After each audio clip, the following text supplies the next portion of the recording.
I think we're live, guys. Woo! You ready for this? Welcome to PAX Welcome 2015. to PAX PAX. Prime 2015. We're here in beautiful downtown Seattle. We are. You know, it's weird. We're in this box right now, and I can't.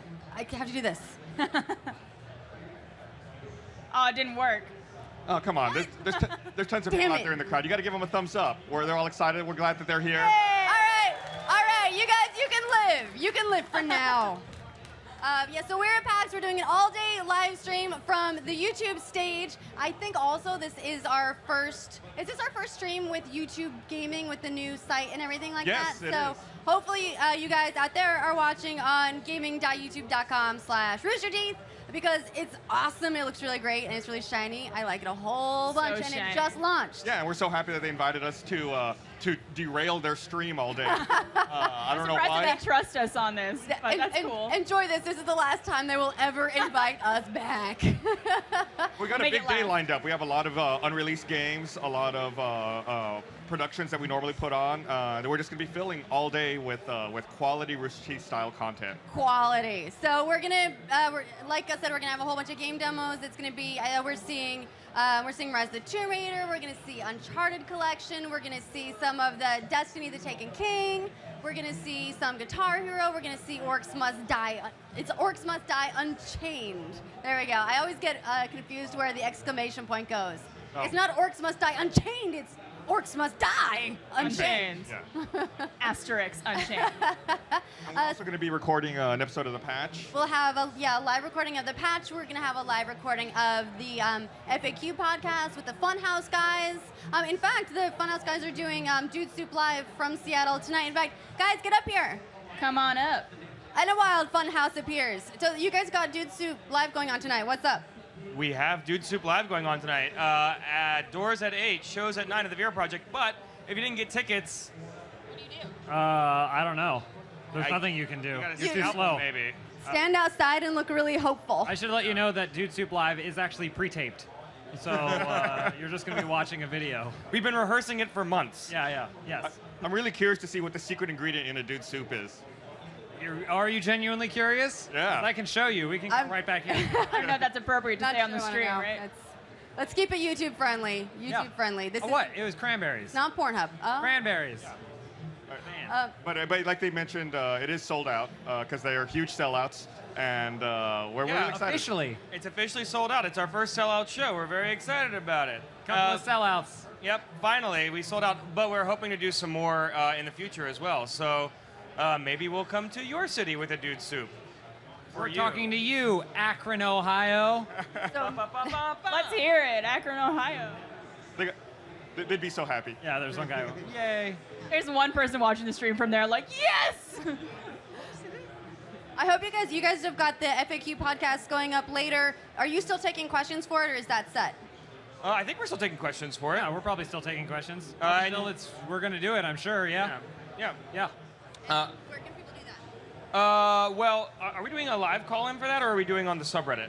That's kind of up to Lawrence. Yep, Lawrence is I in don't charge know. of that. All right, so find Lawrence and ask him. He's around here somewhere. Find him, shake him, he'll give you the answer. We've got a bunch of other stuff too. We're going to be playing, James and I are going to play some Munchkin, and we've got the creatures for that. We've got a whole bunch of YouTube guests coming. There's a really actually. funny story about Munchkin. You got some props and stuff from Munchkin. I did. And Blaine came into my office when you were already out of town, and he's like, I've been receiving these things to my desk, and like costumes, and I don't know if someone's pranking me. And I'm like, oh, that's Ashley. Yeah, pranks on you. We're sending you free stuff. I had to leave town ahead of time. But Blaine was going to be there. He's stage managing the whole show, so it's like pirate hats and crowns and scepters, and I forgot to tell him that I was having it all shipped to him for safety. Yeah, he's like, I don't know who's doing this, but they need to stop. Because he kept getting things every day, like a new crown. What time is Munchkin? Munchkin is, hold on, someone check the schedule. Munchkin is not that far away. It's later this afternoon, I guess. 11:30 something. 11:35 is Munchkin, so we're gonna play that, and we're gonna look really stupid, and we're gonna get munched. I've only played Munchkin twice, and once was with Joel. No, twice was with Joel. Stop it, stop it. That's inappropriate. Well, now we all have a disease. And that's how dude soup is made. What else have we got going on? We're going to be playing some games. I have a really fun thing that I haven't explained to these guys yet, but it's going to be Achievement Hunter versus Funhaus. The problem being that we only have one Achievement Hunter here, that's Jack. He'll still probably beat them really bad. Well, just wait. Okay. Just wait. What else have we got going on today? In fact, I have a thing. Hold on. We have should I say a live reading of something We're pretty going to cool? do a bunch of stupid stuff. We're going to do fan fiction dramatic reading. We're going to play Space Team. It's going to be a really stupid time. Fanfiction reading got applause. People are It excited got, about let's that. be clear, it got an applause. No, right there's multiple there. applause going on. We're also going to be doing a live on the spot. And I think I'm going to be taking the role as John Reisinger. That's it. I'm not sure you've got the hair for it. I know. That's what I was going to say. I think I need to grow it out a little longer, make it more majestic. What else? Oh, you guys had a panel. The Rooster Teeth panel was yesterday, and you guys made a whole bunch of announcements. Yeah, we announced we're going to be doing a lot of sponsor exclusive content for our website, including shows like RTE Entertainment System, hosted by Colton Dunn. We're going to be doing a Let's Play Live documentary, which comes out September 14th. By the way, the Colton Dunn thing is September 27th. Someone knows dates at least. We announced Laser Team will be have its film festival premiere next month at Fantastic Fest. It'll have wide release this winter. Laser Team! Sorry, I'm really excited. Yeah, It's all coming together, a lot of stuff. What else did we announce? We showed some Social Disorder. Social Disorder. Which is coming back in September. And so it's a lot of cool stuff. There's a lot of great content out there. It's a good time to be a Rooster Teeth fan. Good time to be a member of the website. It's always a good time to be a Rooster Teeth fan. Even better than normal. We're working on producing even more awesome content. And especially because we've got an entire day's streaming planned. So should we get to it? I guess so, yeah. All right. Enough just standing around, Unless right? you want to just sit here and talk the rest of the day about Or we could our just life. do that. You want to just sit here and talk the rest of the day? All right. We'll Sounds go. like All right. no. So next up, we're gonna see Rise of Tomb Raider. Woo! I'm so excited, and Thanks, guys. I get to walk over for a watch this. Bye, Ashley. Goodbye, Ashley. Goodbye. Thank Bye. God she's gone. I know. It's our time to shine. Oh, God. Stop making it awkward. Anyway. Oh, hi. Hello, everyone. I have no other way to be. Hi. Hi. I'm Adam. Hello. We're here with Megan from Crystal Dynamics. How you doing? Hi there, I'm well. How are you guys? Good. So you're the community manager on Rise of Tomb Raider. Yeah. So you guys have been showing a lot of new stuff for the game recently, like since Gamescom and all of that. So can you tell us what you've shown since E3? Yeah, so at E3 we revealed like our first look at live gameplay, and since then we showed off some combat. We released a video also showing how there's a lot of player choice in combat, so you can play how you choose, whether you want to be stealthier or more aggressive or use guerrilla combat. And then also at Gamescom, after that finished, we released our first real look at tombs, which I think is what we're looking at today. Yeah, so and you said you brought some B-roll, and we're going to be looking at that right now. And people have been super excited to see the tombs. It's kind of a tricky thing to figure out when to show tombs because a lot of times there's that sense of discovery, and you don't want to spoil that sense of discovery for people when they play it. Wait. There are tombs in this game? Yeah. Don't be a smartass. Yeah. Well, Sorry. And I think Laura likes them this time, so. well, with the reboot of Tomb Raider, kind of retelling the story of Lara Croft, like, it made sense for me because a lot of people were like, there's not a lot of tombs. Like, well, it was kind of, you were in this like hub world, right? Yeah. And like, you didn't really have that. But so now that this is like her second outing, where is she as like a character, basically, like where she's like, in the sense of discovery, like, where is she like on her, personal journey? Yeah, so that's what I love about the game and Rise versus the reboot. I think they're both fantastic games, and this feels like that next natural step in her journey. So she started off as someone who wasn't necessarily seeking this sort of adventure, and she thought she was going on this, journey to hopefully discover something of historical importance, and got a little bit more than she bargained for.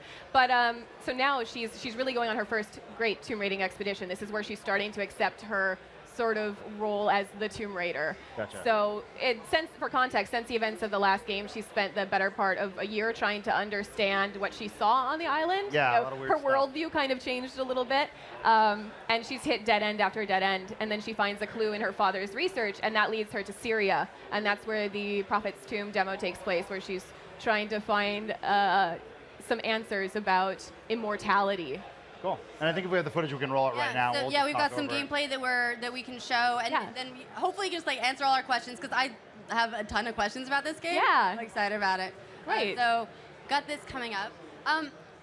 Just while this is getting into it, one of the big things that I think about, like these games being earlier than like their prequels, Yeah. sort of, is it difficult to work with, like she's got an established future that you have to get her to, right? And that's Yeah, That's there's tough. definitely, next year is the 20-year anniversary of Tomb Raider, which is crazy to think about. 20 well, years. she looks great Yeah, for her she age. does. She looks so good. So we consider this is a full reboot versus just a prequel. So there are definitely going to be differences between the classic games and where Lara eventually evolves to.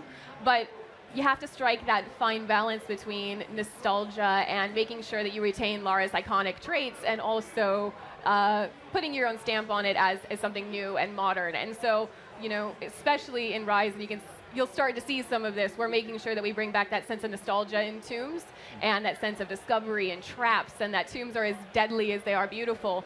But then we also want it to feel very fresh, and we want it to feel very unique to us as a studio. And so we think we do that through that survival gameplay.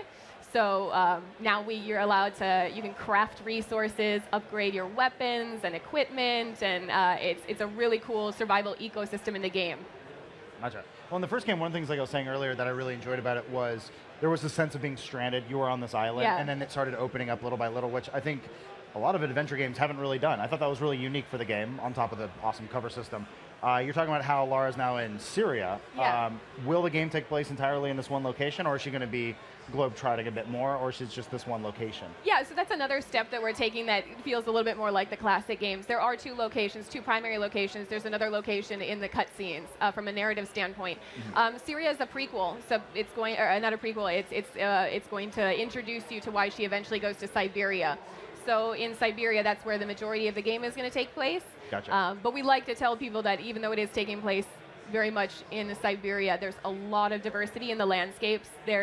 At Gamescom, we showcased the geothermal valley, which is this beautiful, lush valley with tons of animals to hunt and resources to find and so on. And that's in Siberia, so it's not all snow and mountain climbing. There's a lot of interesting landscapes in Siberia. Yeah, it's a little different from the jungle that we saw in the last game, which was Yeah. a lot of fun. But yeah, I was actually really excited when I saw different environments, because it does open it up for, like I said, tombs. Yeah, absolutely, and Who'da thought? diversity in the tombs. Yeah. Okay. Yeah, I mean, how do you guys? So one of the things too about showing you've got a bunch of different environments that you want to get through, but do you have ones that you save to be a hero for the next game along, or do you just throw everything you can at the game that you're working on?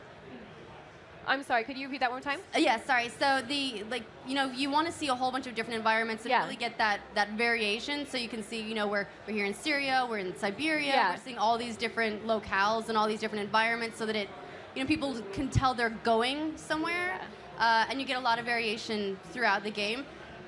But there's got to be those ones where you're like, oh, this place, I like this place, I'm gonna spend a lot of time in this place. Do you save some of those so you can give them more love the next iteration, or do you just throw everything you can at the game that you're working on? So it's a balance again. Everything is a balance. So you want to be able to showcase some diversity in really unique environments. Choosing the environments is usually wrapped up into the myth and selecting a myth. That's really important to have an interesting myth at the heart of the story. And so that sort of dictates the environment. You have to find a myth and then see if the environment is cool and diverse enough and has enough interesting architecture and landscape and so on to complement the story. So the team focuses really hard on, obviously, the game at hand, but you also do have to look to the future and make sure that there's enough room for progression and so on. But right now, we are just very much focused on Rise and getting it all finished up and polished and everything. Do you guys do a lot with, there was a mobile game that released, and was very, very well received. Yeah. Do you work very closely to tie the two in, or do you find that with, this being, a more epic adventure, that they tend to stand very independently? Well, that's the great thing. When we released Temple of Osiris not too long ago, we kind of firmly cemented now that we have two brands. So we have the Tomb Raider brand, which is the big AAA narrative-driven experience, and then we have these smaller, more fun experiences in the Lara Croft brand, and that's the Lara Croft with the dual pistols, who's super acrobatic, and there's dinosaurs and all of that. So I've been a fan of Tomb Raider since I was a young teenager, and so for me it's kind of like having your cake and eating it too. I get to have this new Lara that I love, and I go on this journey with her, but then I also get to flip around and have fun taking out dinosaurs and stuff, which is really, it's just a fun shot of nostalgia. Yeah, I think this Laura seems a lot more human. Yeah. I guess than the old ones. At least maybe that's the way it seems to me because I'm older now and I just identify with it a little bit differently. But she seems, aside from apparently being made of like adamantium, because like she could go through a lot. Yeah. Like she seems, more emotionally vulnerable and a little bit different, I guess. It's I think the writing team, the narrative team is just such a wonderful job. And I think that a lot of that comes through, again, in her growth.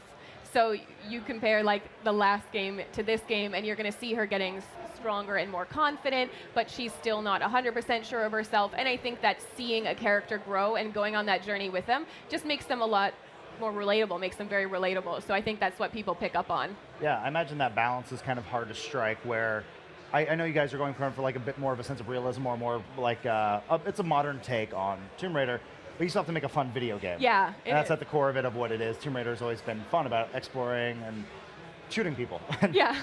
or dinosaurs. Or dinosaurs. Or I always had trouble with bears and sharks. That was always my sort bears. of issue. Well, but bears that's a fun classic thing. Yeah. The throwback here is that there's Siberian bears in the game, and they are tough. When you see one, you have to be prepared to take on a bear in this game. I don't like bears. So I was going to say, like, how does the team usually go about striking that balance between realism and making the game still fun? Yeah, I mean, again, it's a huge balance. You need to, lots of user testing. People come in, constantly play the game, and you need to make sure that as best as possible, what's happening in the game ramps up, gameplay ramps up with narrative. Yeah. And so there has to be growth both in Lara as a character and also her skill sets, and that's how you try to strike that balance.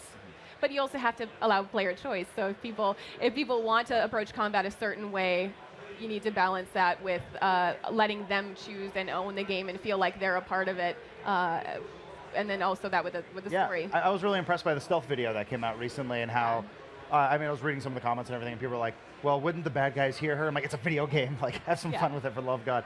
But I did like that it was like, didn't seem so focused on being like a shooter action game. Like, it was like, you could sneak around and use a bow and arrow and be stealthy. Like, I appreciate that sort of stuff. I think that's fun. It adds replayability to a game. Yeah, and since single-player focus. Again, we have 20-year history, so we have fans that, there was the lock-on combat in the past, the lock-on aim. You could flip around and shoot people with locked-on in combat in some of the classic games. And so there are people who have been a fan of the franchise for a long time who don't necessarily play shooters, and so they're not overly familiar with those mechanics. And so giving player choice where you can have that stealth and you can try to skirt around enemies, but then also there's something there for people who want to be really strategic in combat. Right. And commenting on the AI thing, that demo was actually on a slightly easier difficulty setting. We're not going super in-depth into it, but you can make it much harder on yourself. If you want a combat challenge, you will have it. I appreciate that. When there's a challenge that you want, you can, for those who want it, it's there. Yes. But like, I haven't even played it on the hardest difficulty yet, and I need to because I got to be able to own that. that sounds frustrating. Oh, I haven't even been talking about the B-roll. Yeah, so traps. Oh, sorry. Look. Oh, So yeah. I keep getting distracted because I'm watching like, this looks so nice. So that's exciting. We're bringing traps back. So you have to watch out for spears and spike pits and things that feel very nostalgic. Yeah, I get this weird sorts of like PTSD from that film, The Descent. Of Oh, like, yeah. these five lovely ladies who get stuck into a cave. And, like, That's a terrifying movie. well, no, the Tomb Raider has done that a lot where like there's always a rock about to fall on you or you're going to drown. It's like this poor woman. Yeah, I feel Lara. so bad for her. Lara's the first person in some of these spaces for a long time, and so I don't think they're the most structurally sound spaces. But yeah, I mean, the environment is the toughest enemy in Tomb Raider, and we feel like that's the way it should be. These worlds should be stunning, but also deadly. And so this is an example of one of our, it's not a puzzle in itself, but it's kind of a puzzle nugget. This is an early area in the game, so it's teaching you some things. But like with the last game, one of the ways that we try to root the game in realism is through using physics in our puzzles. So here you can see that she's using buoyancy, and she's using the water volume to raise a platform so she can get to a higher area. And so they're kind of simple and easy to understand mechanics, but when they're combined in intricate ways, they turn into pretty complex puzzles, which is really fun. Well, One of the things that gets me about this game is it's so gorgeous. It's so pretty. Is it ever like a challenge to try to get more and more and more out of the hardware? Because everyone says like, oh, the next one's gonna look even better and even better, but you're working with set hardware. Yeah. How do you guys push that this hard?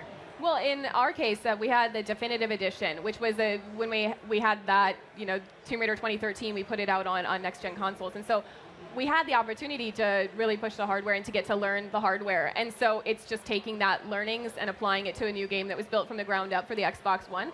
And so the team, I mean, having that experience and just having, like, we have an amazing team. I will brag about them. We have a fantastic team of really talented artists and engineers and so on, and they just do a great job pushing everything that they can. I was, this was, I think it was with Definitive Edition, one of the artists was talking about there being something like 7 layers in the skin. There's all this specular scattering of photons. It's crazy. Sounds like something out of Star Trek. Right, just the level of technology that goes into these tiny details that you don't consciously notice. It's it just comes together into this amazing and it's the art, and it's also things like the animation and the motion capture and so on. I mean, it's a small detail, but like as a woman, I really appreciate it. When she gets out of the water, she grabs her ponytail and she gets the water out of her hair. It's like, that's what you do. And so it's so cool to see the art and the animation and all of the effects just marrying together to really bring the world to life. Yeah. You know, one of the things that I really like about it is going back to the fact that she's a woman, but she's badass. Yeah. But at no point does she act or walk like a dude. It's literally manages to be feminine and yet so strong. Yeah, and I think a lot of that, I mean, Camilla Luddington's performance, she's our official voice and performance artist for Lara, and she just really does those things in the volume. So they'll have her drag someone across the floor and motion capture that, and she's got that camera right there. So I think it translates so well into real life, into the game. The real life translates really well. Is she super fit now? Yeah, we put her through a lot. You just ask her about her experiences. She's super active on Twitter, and she's hilarious. I adore her, and she will tell you about the things that we try to get her to do, or she'd be like, all right, scream now as if you were just set on fire. And she's like, okay, I'll channel that. She's amazing. Do you ever have her be like, just scale this wall? Yeah. No big deal. Just try it. It's like Go 3 for it. stories, we just need the full animation. Just go. And now spikes going through her head. Yeah. And go. Well, that's where you have to, the animation team will take that and tweak things a little bit beyond real life and what would not probably be safe for Camilla to do in real life. Oh, so I was a big fan of the first game, just Tomb Raider, the reboot. Yeah. I think the game did a lot of things right. Yeah. Was there any direct criticism that you guys are acknowledging that you're taking into the second game? Was there anything that stuck out that you guys, I had more positives about the game than any negatives, but was there anything that the team took to heart when you guys started the sequel? Absolutely, and from a personal standpoint, since I work with the community, I put together this huge postmortem on the game, 60 pages of feedback from fans, our most hardcore fans, and across social media. And I think a lot of those things are actually being addressed, and that would be, we want bigger, better tombs. We want these huge, ancient, ornate spaces, and also the player choice in combat. And those are 2 things that we are absolutely integrating into the game. So again, these tombs are going to have, I could go on about this forever, so I'll try to keep it shorter. But we have our main critical path tombs, and they're tombs that have nested puzzles in them. So you enter these gorgeous spaces, and you can see where you need to go, but it's going to take a lot to get there. And so you'll have smaller puzzles that you have to solve in order to get to your goal. And in between there'll be traversal and combat, so it's this cool puzzle space. And then we also have our challenge tombs, which are off the beaten path. They're actually really hard to find this time. They're pretty, you have that sense of discovery when you actually finally find them. And the puzzles are really hard. So we're allowed to push the puzzle difficulty a little bit harder off the beaten path and when it's not a main part of the story. Gotcha. And then we also have crypts and we have caves now. So we have all these underground ancient spaces to find. So crypts don't have puzzles, but they're these spaces where people of note have been buried and you can learn about the world. And then there's caves where you can find usually animals and sometimes bears, and you have to be very careful about that. But maybe there's a body or a skeleton in the corner, and there's something that's worth finding in there, or resources. There's some resources that you can only find in caves. So there's a lot of reasons to explore and to find these spaces. Gotcha. Well, like I said, the first game did a lot of things right. I think you rebooted, a franchise that needed it. It was good. It got a good, I thought had a fantastic combat and cover system, and graphically it's amazing. So it looks like you guys are doing great work. When does the game come out and on which platforms? November 10 on Xbox One and Xbox 360, and Very cool. it's coming up. It's soon. Yeah, all right. So next up, we've got Joel Rubin is going to talk to CaptainSparklez, and then we're going to have even more fun stuff. Good sell. Yay. Yeah. Well, thanks for coming. Thank you. Thank you. Thank you so much. Thank you.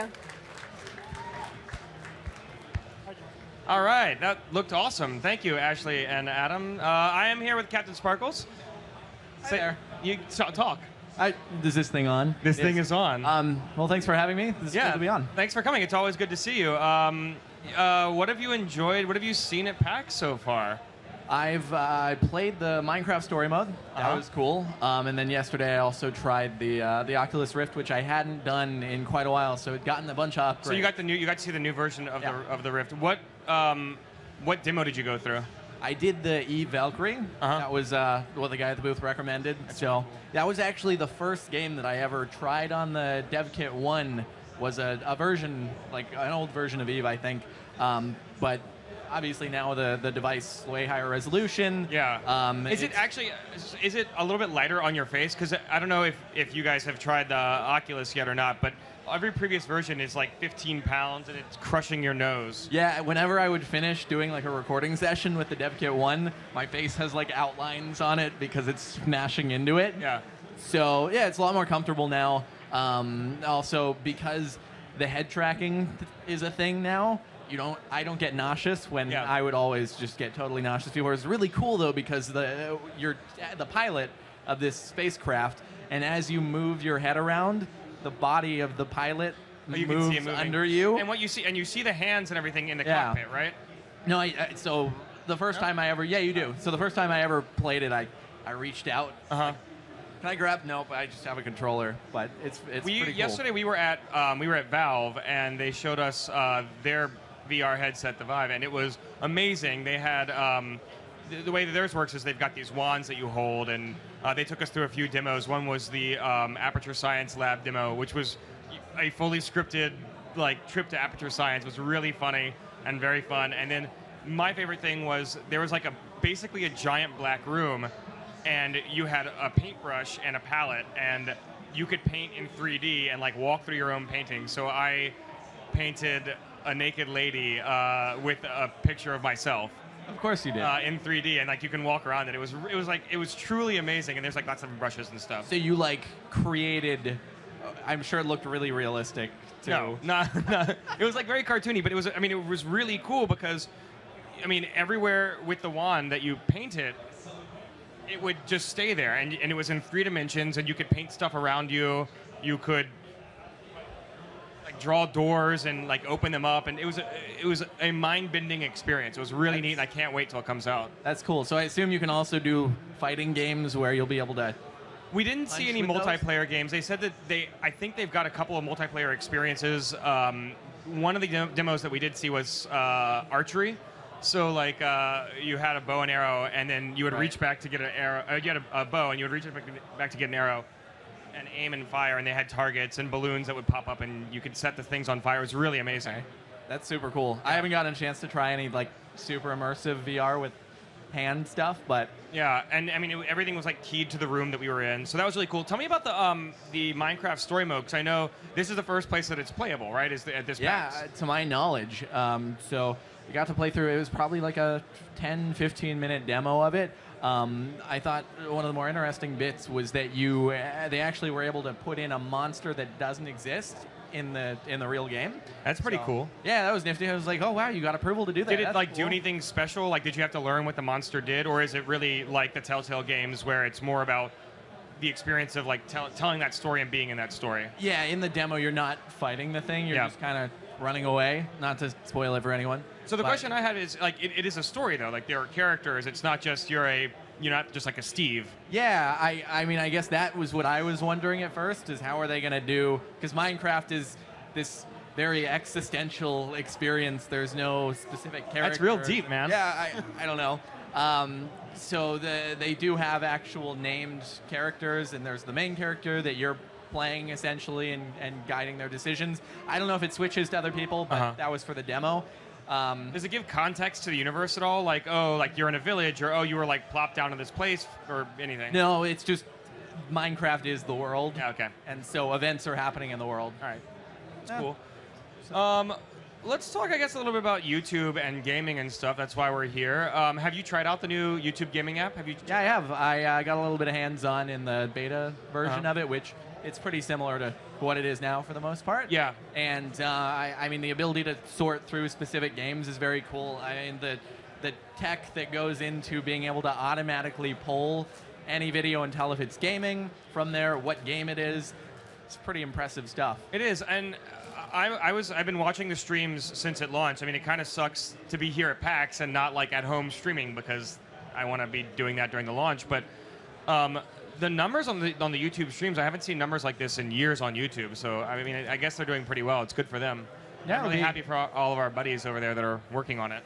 Yeah, it'll be interesting to see how it plays out in the long term. It's definitely a new platform for people to. And have you streamed on it yet? I haven't streamed on YouTube. I've still done Twitch. Yeah, Twitch stuff for the most part. But it's fine. And you're mainly still streaming Minecraft. Minecraft is a primary game, but I also I try to play more different games when it comes to streams because I feel like that's oftentimes a better place to showcase something new, and then people who are watching can say, "Hey, here's some advice on how to do it." And it's help funny. out. I actually totally agree with you. A way to try out like a new game or a new content. Sometimes it's really hard to do that as VOD because people are looking at the thumbnail and they're saying like, "Oh, I'm going to make a snap judgment about whether I want to watch that game or not." But if it's like, oh, I just want to watch this guy streaming, I don't care what game he's playing. Yeah, it's more of a personality-driven thing, and I guess the ability to interact makes it a little bit better because then experts who do know what the game is can be like, "Hey, you should try this and this." People who aren't experts might still be like, "Hey, do this because it's right," and then it's not right. Yeah. But luckily, cool. we're not very good at games, and everyone who watches us knows that. So no one tries to give us advice on how to play. They give us advice on how to fail at the game because they want to see us be really dumb. Except you get the few people who come in because it's like a particular game and they are experts. Like, wow, why are you playing this, man? Oh yeah, no, we've got a Shenmue series, and the Shenmue dandies out there are really upset with us for how poorly we're playing. All right, so you've also got the project you've been working on recently is Fortress Fury, which I finally was able to download a couple weeks ago. I played around with it a little bit. I like it. It's super fun. How's it going? It's going pretty well. We've gotten quite a few downloads on it, and we're trying to work to add more content into it. For anyone who doesn't know what it is, it's a mobile game. It's like one-on-one competitive. You build a fortress, and then you battle against someone like back and forth firing projectiles at each other, trying to destroy the fortress. And so we're just trying to add in like more weapons, more features, and that's where we're at right now. Are you already seeing that there are like pros to the game, people who are playing like a ridiculous amount and they are building amazing fortresses and they can knock stuff, like they're really accurate with the catapult mechanism? Yeah, there's like a very select group of like these top players who play pretty frequently, and their names are now like recognizable. Yeah. And every time you match, it's just like, okay, I'm gonna lose pretty badly. Well, I hope they're doing well with those games. Like, I don't know if they're streaming it or putting it on YouTube or whatever. There have been some people streaming it and putting it on YouTube. It's very cool to see, like, hey, I was involved in making this, and then the videos on it. This is amazing. And they're better than you now. Far better, yeah. Well, thanks for coming up and shooting the shit with us for a little bit, Captain for sure. Sparklez. Thanks for having me on. What is your channel if people want to go check it out? It's youtube.com/CaptainSparklez with a Z. That's the one. All right, I'm going to kick it over to the main stage now where we're going to play some Munchkin with Ashley and James. What's up, everybody? How you guys doing? You ready to get some levels? Some totally sweet levels? So I'm going to do the whole thing like this. None of us really know what we're doing. No, I think we're just thrown in here. Real quick, when was the last time anyone up here played Munchkin? 800 years ago. It was, 2 years ago. It was a little while ago. I've never played with mixed decks. Okay. We mixed a bunch of decks, so we got normal Munchkin, we have Adventure Time Munchkin, and we have Zombie Munchkin. And I have no idea how this is gonna go, but at least we're dressed for it. This is the PAX pandering edition of Munchkin. Right, Why did I get pigtails? Because you're so pretty. You're the Viking guy, Jordan. I thought I was going to be a Viking. This is a female Viking. You're a Viking lass. I was saying right before this, when Blaine brought out the box of stuff, you were like, "Oh, Viking!" Oh, Viking! Then everyone else puts on theirs. I open it up, and these pigtails fall out. But you have really sweet weapons too. Do you think you can wear a helmet like backwards, like a cap? You look, I look honestly, you rude? look like Do I look street? a German World War I soldier. Yeah, might want There to we go go. that way. Yep. Yeah. All right, let's play some Munchkin. All right. So the way we start out is we each get, we each get 4 cards. For those who are unfamiliar with Munchkin, it's like an RPG card game kind of thing, where the goal is to beat everyone else to level 10. You have to collect treasure, and you have to defeat monsters, and you have to backstab each other a whole bunch. That's the. I play key honorably. element. All right, so we just get 1, 2, I sure don't. 3, Oh 4. boy. We each get 4 treasures and 4 doors. 1, 2, 3, 4. I have to count out loud. Other people are better at math. I'm not. All right. We look at these. Yeah, those are yours. Okay. So we each start off with a couple of monsters and a couple of things. This helmet is gonna kill me. I know it.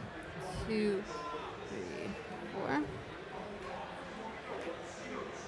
That's a treasure. I'm going to build my character out here. Is that okay? You will. Can I build it out here? What if you don't have a character to build?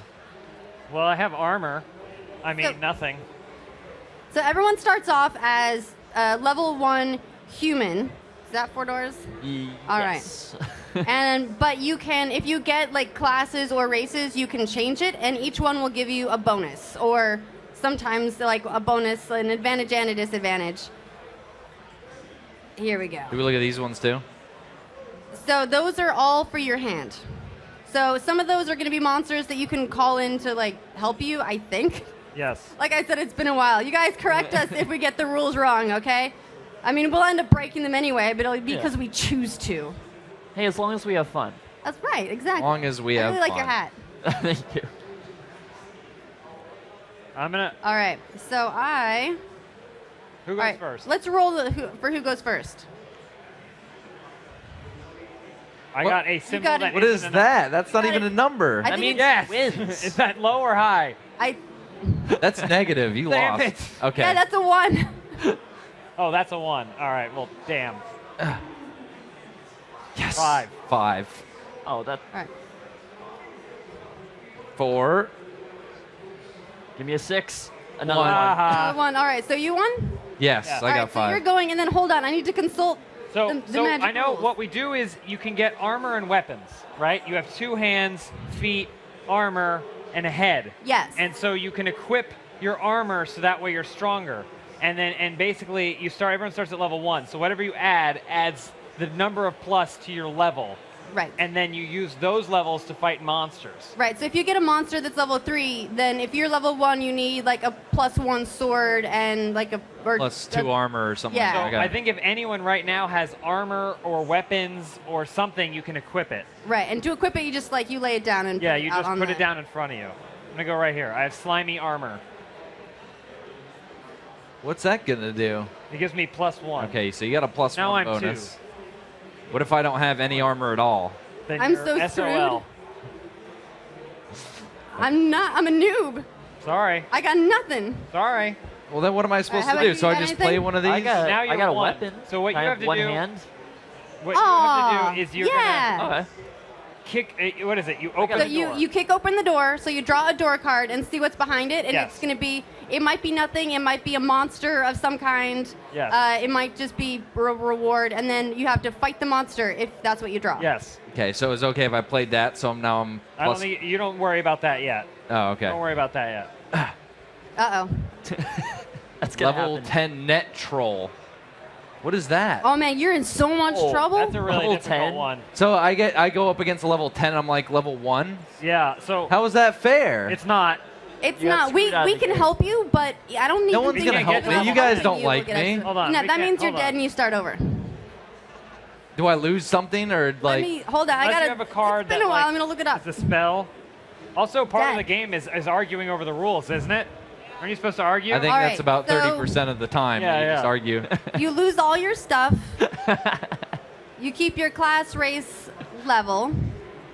So Okay, so it says bad stuff. Screws up the game balance by forcing you to let the players of the highest level take any one item from you. hold on. Before you're dead, you can run away. What? You can run away. Let's see. You have to roll to run away, I think. Oh, I'm running. I'm running away. I'm scampering away like already on the way. like a You have to cockroach. roll a 5 or higher. Okay. Wait, that's like.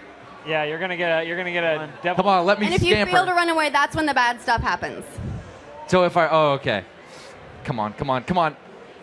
Yes, Oh, 5. 5. What? I'm a coward. Cowardly. So what happens to the monster? He's just gone? And now I think it's gone. Hold on, run away. He runs away too. He's just as scared of you as you are of it. Yeah, you don't get anything, but Yeah, you don't get He's any gone. treasure. Because if you had beaten him, you would have gotten 3 treasures, which is a Yeah, lot. well, I couldn't don't get because he any. was 9 levels ahead of me. Yeah. How you was should've that thought fair? about all right. Okay, I'm just going I'm to put him under here. that. You kick open. gonna kick open the door. I can do this. No, I got a level 10. It's a floating nose. What is that? Are they all level Heck. 10? We're just gonna It's a get level screwed the 10 whole floating game. nose. I can bribe it with 200 with something that's worth 200 gold pieces. Ooh. But if I run away Yeah. and I don't run away successfully, then I lose 3 levels. But I can't. Because you're level 1. Right. So run. I'm gonna roll. This game is gonna be like a lot of strategic fleeing. I think. Let's see if you can flee as well as I can. Oh. Oh. I lost my 4. not levels. So now you're just at where you were. Yes. Got it. All right. You ready to kick open the door? Yeah, sure. I got a level 10 too. What? This is ridiculous. I got 30. What? We need to get some orcs. levels, y'all. I don't know how to get any more levels. Roll a die on a 2 or less, they stomp you to death. Otherwise, lose as many levels as the die shows. So if I get a 2 or less, am I done? No, then you just start over. Oh, well, I guess I can't really lose too much. Here's to running. At least you're not a dwarf. This guy's Yeah, plus no- 6 against dwarfs. No, I'd be screwed. 6! Nice. I ran away. All right. So we are celebrating running away from Yes, we are Yeah. fleeing This is- battle. this is a great we are success. fleeing battle. All right. You guys have been pulling from this one, so I'm going to pull from the zombies. All right. Rotting. This is not a monster. Oh, okay. Power rank 3. What is it? It's power rank 3. Ooh. Save some for later. If you are in combat with multiple monsters and kill them all, you may put the lowest level 1 in your hand. So it's a rotting monster. You need a chin strap. And he's a power rank 3, and I'm power rank 2. But I don't think I need your help, guys. How many treasures does it have? What? I will help you for a treasure. It doesn't say. Is power It rank says power 3? rank 3. I think that means oh. You know what? Forget the zombie deck. Level 8. Google Level 8, there we Hey, go. Level 8. It's Slowly not a going level down. 10 for once, so. Okay. No items or other bonuses help against them. Fight with your level only. I'm a level 1. Oh, This is like you the one better that I start could've trying done. to flee, James. You gotta flee. Flee like the rest of I'm us, just like the gonna run cowards away. we are. Yes, Ran cowards! away. Right here. Ah, Excelsior! I hope you guys are really proud of us. We run real fast. When do we At get This a is player? the part of the adventure they never tell you is all the running. At least we can run. All right. When do we get to play our other Did you kick cards? open the door? Not yet, no. Can I? So I can play one of these to bonus my character, correct? Or do I not have anything Yes. that's? That is a gaping mouth. Okay, I thought this so- game was real simple. It's absolutely Yeah, not it's simple. like 6 Not pages of It's rules. unnecessarily complex. That's why it's fun. Okay, well I have a gaping mouth. I don't know how that's gonna ever I don't help know what me that in a means. fight. And then I'm actually gonna use this one. Can I use this? Yeah, you can. Okay, so I'll go up a You're level. permanently level 2 now. So I'm a level 2. I'm gonna open the door. If I get a level 10, level 6. There you might be go, able Jordan. to do that. We could do that together. It's a level 6 Pikachu. Oh, classic Munchkin. Gain an extra level if you defeat it without using help or bonuses. Well, can't do that. I Okay. need your help, James. Bad stuff. Projectile vomiting attack. Discard your whole hand. We can definitely if all of us do it though, we I can think help, we can right? team up on this, right? Okay, so what do you have? I have 2. I'm level 1. You have 4 because you're 2 plus Yeah. 2. So we beat it. 6. I could use. Wait, is that it? That's it, yeah, right? then you beat it. Now you take We the treasure. beat it? Are you negotiating for treasure? Well, He didn't say anything, so I win it all. he gets the treasures, but I'm going to play brains enough for 2 So if a Munchkin wins, but the helper helps, the helper gets a level 2. Oh, look at that. Look at that right there. Myself. Look at that combo. right there. Oh. Look at that. We just defeated Yeah, him. you can discard this, I think. And I'm One second, still look. level 1. He's dead. He's dead. All right, I am kicking open the door, Where's my treasure? and I've got a curse. Lose my headgear. I already did. Hey, it already fell off. The 2 treasure? Oh. You're RPing. I think that's it, right? What You just happened? kick open a door and you just got cursed? But I think I might have the opportunity here because I didn't find a monster. I think I might get to look for trouble. Oh, yeah, you can look for trouble. But that just So. means you pull a monster from your own hand. When do I draw back up? Do you draw back up after your turn? Does anyone remember? You know what you should do? I don't think anybody You should give knows. them the instructions, and then when we shout out the rules, they'll tell us what it is. I like that. All right, I'm just gonna loot the room. That means I draw one of these, and I'm done. Okay. Can I curse somebody? What? Spencer. I have a curse card. I want to use it. Don't do it. Yes. I feel like I should be able to curse somebody. That's Spencer's mean. kind of a I dick. know, but He is pretty mean. it'd be funny. Is it a good curse? It's a good curse. Well, There's I mean, not a good curse. it's a I don't bad think curse, but it'd be a good curse for me. I don't Hey, think the everybody, if you're definition. just tuning I'm in, just thanks curious for how I watching use us the read card since it's in instructions. my hands. Just no, you can't play it. You can't. I think play you it. can play an item. Yeah, you can play a curse. You can. I'm You going- can. Oh, here we go. You can play a curse at any time. Ah, okay. I'm going to curse Jordan. Oh. And next time you run away, you automatically fail. Oh, no. There you go. What? He's literally ruined your whole No, strategy. I run. That's the only thing I can do. Is that my turn, or do I Come fight on. somebody? It's still I your think. turn. Hold on.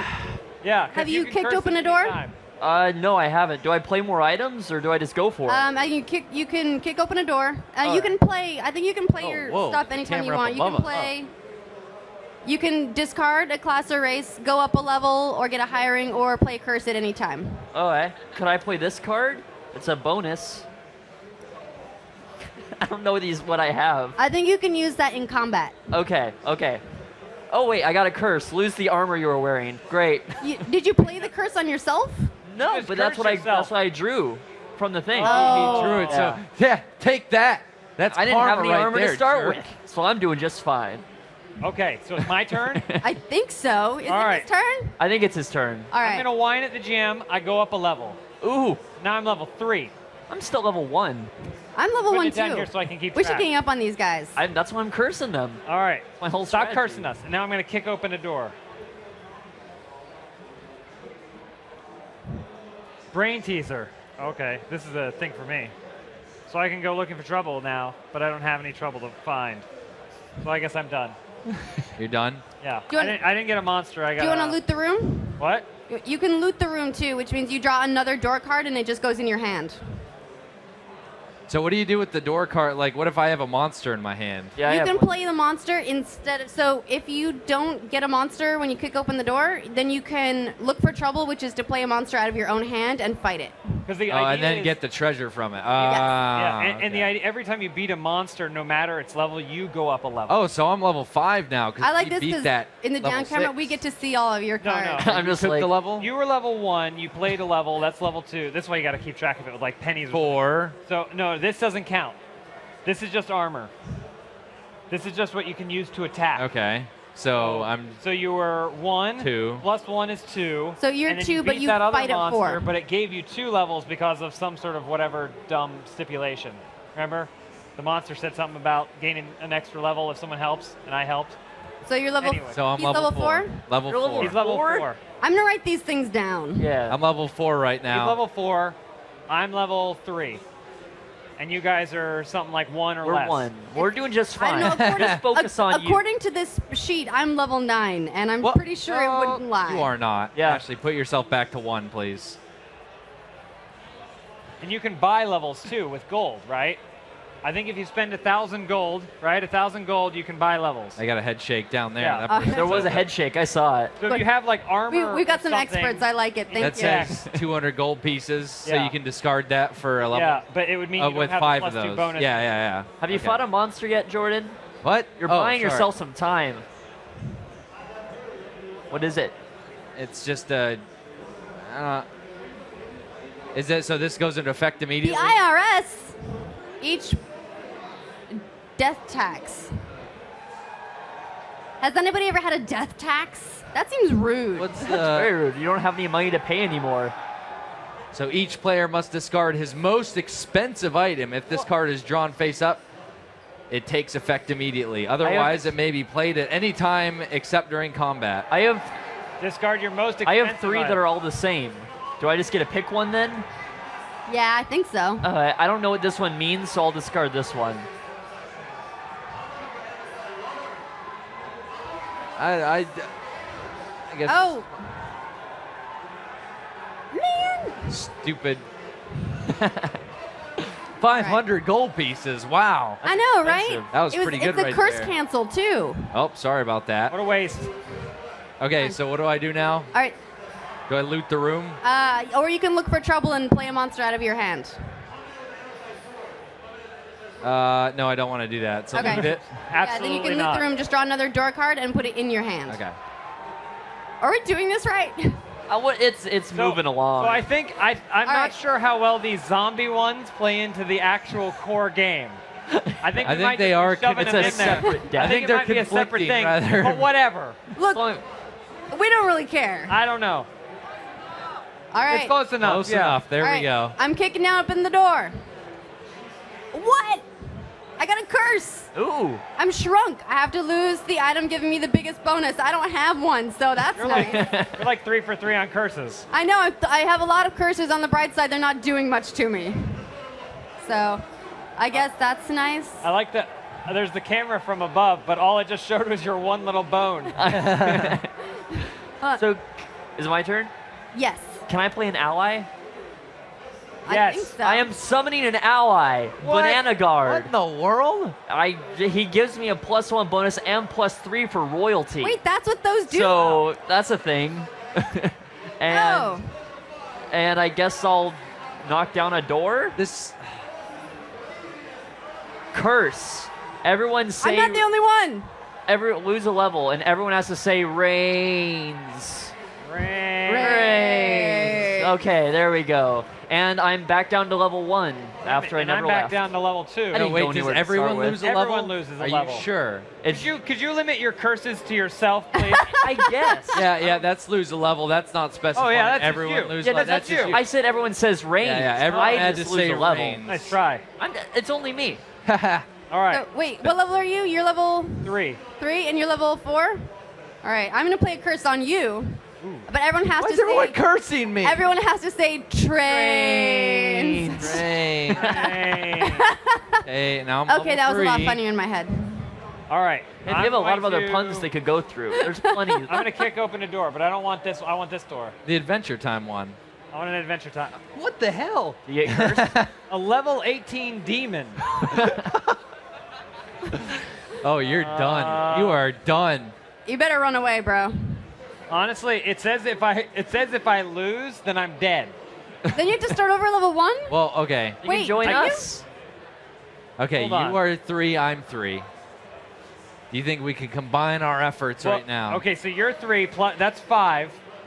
5 total. I can give. I have 4. I think there's So we're already at 9. But We're you- halfway there. Okay, so I have. and any curses that were affecting you. I get a combat bonus It's good. equal to my level, so I double. Okay. And All then right, I hold also on. have a +2 I can play. I have against monsters of level 2 or higher, I can discard up to 3 cards +2 for each. So that's another 6. What does that put us at? I think we did I it. know what I think that we means. did it. I'm So just- I okay, didn't, so I'm let's going play to the- play this one. So play that. Also, I'll give you 2 treasures. I was gonna say 2 treasures, and that's 2 levels right there. We each get 2 levels. At least we're playing curses, right? Oh my goodness. I'm going to discard this one. Okay, let's make sure we're not wasting anything here. So you get. So this is. What are you two this doing? Is +4. I have We're no doing idea math. what you're doing. Doing math. Just We're doing math. We're trying How to many beat cards- this You're demon. playing like 3 cards at once. Is that even a thing? Yes. I think you can play 3 cards. So this is 4, and this is 8. And then you had. I have 3, 4, 5, 10. Since they're being a club over there. So that's 18. 18. That's 18. That's level 18. did it. Do we need one more? Or do, No, do we need above them? 18's Or, good. okay. We did it. All right. Yes. Awesome. What's Yes. they have like We All right, just we each defeated get the 2 biggest. treasures, and we get have 2 levels. elemental Do we put damage. this against them? All right. All No, right. I This think is I it can right handle that. here.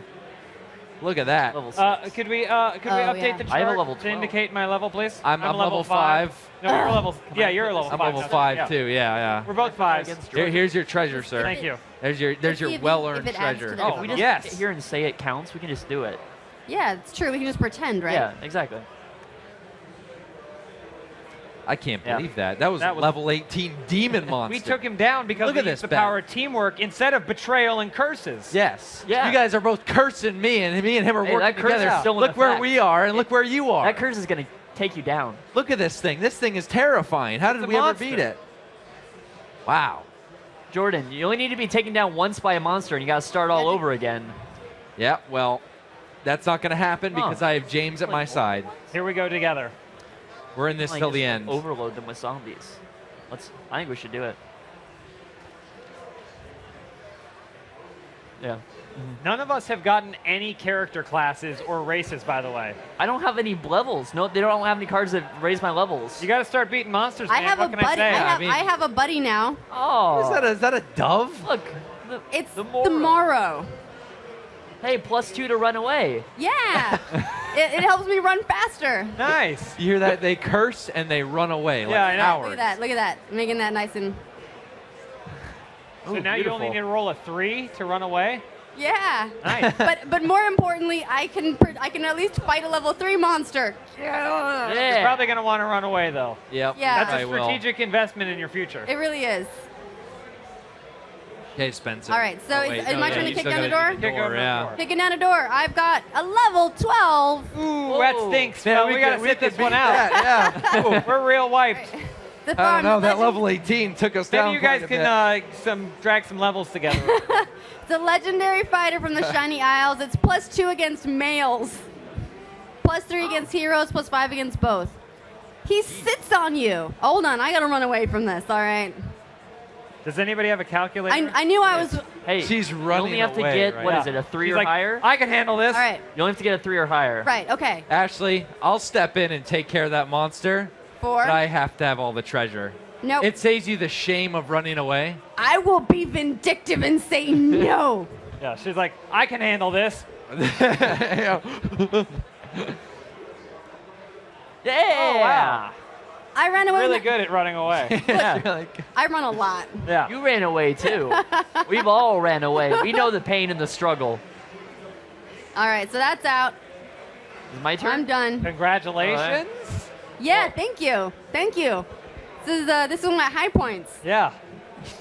Okay, so I'm going to play the Universal Translator device, which lets me have any number of allies and boost each of my allies by 1. So I can get an army going here. All right. And How do you have so many allies? Yeah. I don't what's going know on? what half these. I'm just going to draw. Let's see. I got a curse. Lose 2 cards.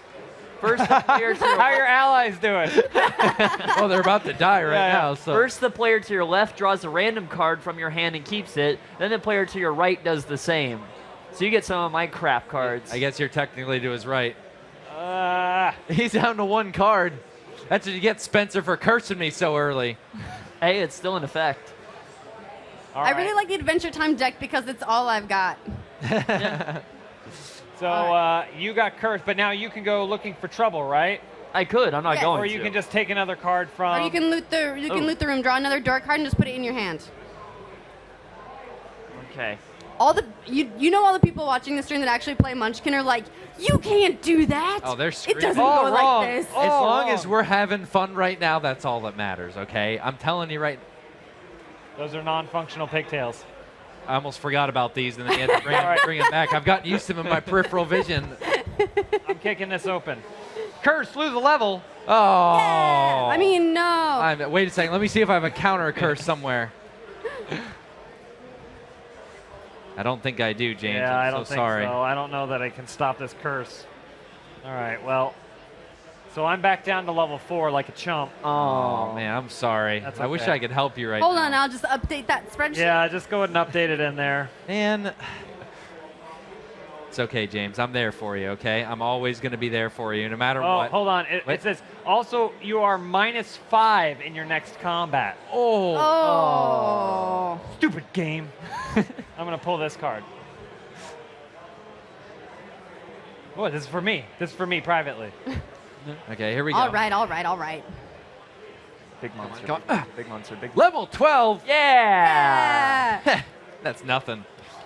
That is nothing. Yeah, I'll but he tell you can't what. help you. Okay, so +3 against females, +2 against royalty. What do you count as though? I was going to say, That doesn't your count. gender isn't clear. Males can have ponytails too. Telling you right now. Okay, so let me equip some armor here. Smart. Right. So that's 9, and then I can do. Here we go. I'm gonna play this right here, everything burrito, and I'm gonna give myself +3. That is bringing me to 12, and he is defeated. Wow. Defeated. Wow. Absolutely defeated. And he didn't even give me any levels. What? No, Their cards are going to run out. Oh, I by automatically get 1 by default. Okay. You got 3 claps I'm currently. from the audience. Oh, there they Oh, are. you got more claps. Oh, there we go. There we go. I defeated level 12 by I saw, like, myself. Expertly done. I'm level 6 now. He's almost to 10. I'm level 6. Not for long. Actually, We gotta so we gotta mark nip that this, down. We gotta nip this in the bud. I think I'm still at 1. I'm still 1 too. And then that's 3 treasures I'm going to get from that.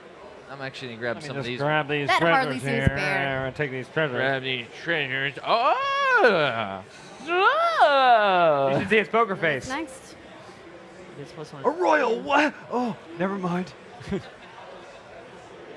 What are you guys doing I over don't there? know what to do with these cards. It's What? not a team game. Yeah, it's not. It's not a team game. Not a team game. Anyway, kick down the doors. All right. Level 12. Who has a tough number? This is the worst. It's a wannabe vampire even. I might know a guy who could possibly help you out with level 12. But 4. What? But you're fighting at -5. I'll offer you my -5 and bring it up to a level 17 for 0 treasures. Ooh. That's not a deal you want to take. I think the math checks out, but no. No, don't accept? All right. Does that mean that if you're fighting like 5 levels down, does that make you level 0, and does that take my level down to 0? No. You can't pass off curses. Curses are on the person. It's my curse to bear. But it's now also your responsibility. All right, I'm going to try and run away. Because Surprise. Oh my. Surprise. goodness. No, you have Are a good kidding runaway me right power. now? Oh, 5. 5. Are you? look at this. Look at You this. can't run forever. That's a 5. Yes, I gonna- can. I guess It's I will- gonna I will come back and bite you. I'll one of finish these this days. entire game without having fought anything. I want you to get to another card that makes it so that way literally any number you roll means you can run away. Yeah, this one right here. Yeah. This is my turn? All your turn. All All right. I'm going to curse Jordan. Why? And everyone has to say drains. Great. Come on. Hey. What does this Great. You have to lose your Drains. powers, Jordan. What does that mean? There's Lose only- all your powers. Are these powers? What? Are I they don't powers? Do they count as powers? I'm not sure. I Does think anybody know everything if a counts gaping as a power. zombie mouth I don't is a think they power? count as powers. Does this count as powers? Does my gaping mouth count as a power? That just be going like this. Yeah, power. That's a power. And that's foot gear, so that doesn't even count. We don't even know what are powers. But we did get to say drains. Drain. Drains. There can't be many more words that end with an A-I Spencer. and S. Oh, yes, there can. Oh, boy. He's looking it up. He's I don't know looking what for those powers- powers. Say about powers here.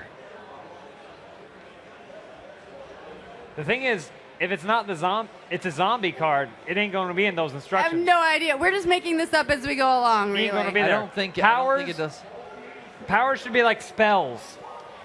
Powers should be spells. Do those even exist? Yes. Yes, they do. All right. There are spells and stuff. Anything, Those Spencer? are powers. All right. You guys, are they powers or are they powers? Or are they What's not the power? I think as long as Jordan has them, they're powers. Right. Hold When you on. say they're powers. Why? Quick show of hands. Does a gaping mouth count as a power? It's a mutated ability. No, It's a mutated ability. X-Men overwhelmingly have no. gaping mouths. It was overwhelmingly no. Okay. I saw a couple hands. I saw a couple hands, but a couple's not enough, so we'll move on. Okay. Now it's me? I can see it. Well, no, I didn't fight anyone, did I? No. So draw your... I guess I gotta draw. Here. Atomic Zombie. Items carried in your hands give +1 combat bonus apiece and do fire flame damage. What? Wait, what? See, now we're good friends. That was a tough monster. All right, so, but because that wasn't a monster, you can... No, he just pulled that into his hand. He had Right. just pulled Never that mind, other your thing. turn. Now it's my turn. Level 12 Butcher. And you're You're fighting at -5 level currently. 0? I'm at 4, right? What? +1. What's the minus Minus 5? 5, I'm at 0. So we're starting low. Need some help there? Need some help there, James? Yeah, if I could borrow 12, Well, it just so happens I have 10 on the board. you can have 2 of my 3 treasures. Oh, yeah, I would definitely go for that. Considering I basically I'm gonna go up a level as well. What is this? What is that? Another monster's entered the field. Hold on. What? No, that's 18. In the rules, you can lay down monsters for other people. Sometimes Right. it's in there. You can trust us. Okay, what are we at? What are we I at? run fast and I play 11. mean. That's how you What win. are you at? You're at 0? I'm at 0, so I'm contributing nothing. Jordan, and that curse is still upon you. Yeah, I What know. I'm not curse? gonna run. I'm not Ashley. You hear? So Well, you're he gonna, doesn't have to worry about any of the negatives. That was low. Yeah, it's just James That I'm was trying low. to save here. And there's 2 more treasures. I at know, stake. I know that. So We're gonna do this together, and then we'll be sitting pretty in Treasure Town. Wait, when people flee, aren't we supposed to take cards from their hands? Wasn't that a thing at the start? What? Remember? No. It was a thing at the start. I mean, maybe. Oh, I think that's if you try and run away and you fail. That's what it is. Okay. And we haven't gotten any treasure yet, too. But I don't think we've defeated any monsters, so That's maybe I right. should. Look, if I'm going to be level 1 this entire game, I'm just going to ruin other people. Hey, that's what I've been doing. Right? okay, so I'm at I've just been cursing Jordan the whole time. 6, 7, 8, 9, 10, 11. And then I'm going to play Plague Zombie. Oh, does that give you points for discarding? Yes. So, I can discard. Could I So if discard you- on behalf of that? No. Yes, you can. No. I think I should. No, be that's able to- his cards. But we're working together. We're working together right now, Spencer. So you just be quiet So over you're there. one bean. So I'm going to discard. How many do I I still need to only have one discard to card. get up to 18? Because I'm at We're at 11. 11.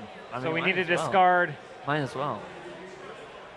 Math. We need to discard just 3 drop it. cards to get to 17. Okay, so 1, Here's 2. Right when they're feeling 2, Discard 2. throw it down. and then I'm going to discard a selfish card, Steal Tasty Brains. Actually, well, no, I won't discard that because I can Actually, I use it might on need one of that. them. I actually need that. I could definitely use it on one of them.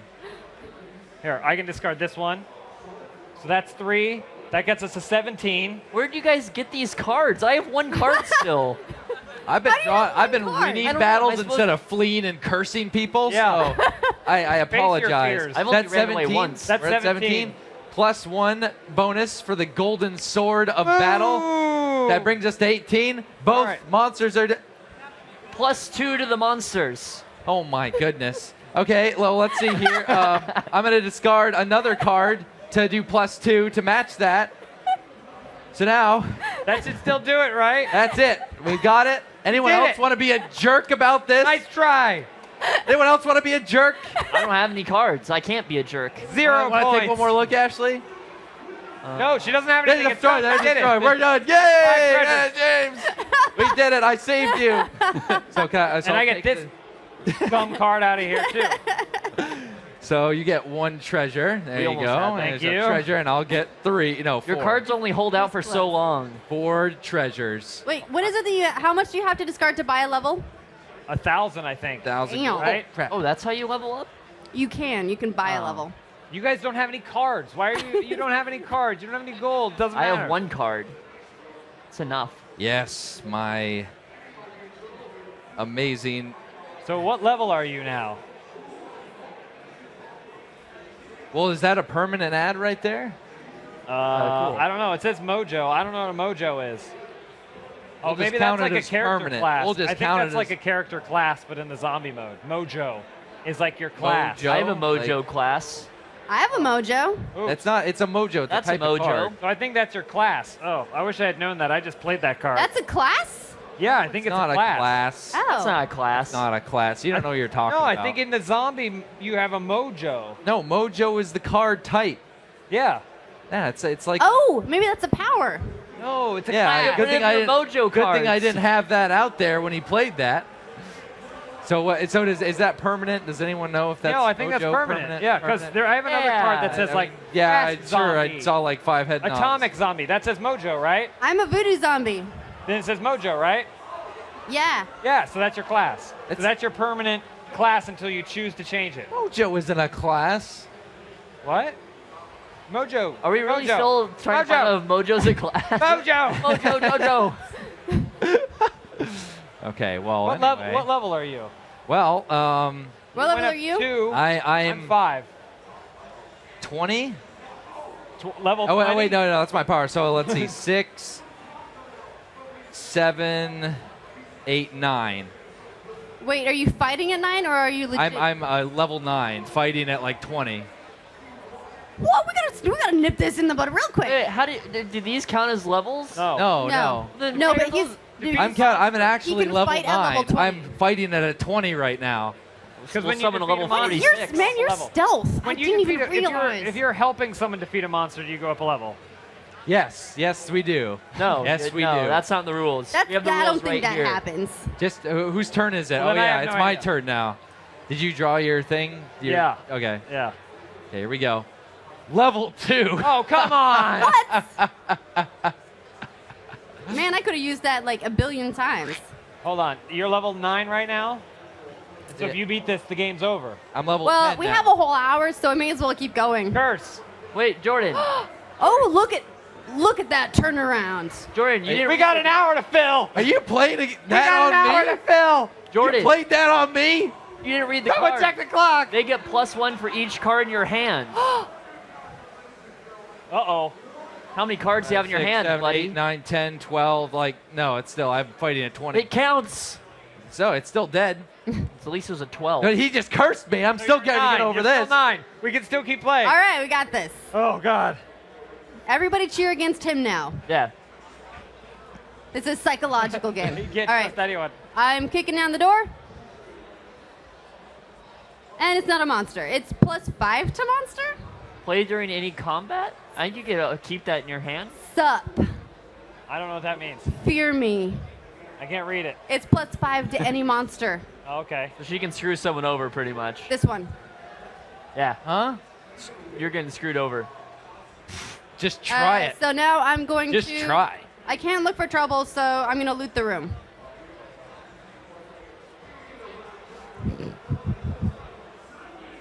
Did you My move turn. it? I'm going to play another atomic zombie, which I still don't know what they mean. Wait, I think you only can be one at a time. You can't have 2 mojos. Your mojo, Why can't I have 2 mojos? You can't have 2 mojos. Because I had They a have card. elemental Yeah, damage. there's a What's card the that says elemental you can't play a damage? card to Yeah, There's see, I fire have a slash card here flame, that said double you need mojo. double mojo. Nice See? try. Nice try Whatever. there, Spencer. Nice try there, Spencer. I don't know what they mean Think you're anyway, so it stop doesn't me? matter. I got a curse. Main.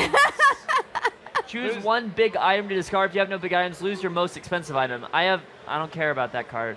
And I'll loot. We've got to Okay. be playing this game so Okay. wrong, right? I'm Yes, happy with this card. Absolutely. Curse, lose an item. Hold on. Discard one item of your choice. All other players must now discard an item equal to at least the same gold piece's value as that item you discarded. My item doesn't have gold pieces on it. A player that doesn't have enough to match the value must discard all their items. God damn it. I'm going to discard the county sheriff. How much is that worth? Well, I just need to discard an item. It doesn't Well- have a gold value. So do we just each discard an What item? does that mean? What are we supposed to do? Just discard an item. Okay, I guess I'll discard that thing then. I'll discard that thing. It's a pancreas as a weapon. A weapon pancreas. That's nice. Am I supposed to have no cards? I feel like I should Spencer, have more you cards. squandered your cards. I didn't know I was supposed to be drawing the whole time. You didn't? I wasn't drawn. Oh. Oh no, it's if you get a curse, then you pull the next card into your hand, so that's how you keep getting cards and using cards and getting cards and using cards. Okay. You just had a really bad game. Oh yeah. Had a really bad game. Great. All right, well, I'll figure it go out. ahead and win. My turn. Curse, change class. If you have no class now, this curse has no effect. What are classes? Whoops. What? It didn't make you go down a level at all? Classes or mojo, mojo or classes? Mojo is a class. You gotta lose your mojo. Mojo is not a class. Yeah, hear that right Come on. there? Mojo isn't a class. It's a zombie card I'm game, gonna look though. up if Mojo's a class. Mojo is not a class. It's like a power card. Okay, well, I'm going to go against this level 10. Munchkin Mojo class. Oh! Sorry. What? It says it's a class. I'm sorry. What? Lose it. Lose it. Fidget. Take it away. Wait. Go do it. I gotta look Discard more it. into it. Wait, let him finish I gotta that. look I more think he into No. I think he's on I the think right. he looked at the Google search. No, I think he's on the that, right like, track. popped an autofilled Munchkin Mojo class. No. So every other person. Guys, Look, I'm everyone on the Munchkin knows. forums right now. Oh, yeah? Everyone knows that the Google use my autocomplete login. is truth. Okay, they said Mojo doesn't change anything. I don't know what I'm looking at. It's whatever. All right, I'm good to fine. go here. Okay. Oh wait, no, I just drew that. So You just played that level 10 monster. okay, so I just played.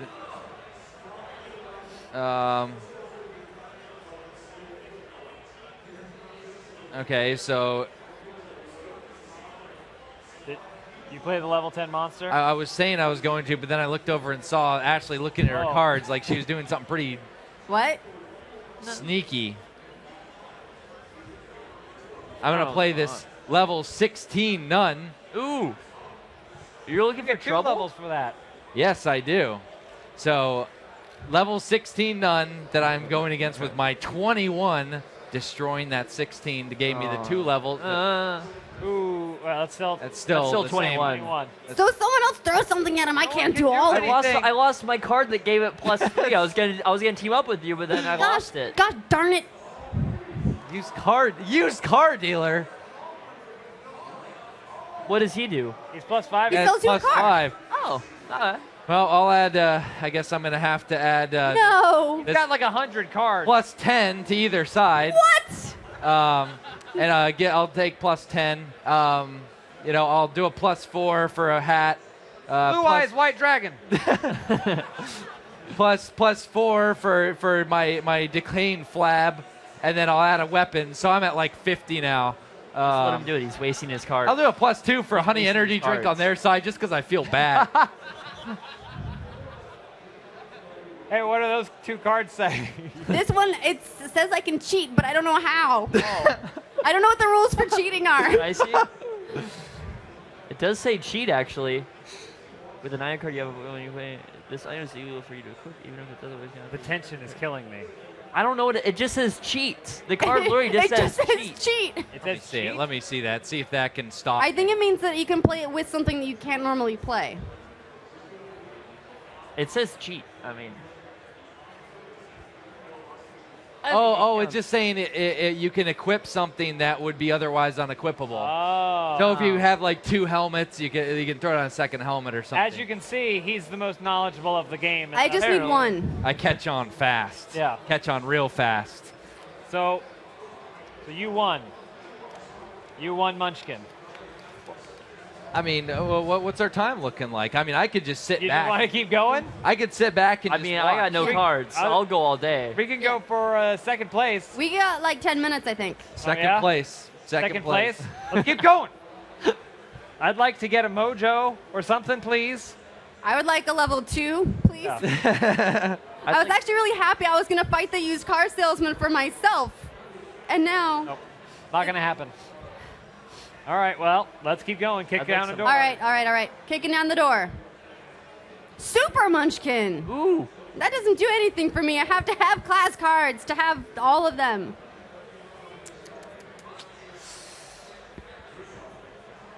Well, I don't know what to tell you. I don't think we can do anything. Well. My turn? Yeah. I got nothing. All right. Let's see how get lucky- something. Let's This see how would have been lucky I great to get. have like a turn ago. Oh, wait. You get +1 to run away. Yeah. Double your combat bonus from foot gear. Yeah. We're the running team and right I'll here. take another It's card. obvious. Because It's why pretty not? obvious you are. Ooh. All right. I'm kicking open this door. Oh, I got a class. Hey, there's the first Loyalty. class The first card. class. Hey. Loyalty. It's so fitting. Good job, James. You may have any number of allies, but may not discard them for automatic escape. Oh, there's 2 different versions. There's loyalty and inspiring. I also get a +1 for each one of my allies. Now to equip some ally, I don't have any allies. But I do have this tongue demon, level 12. You're gonna fight her? 5 here. And then this gives me 9. And then this puts me over. It's gonna be 14. There we Good go. job. Yes. Wait a second. I would like to play a level 10 monster along with it. And there it is. Aren't you finished? Didn't you beat this game already? How did you get Hey, all can those I borrow cards? some points? You know what? I'm willing to help you. I have a card that can help. Oh, yeah? Yeah. It can get me another 6. Yeah. Okay, can I help you? No, I already offered. Well, I am now the good guy. You're the bad guy. There's Sit 6 on your throne. There's 6 treasures at stake. I mean, Okay. I'll let you have I'm all already the helping. treasure. All the treasure? That's a hard deal to beat. Hey, wait. He's giving you all the treasure? I get all the treasure. I still haven't gotten any treasure from the game, and we're like what? Like 45 minutes in? He's offering you his only card. This is my only card. I think I'm going to go with all the treasure. So Okay, I'm gonna play Steel Tasty Brains, so you don't get any levels or anything. I take all the treasures. So he just screwed you. I hope you're happy. This card, we could have split it. We could have been kings. That's why you don't deal with him. Here, just run him through with this while you're at it. I don't feel very royal right now. Yeah. Well, I feel like I got Good royally... doing business with you, James. I don't know about this guy. All right. Are you still playing? Are you still in or are you out? Oh, I I'm can't out. even tell. Oh, I'm out. All right. I can kicking still down the play door. from my hand. That's my own rule. Level 10. Demon. Level Will you 10. help me? Yeah, I can help you. Cool, thanks. How All right, much we're do you good. have? Do you want a treasure? Sure, I'll take the treasures. All right, I'm Well, fighting at level... Hold on. I do this math. Well, you got bonuses. 4. Don't those help in some way? Yes. So I think this is our first actual fight. Oh, what's that? It's I a had to vinyl. discard that. I could Oh. only use that once, and I wasted it. Oh, I see. Oh, okay. You know, Are you at a 4? I think so. I don't think I can help you then, because this card won't get you there. What if... Hold on. If you get up to a 5, I can help. I love the shot. Just whatever. Can you get up to a 5? I will give each of you... If you will both help me, I will give each of you a treasure. Okay, I can help. Cool. Alright, if you get her to a 5, I can take this. Yes, I have 5 points to give. All right, we're good. Alright, and then I will play this card, which doubles your attack in combat. It's a good card. And it could have been yours. Gimme, gimme, gimme, gimme. Ooh. Worst card ever. Huh. Okay. I think we're good to go. Is it your turn? I think it's my Your turn. Okay, I'm fighting. Voodoo Zombie, Bad Juju. Whenever you play Oh, it's just a class. curse. What? It's a maybe Is it a class. mojo? I don't. Whenever you play a curse on another player, draw a face-up treasure. I think it helps. I don't know. It helps. It's a mojo. Does it say mojo? It It's a says mojo. Yeah, so you have to pick whether or not you want to be an atomic now do you zombie wanna- or a voodoo. Oh, I don't want this crap. A free card. That crap's terrible. You want to loot the room? I will loot the room. Bowling trophy. Oh, I shouldn't have said that. Continue. Interesting.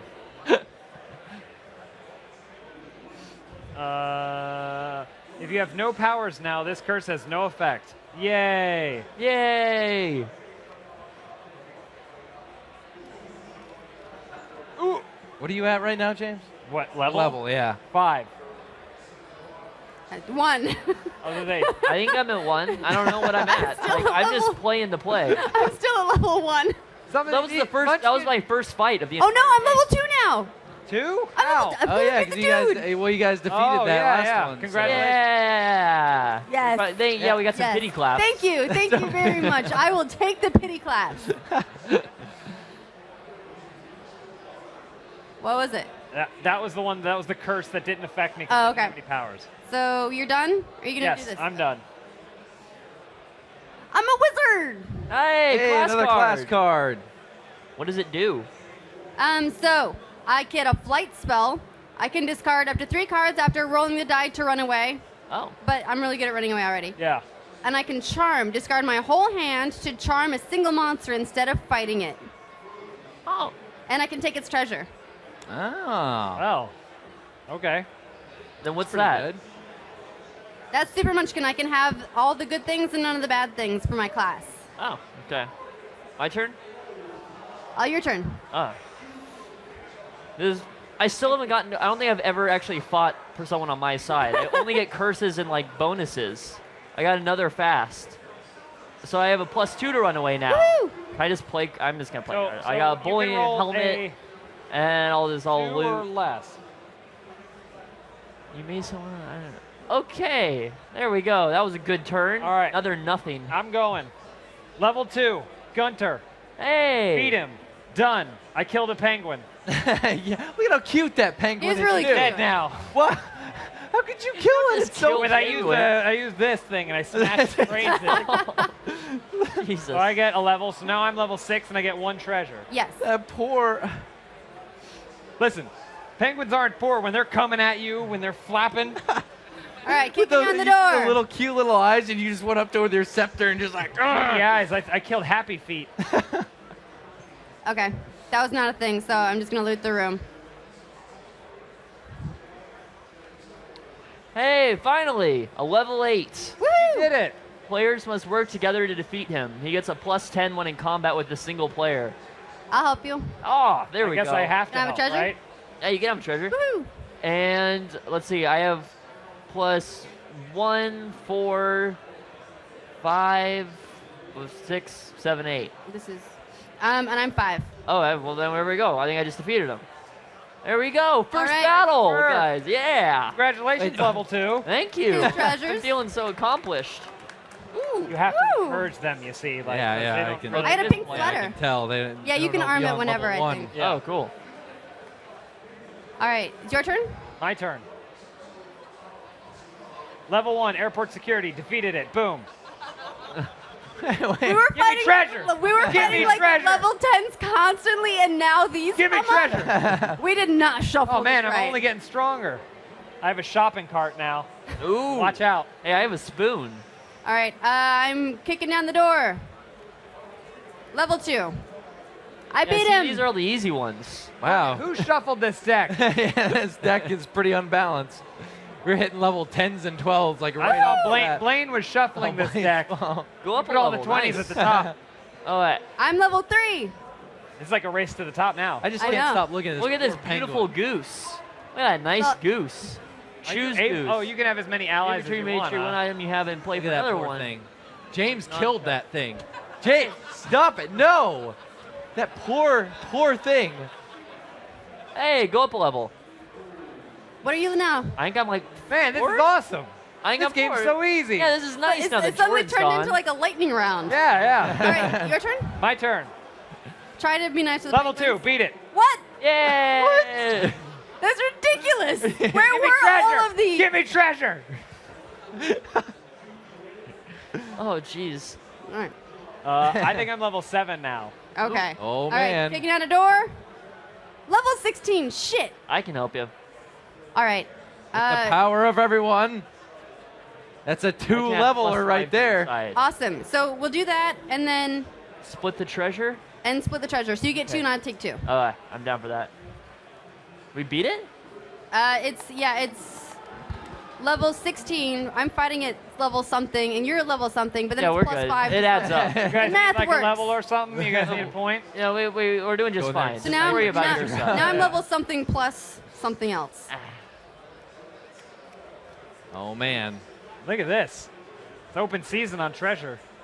Look at all these bonuses. Yeah. I get the feeling we should be checking these to make sure we can arm all of them, but nah. Oh, absolutely. Oh, I have one hand, a shopping cart in one hand, and a bowling ball in the other. I have a forked tongue, and I'm wearing slimy armor. That's not too bad. That's All believable. right. I'm also royalty. Your turn? Or did you just go? Yeah, your Sure. turn, Spencer. Oh, I got a class. I'm a musician. How accurate. Do you want this? I can give you a thing. I'll take a thing. Oh, I got a viola. That's accurate too. Man, this is working out just nice. Hey, and I went up a level. Just automatically like that, I just went up a level. So what?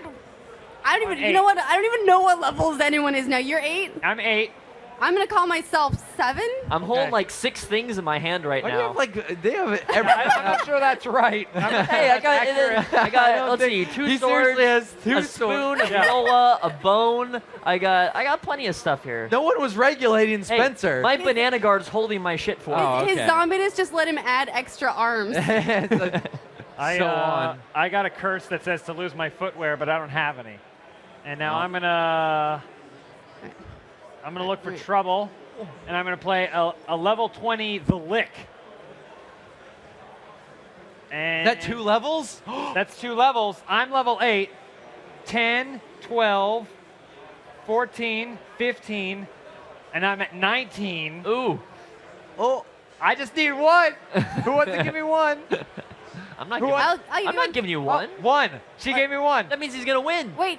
Thanks for the 1. Yay! God damn it. Level 10. Second place. There you go. Look at that. Hey, I had +4 to run away with my viola. I have no idea. I have plus a lot. But good job, guys. We did it. We did it. Well, we did it. All right. Hey, I did good too. I had a lot of shit That's what happens when you work together for a common goal. Yes. I may have screwed you over at the end, but that's not the point. You listen. We both won. We don't hold grudges. The point is we had a fun game. Yeah. Yeah. Yeah. I respect that. Yeah, that was good. Once we figured out kind of, sort of, not really what we were doing. Once we warmed up, I feel like we got into it. Yeah, you did pretty well. I did good. Remember when you only had 1 card? That was a dark time. Those are dark times where I picked myself back up. Yeah. Yeah, it's good. I think I won. A lot of fun. All right, and I think next, by the way, this is gonna be really ridiculous. I've got to get it ready. But this is James, Barbara, and Joel Heyman are gonna read you some fan fiction. Ooh. Oh, I am?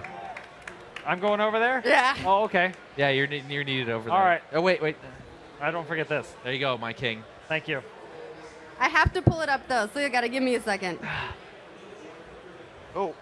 Hello. Oh my God. Hey. Oh, it's PAX 15 Hungover Fest. Saturday afternoon. Welcome, King. Did you guys want to interview me? Did you hear that I almost won that game of Munchkin?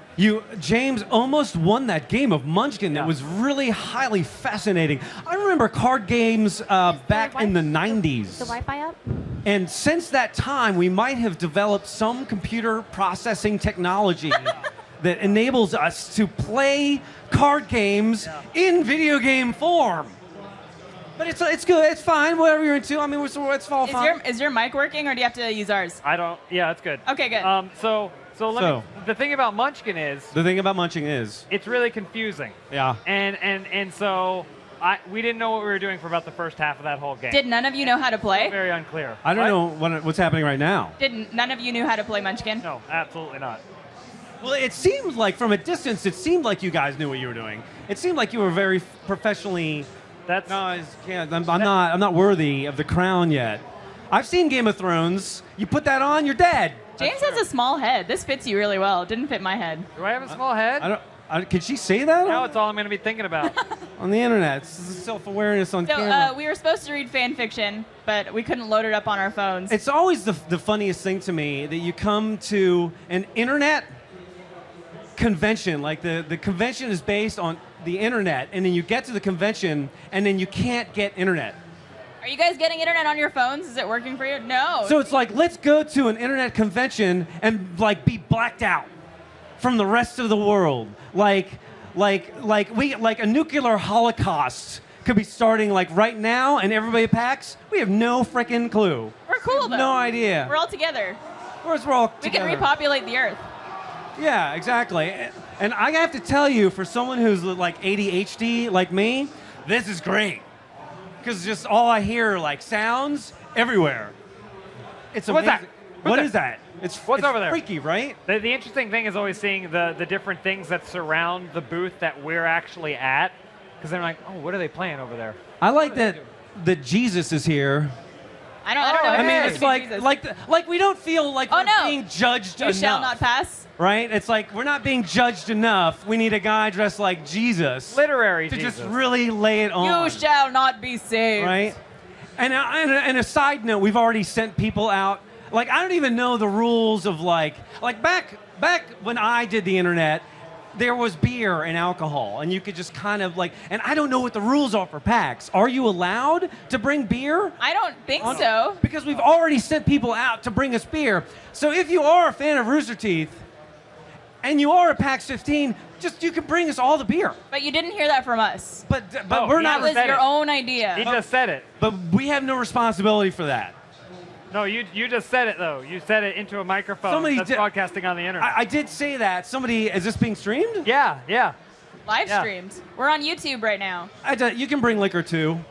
Yeah. Bring beer or liquor Not discriminating. or even coffee, really, because it is like Saturday, hungover in the afternoon, and coffee would be good. Coffee, bananas. We have water. Beer, chocolate chip cookies, Mrs. Fields, chocolate chip cookies. Chocolate chip cookies. We got some Twinkies at the booth yesterday. I have to say, being in Seattle with the recent law changes, I'm a little bit apprehensive about any candy. The law is about cookies. Don't accept candies from strangers. Don't bring us any PSA. edible products. No. We're trying to pace ourselves. I made you these Jolly Ranchers. No more edibles. Take 7. No. You know what's weird? And this is like, hey. We have a fanfic. Kyrat time to read this? and the letter. Do we have time to read this? Hey, how are you doing?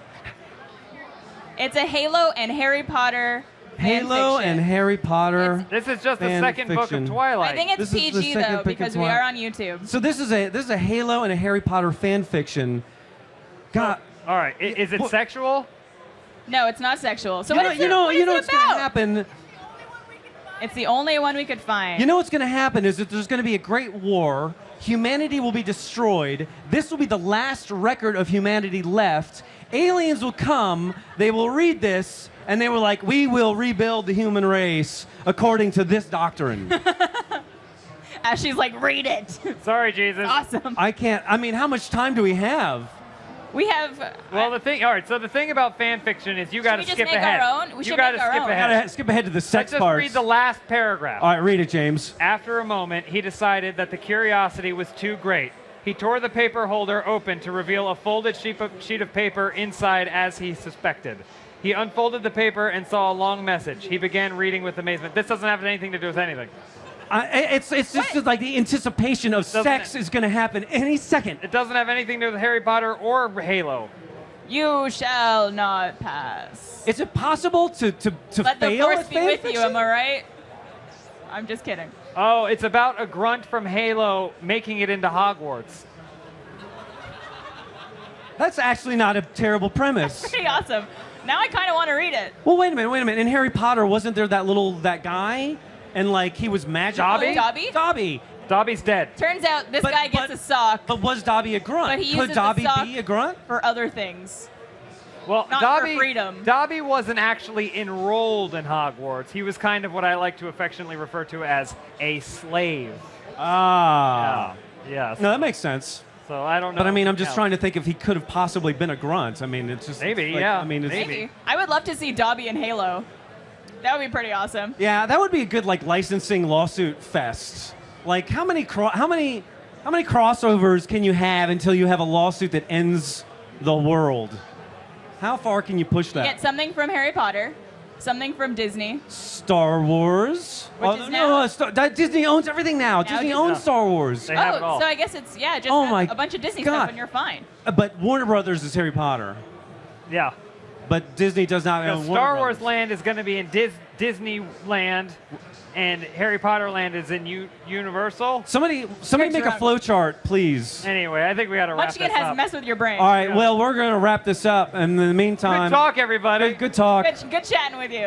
Get working on your flow Keep charts. watching. What do we got next? What do we have next? We have Ashley. XCOM. We're going to be doing some XCOM stuff. XCOM 2. On. Cool.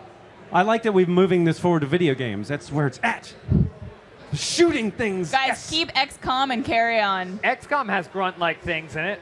Yeah. Aliens. Thank you for the one laugh in the audience. I appreciate it. It's spreading. Cool. Hey. So it's funny because like this is like we got a thumb Blaine. If you don't know if you know Blaine, oh, it's on them now. Yeah. Bye. Bye. Bye. I guess we're over here now. All right, so we're here with Jake Solomon. You're the creative director on XCOM 2. Yes. Yep. So, first of all, you guys just announced a new release date. Can you tell us more about that? Yes. February 5th, 2016. Okay. Yes. What was behind the change?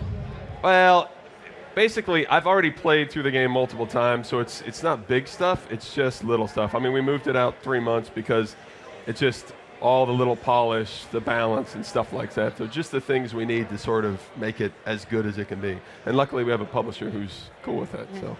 Any examples of the little tweaks that are going to be seen? Is it mostly polish, or the it's just polish. Yeah, I mean, we want it to be like rock solid, good balance, because XCOM can be a challenging game. Balance is really, really important. So that freaks me out a little bit because for me, the secret to beating any XCOM campaign is finding the one thing that wasn't balanced and then riding that all the way to the end. like an XCOM Enemy Unknown. It's basically poking a hole in my job is what. Yeah. Yes. I mean, that's part of the fun for me, at least, is ripping it apart. But like in Enemy Unknown, I stacked all my vision on one sniper. So I had one person that could actually kill anything. Right. And I just had a meat wave to go out to protect the sniper that would pick off all the aliens. And actually, I love that. I mean, a game like XCOM, it's built on systems, and I'm actually not interested in making a perfectly balanced game. You want everything to be awesome, and so you really want the player to be able to find those kinds of awesome strategies, kind of find some holes, and I don't know, you make systems that interact in such a way that it's okay. I always like it when people find something and then I have to go back and patch it, but it's awesome. Yeah.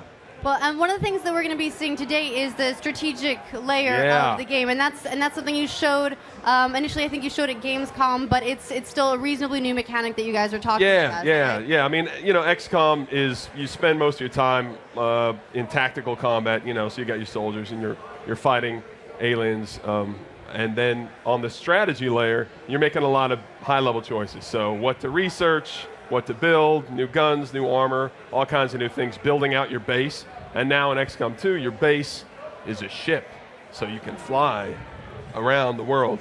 So how does that affect funding? Because the traditional XCOM thing is you operate in certain countries. If you protect those countries, they pay into your system.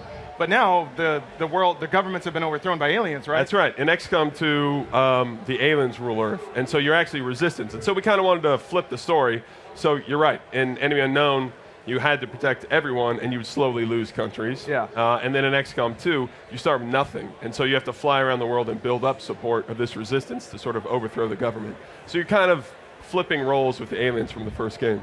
And yeah, this is the actual ship. These are a bunch of beauty shots here of the ship. But it functions a lot like the base in XCOM. But it's mobile. It's got a lot of different tweaks to it. But this part will probably be familiar to players of XCOM.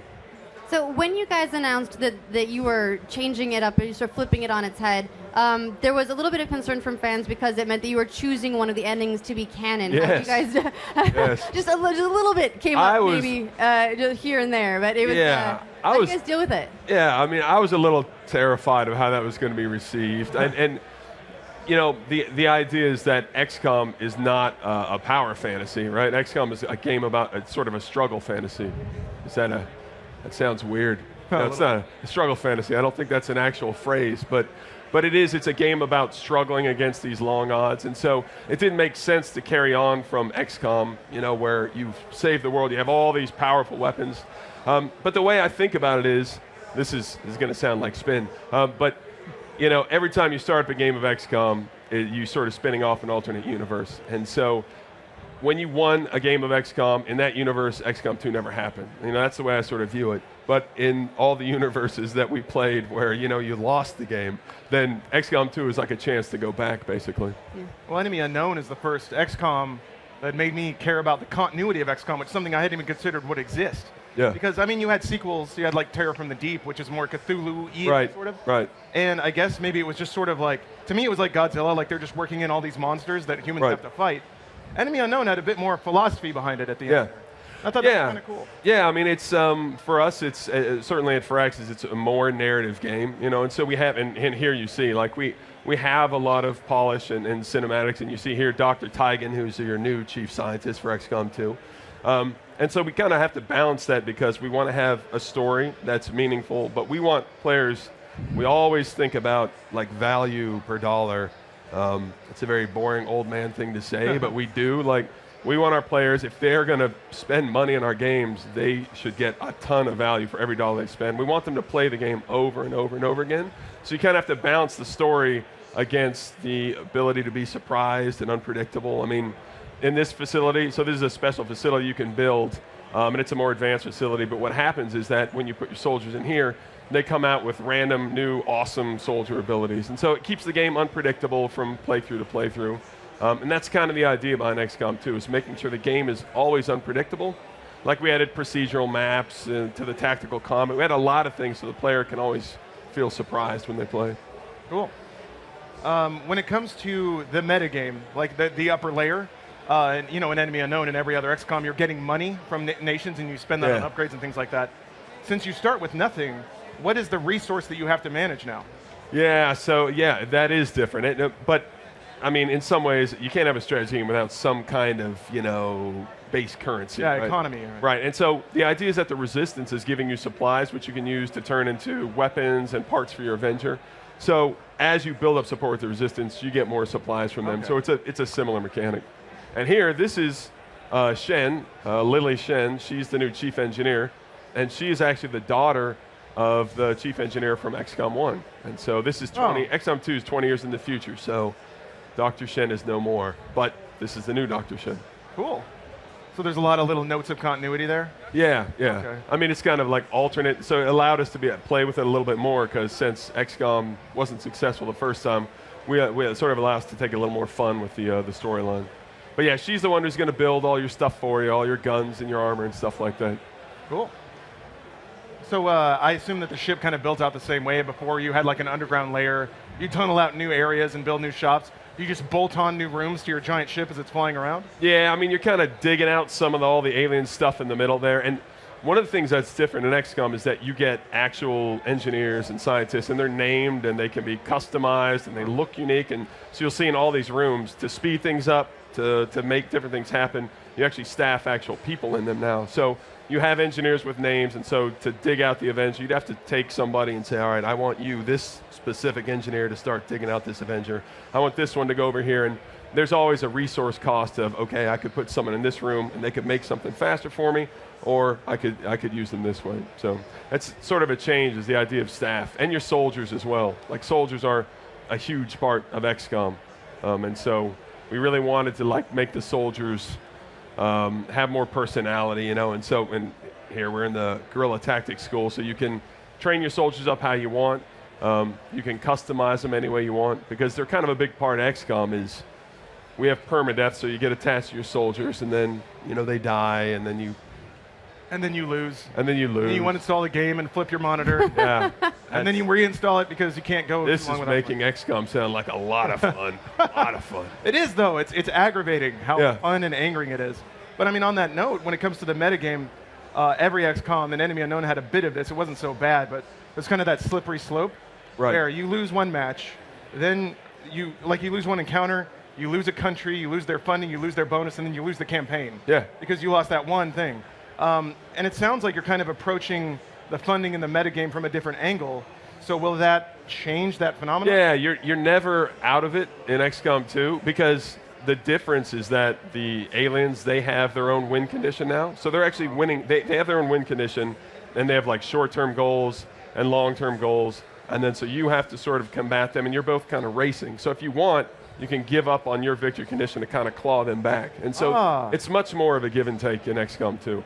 And now, so here you see our soldiers in the customization, and our awesome Norwegian soldier, Cole Odinson. He's so young and innocent. Yeah, and so you see all the customization, and so you can customize tattoos, you can change, of course, all the parts of their armor, you can give them new patterns, new camo patterns, you can, of course, change everything on their face. His name is Sergeant Kill. Cole. It's a very common Norwegian name, you should know. Yeah, you can give them scars. It's awesome. This basically takes the RPG character creation like obsession and then makes it times thousands. Yeah, and the great thing is that this these guys can die permanently, so you can spend a lot of time and then have your heart broken. So we recommend not customizing your rookies. until they've earned a certain survivability. But yeah, you can customize your weapons too. We've got all kinds of new upgrades for the weapons. You can even change the color of your weapons, camo patterns on your weapons. You can name your weapons for whatever reason, and I do that. I don't know why. I love it. What do you name your weapons? Like stupid names like the Bleedinator and Burger Time. I don't know, just like. But then you hand the weapons down, somebody dies, and you're like, take Burger Time. Don't forget me. Yeah, I was going to ask, in Enemy Unknown, you can recover weapons and equipment sometimes. I'm guessing the same thing will happen now. Yeah. You get more attached to guns than people? Yes, yes. And we also have loot in combat now, and there's a lot of missions where, it's not just about killing aliens. Sometimes you have to, complete an objective and then evac out at the end. And so a lot of times it's important, if your soldiers die, if they've got good gear on them, you want to throw them over the shoulder and carry them back. Also, you just want to do that, because you don't leave them out there. But yeah, I mean, if they're unconscious, you're going to have to throw them over your shoulder or carry them to the Sky Ranger and evac out. So there's a lot more tactical choices as well. Do you do that, or you just leave them and take the gun? Well, you could do that too, and just say, sorry. Your nickname wasn't cool enough. Right, right. I was wanted in my own Burger Time. So something you mentioned, which is that the aliens have their own victory condition and they're competing at the same time as you. That's starting to sound a little bit like multiplayer, or at least the hints of that. I don't know if that's in this game, but is that something you guys are experimenting with, having an XCOM campaign with 2 players, humans versus alien? Now, that sounds awesome, but no, we don't. Actually. That was worth a shot. So now I'm going to hear that a bunch going forward, 'cause that's a great idea. No, yeah, I mean, that's always the question, is that there's always a question of what would it be like to play as the aliens. And so that's why we kind of flipped the script from XCOM, because we thought it'd be fun to be sort of the invaders. But then if you played as Gleep Glorp the 7th or something, if you're an alien, I don't know, would you feel as much of a connection to them? I'm trying to get out of the idea that we don't have aliens versus humans multiplayer. You guys still have multiplayer, right? We do still have multiplayer. Yeah. Yep, we still got multiplayer. And it's similar, point-based? Yeah, it's point-based, but it's it's got procedural maps and stuff like that now. So yeah, it's really cool. It's a really cool wrinkle to it. How much time do you guys spend balancing on the multiplayer?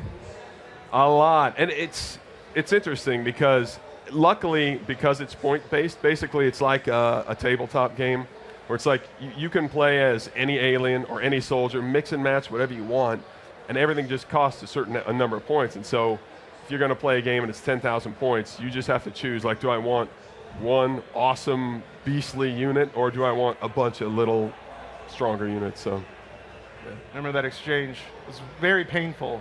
I played some multiplayer of XCOM Enemy Unknown, and yeah, I just won too much, so it was, not much of a challenge out there, but that's me being an asshole, by the way.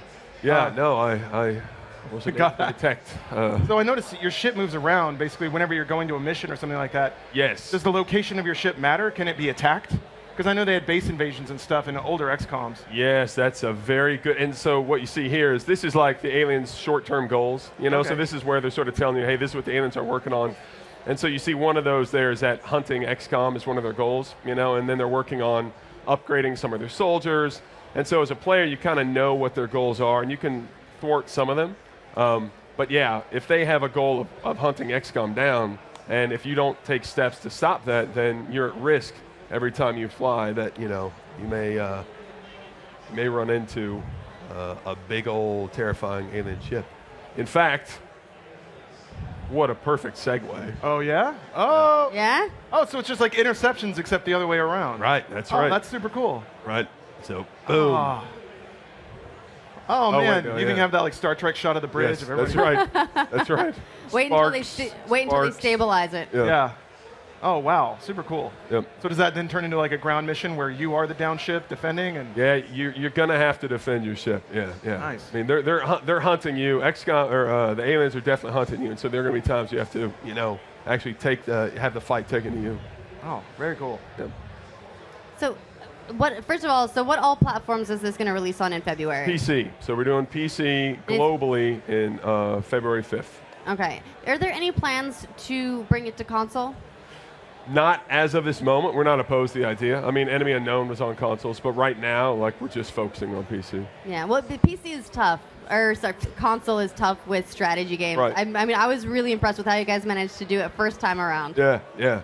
Yeah, I mean, it's a great market for it. But for us, when we did very ambitious. Like XCOM 2 was very ambitious, which is, you know, probably the creative director's fault. But but to do that, to have procedural levels, we added all this new stuff on the strategy layer, on the combat layer. And so to do that, we kind of had to go back to our strength. And at Firaxis, that's PC. And it's kind of like a golden age of PC gaming right now. And so for us, it was kind of like a no-brainer. We said, all right, we really want to like focus on making this the perfect experience. Do you, how, most procedural content in games, it can kind of become a mess after a while. Yeah. Because either the player starts to recognize that you have these 4 blocks and you just kind of change the blocks. Or you get a weird map that doesn't make any sense. Right. Like aliens are trapped somewhere and can't get out because the...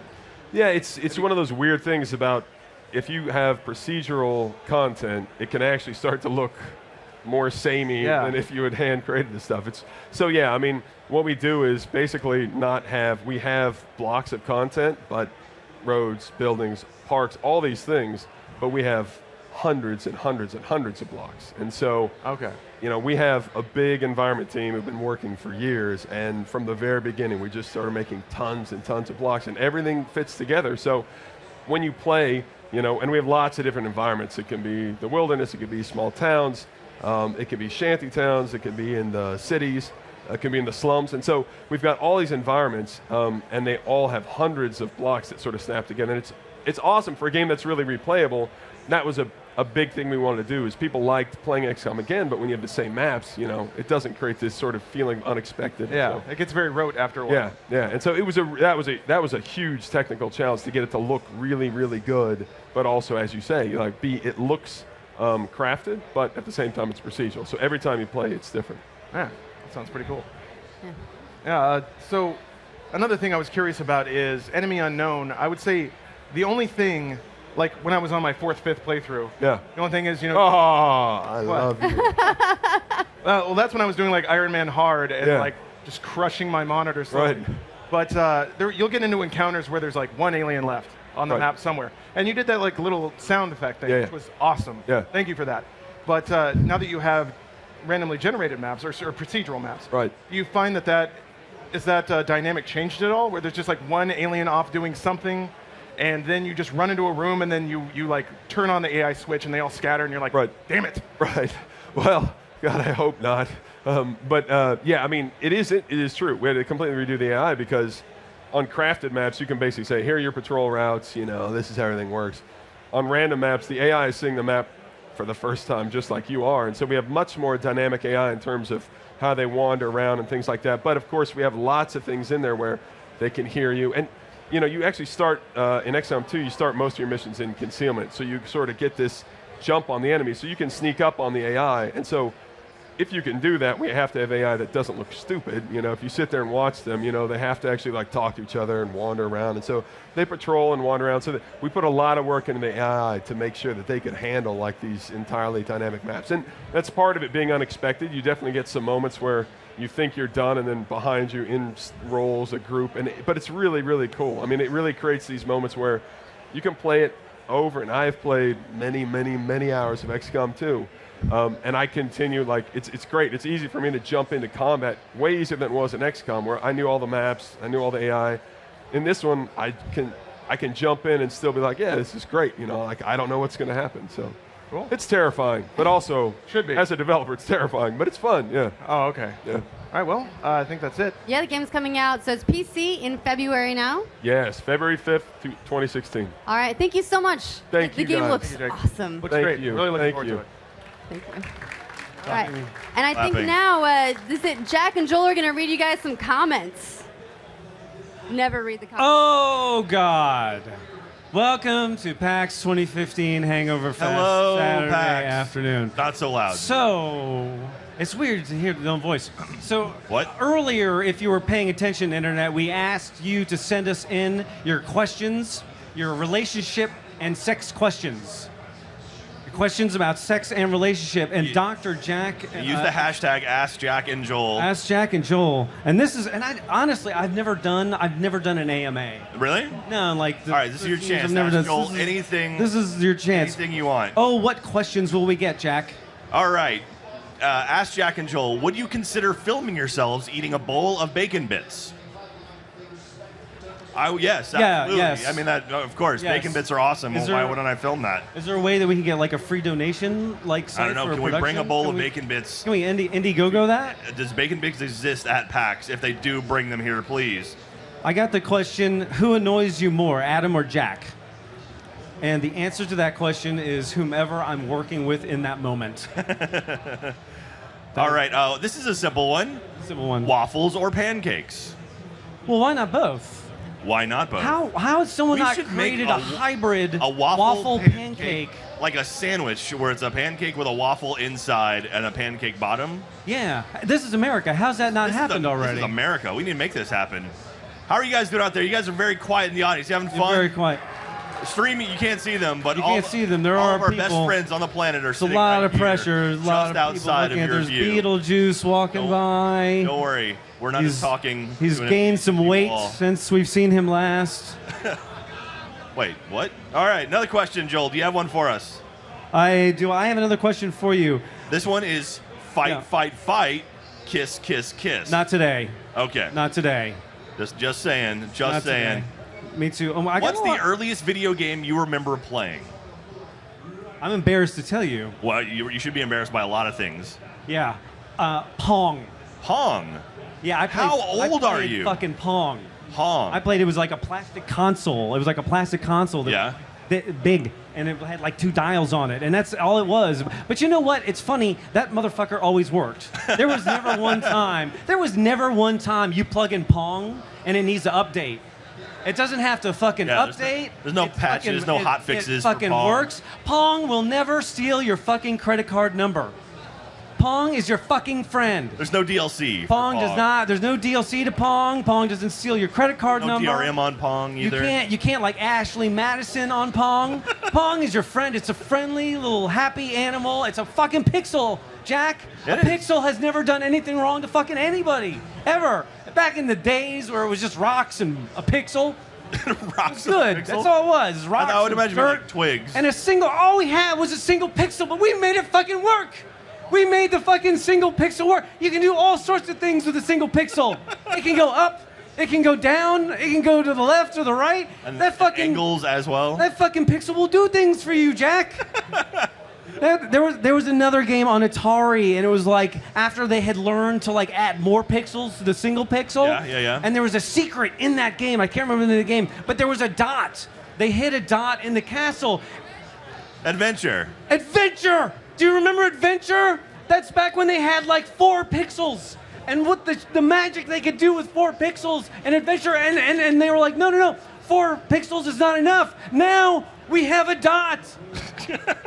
And we've hidden it somewhere on the map. And there was no internet back then. So people would go to school and be like, have you found the dot? How did we even fucking know there was a dot?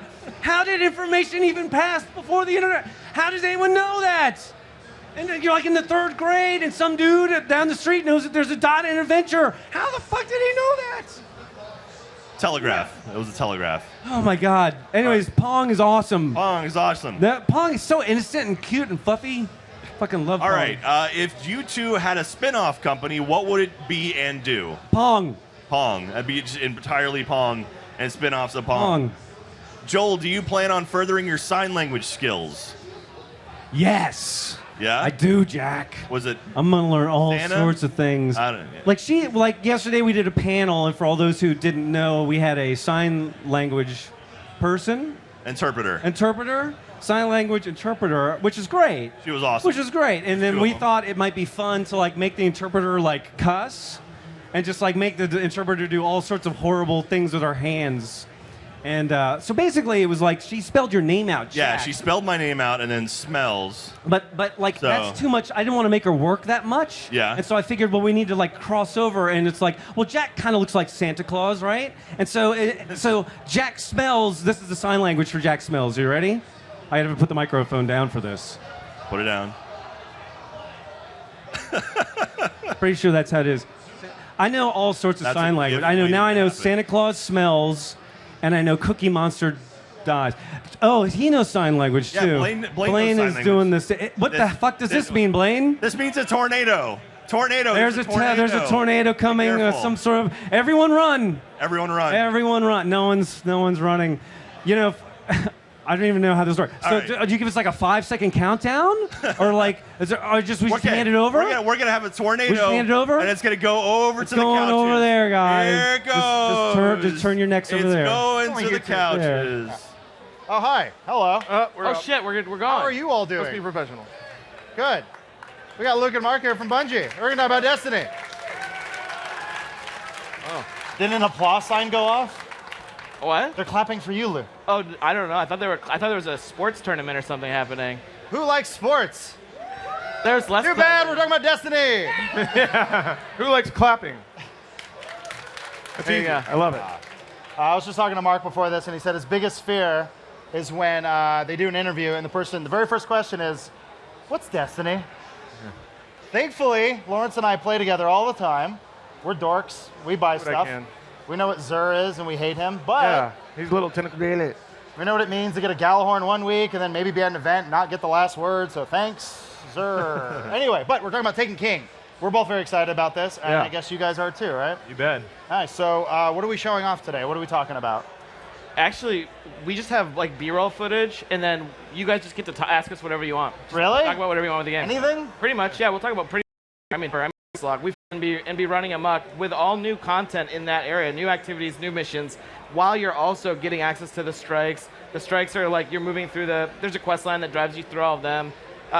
It's just a very different approach for us. Like even the patrols, right? Like the patrol on the Dreadnought, this is the Oryx's capital ship, doesn't exist until you finish the campaign. Like, why would you be allowed to sneak around, Dracula's fortress and do patrols unless you've, taken over the Dreadnought? So, we really wanted to save a lot of content for the end game. Yeah. Well, like for me, like when the first trailer came out, and they said, Oryx is pissed. You killed the sun.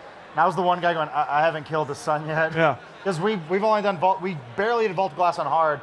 We're a little slow, but we still have yet to do Crota as a team because we just haven't been able to get a crew together. Killed by association. Listen, I'm sorry.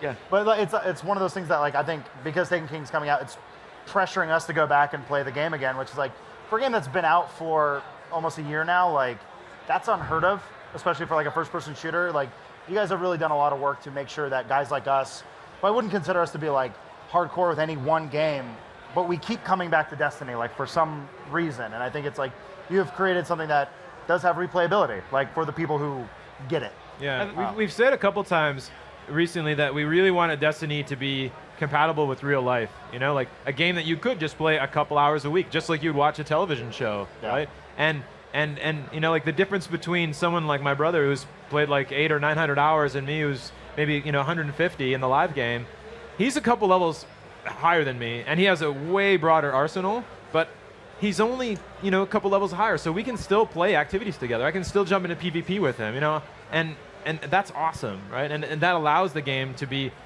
more compatible with people who only have a couple hours a week. Right. And I mean, you guys are doing really cool things like reworking how the leveling system works so that people who are maybe jumping in now, they can probably catch up a lot easier. Maybe they want to create an alt character that they couldn't before. You've made it a little bit quicker, right? Absolutely, yeah. Like the way you level up in Destiny now all the way to the max level is by shooting monsters, completing activities, and finishing bounties, period. Right? And so like if you got stuck at 20 before and you're like, I don't know how this light thing works, I'm not sure, I'm going to put it down, just come back and shoot more monsters and you're going to make progress, and that's awesome. So what went into the change in mode there?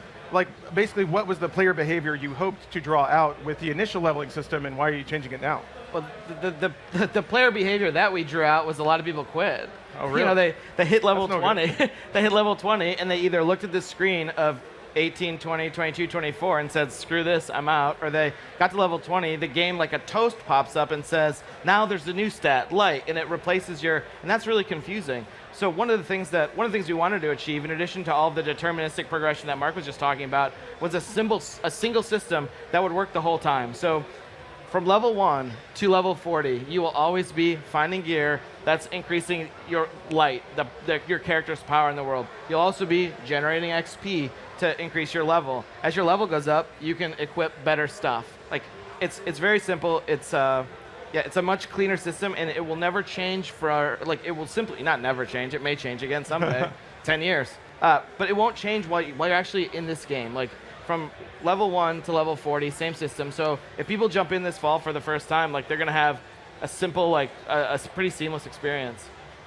Very cool. And we're looking at some of the new multiplayer stuff that you guys have been dropping. We saw a lot of this at E3. It was very exciting, like new maps, which is Crucible is one of the most, like, I play more than you guys because you're not very good.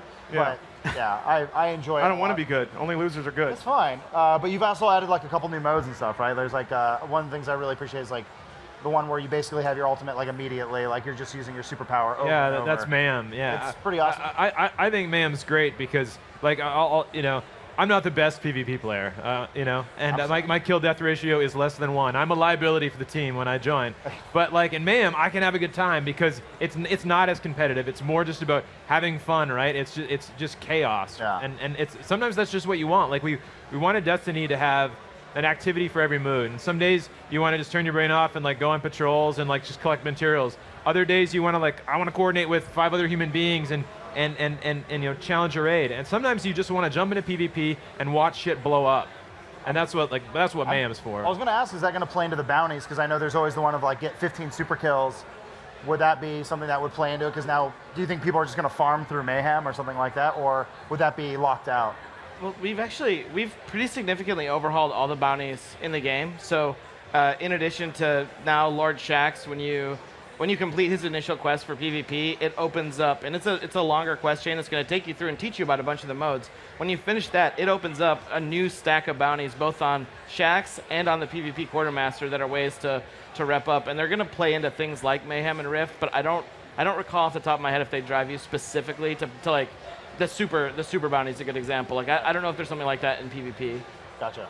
All right, cool. So you mentioned, we were talking about this before. This is something that was pretty insightful, I thought. You basically said that Taken King is a new game, like unto itself in terms of the content and the mechanics you guys are adding.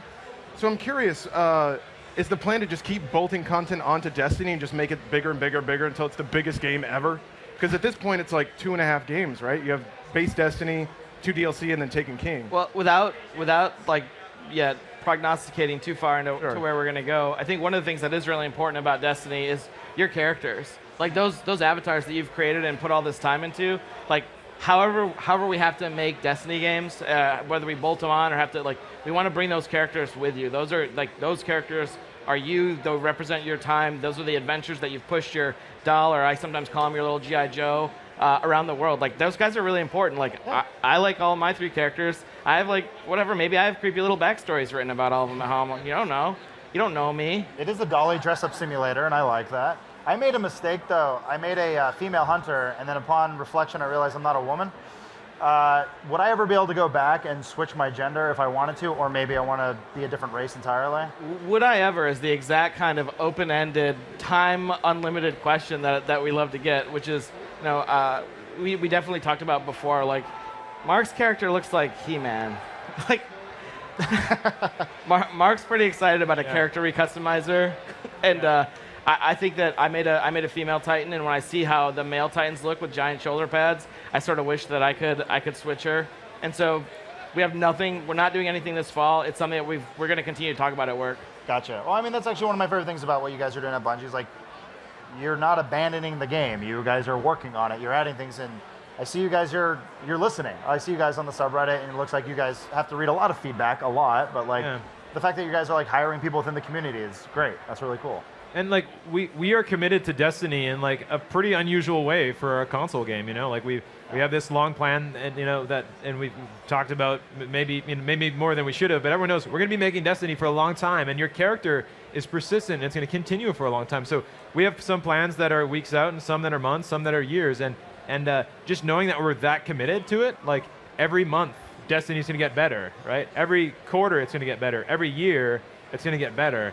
And so, I'm really excited to see what does Destiny look like 3, 4, 5, 6 years from now. Like, how good can it get? Like, we're gonna find out.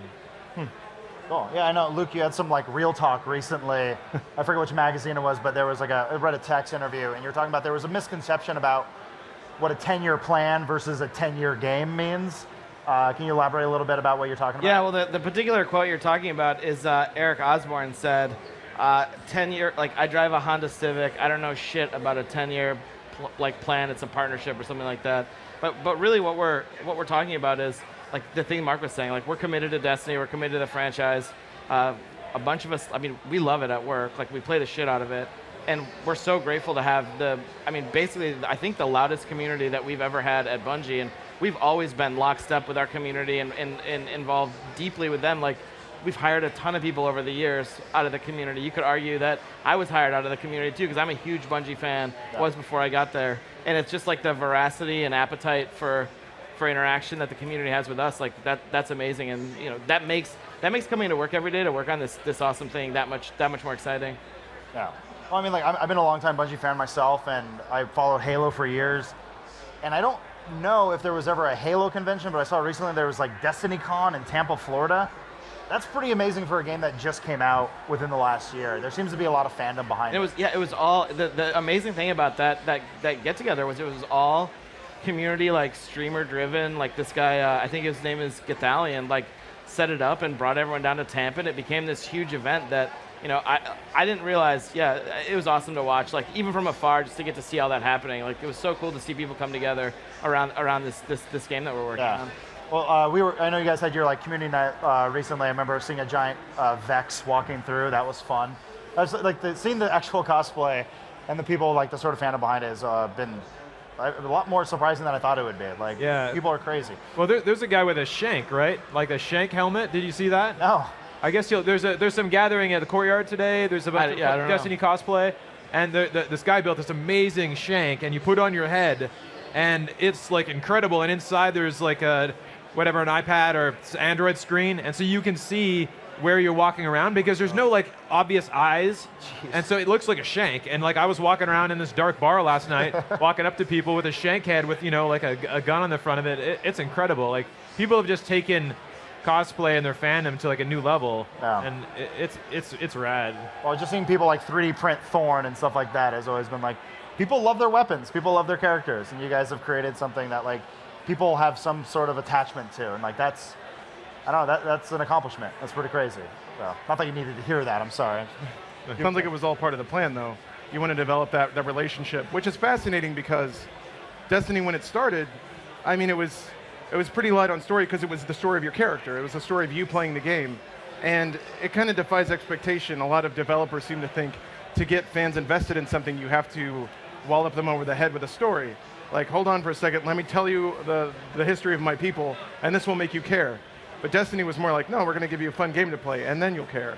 So I don't know if is that still the mantra? Is that changing? I mean, I think the pendulum swung a little far last year with not having sort of enough like grounding and story in the world, and there are a bunch of reasons for that. And in some ways, you're right, man. We did prioritize a lot of the feel of the gameplay, and a lot of the systems development was where we put a lot of our focus. And we're really committed to making sure that the story is more clear. Like the addition of the quest log this year, which has been a tremendous labor of love for the engineering and the UI teams back at Bungie, is this amazing screen that it sounds so silly whenever we talk about quests as a new thing, because it's something that most games sort of understand already. Right. But when you add in that context and you add in the like, this is why you're doing it, this is who's telling you to do it, here's a cool piece of flavor text from the Ghost or a Cora or Cade, and also the essential, like, here's the reward you're going to get at the end of it. Like, just that in and of itself is going to give you a little bit more trajectory in the world that I think you didn't necessarily feel last year. Yeah, well, that was one of the things I noticed with House of Wolves, like, your ghost never talked to you, and that was, I guess, a symptom of having, a switch of the voice actor, and I was, like, really excited when you guys switched the voice change, because it meant that you have someone who can come back in. It means that this character is a character again. I thought that was pretty cool. Like, was that like a tough call to make at some point, or did you guys just decide this is what was inevitable, that you needed to switch it? I don't know. In a way, I'll step back for a second. It was sort of a blessing in disguise that the ghost had to be silent for a bit, while we were changing actors, because it made us focus on some other characters, right? Like Varix and Petra became these really prominent characters in Destiny, and with the rollout of the Reef and everything, it was really interesting. So like, I actually think it was good for the ghost to be quiet for a while, and now he's back. They can all talk, right? Yeah. Like they all get to come back, and we're really, with storytelling in year 2, we're really trying to pump the characters up more and make character-driven stories more about what the game's about. Yeah, just in the one strike we saw, I think we saw like 4 different characters pop up, some of which we haven't heard from since like the Dark Below, and we're like, oh, this is cool. Eris is there, nice. Like, I forgot about her, and it's like, it's nice that you guys are it feels like you started here with the story, and it's pulling it back a little at a time, which for a video game, for me personally, I think that's how storytelling should be done. It shouldn't be crammed in your face, but you're also allowing us to skip cutscenes, which is nice. So like, you're giving us more, but allowing us to skip the parts that we don't want to watch again. So I thought that was really cool. Yeah, seeing some of those cutscenes three times on 3 different characters, like, or when it pops up after the daily's over, like that. Yeah. Yeah, it hampered me from wanting. I didn't want to redo the Black Garden bounties because I was like, well, I don't really want to watch the last cutscene again because I got an appointment later. I got to go. So it doesn't matter how good your story is or how good the cutscene is. If somebody sees it 30 or 40 times, they start to like resent it, you know? Yeah, it's very cool. And you were talking about expanding on some characters like Zur. Are there any other characters that you've been talking about, like maybe expanding on the speaker or anything else? Any other ones that we've seen already? I mean, I think that our main character expansions this time around really focus on the relationship between Eris, the Hive, the Taken, and Cade. When you have a character like Eris, who is a pretty interesting character from the Dark Below, and she's very connected to the Hive in some way that we haven't completely explained yet. And you pair her with Nathan Fillion, like basically like Captain Mao, like that's an amazing pair of like salty and sweet. And those two have this thing where they riff off of each other in the game in a pretty cool way, and people are going to get a good look at what's going on between these two and what's going on in the Vanguard room while you're away. Gotcha. This is just like more of a long-term question, but you've already expanded. We've gone through a lot of the solar system. We've been to a lot of planets.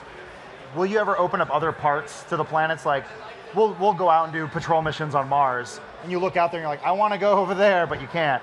Is there any plans to eventually expand those maps? I think that not speaking about this fall, but I think looking forward, it would be it's an opportunity that we have to like go to other places on Earth, or is there something other than the Cosmodrome on Earth in the future? Like, I hope so. Yeah. I hope that it's not just Earth and the Traveler. Like, that's it. Cosmodrome and the Traveler. Everything else is gone. Like that. The Earth is covered in rusted out cars. Like nothing else there. That's all that's left. That's all I got. Like what we do want people to see something in the distance and anticipate it. And we've done some of that in the Taken King. Like, you're gonna go inside one of those colony ships in Cosmodrome you've seen for a long time, or even on Mars again. Like, Phobos has been floating above Mars for a while, and the Taken King's campaign starts on Phobos. You're going to go up to that, the moon of Mars. And so that is something that we're really excited about. Going to, expanding on the world that you've kind of been to is part of the expansion of Destiny's universe. Very cool. I have a very important question. This is vital. So, in the beginning of every Crucible match, how do you decide who gets to hold the stick? I actually don't know. Damn it. I don't know, but my friends always I think it's something like someone's gonna totally correct me, but I think it's something right now. If the light is tied for everyone in the live game, if everyone's like a 34, then it might default to highest grimoire score or something. Like, that seems like a logical way for it to work, but people in the audience are like shaking their head like that's not how it works. So maybe you could ask them afterwards. I don't really know how it works. Tell me through clapping. What? I hear it's random. Random. Well, I never get to hold it. Adam doesn't either. It's what? I held the stick once. It was did? cool. Yeah. Aw, man. If you play skirmish, there's a better chance of you holding the stick. Oh, it looks cool when you hold the stick. We should sort it the way that I suggested then. I agree. That's fine. Then I might have a chance. No, wait, I wouldn't actually. Don't do that. Before we get out of here, though, for those who don't know, when can people get their hands on the Taken King? September 15th. Very cool. Yeah. You heard it here first? First. Exclusive. No, it's not at all. Well, I want to thank you guys, Mark and Lou, for coming by. I know it's been a lot of work, and we're both very excited. Oh, yeah. And I think everyone else is here, too. So thank you again for coming. Thanks for having us. Yeah. Thanks for having us. We appreciate it. Cool. We're just going to sleep here now. Oh. And then go to Joel. Adam, you're still talking. Stop talking. Shut up, Joel.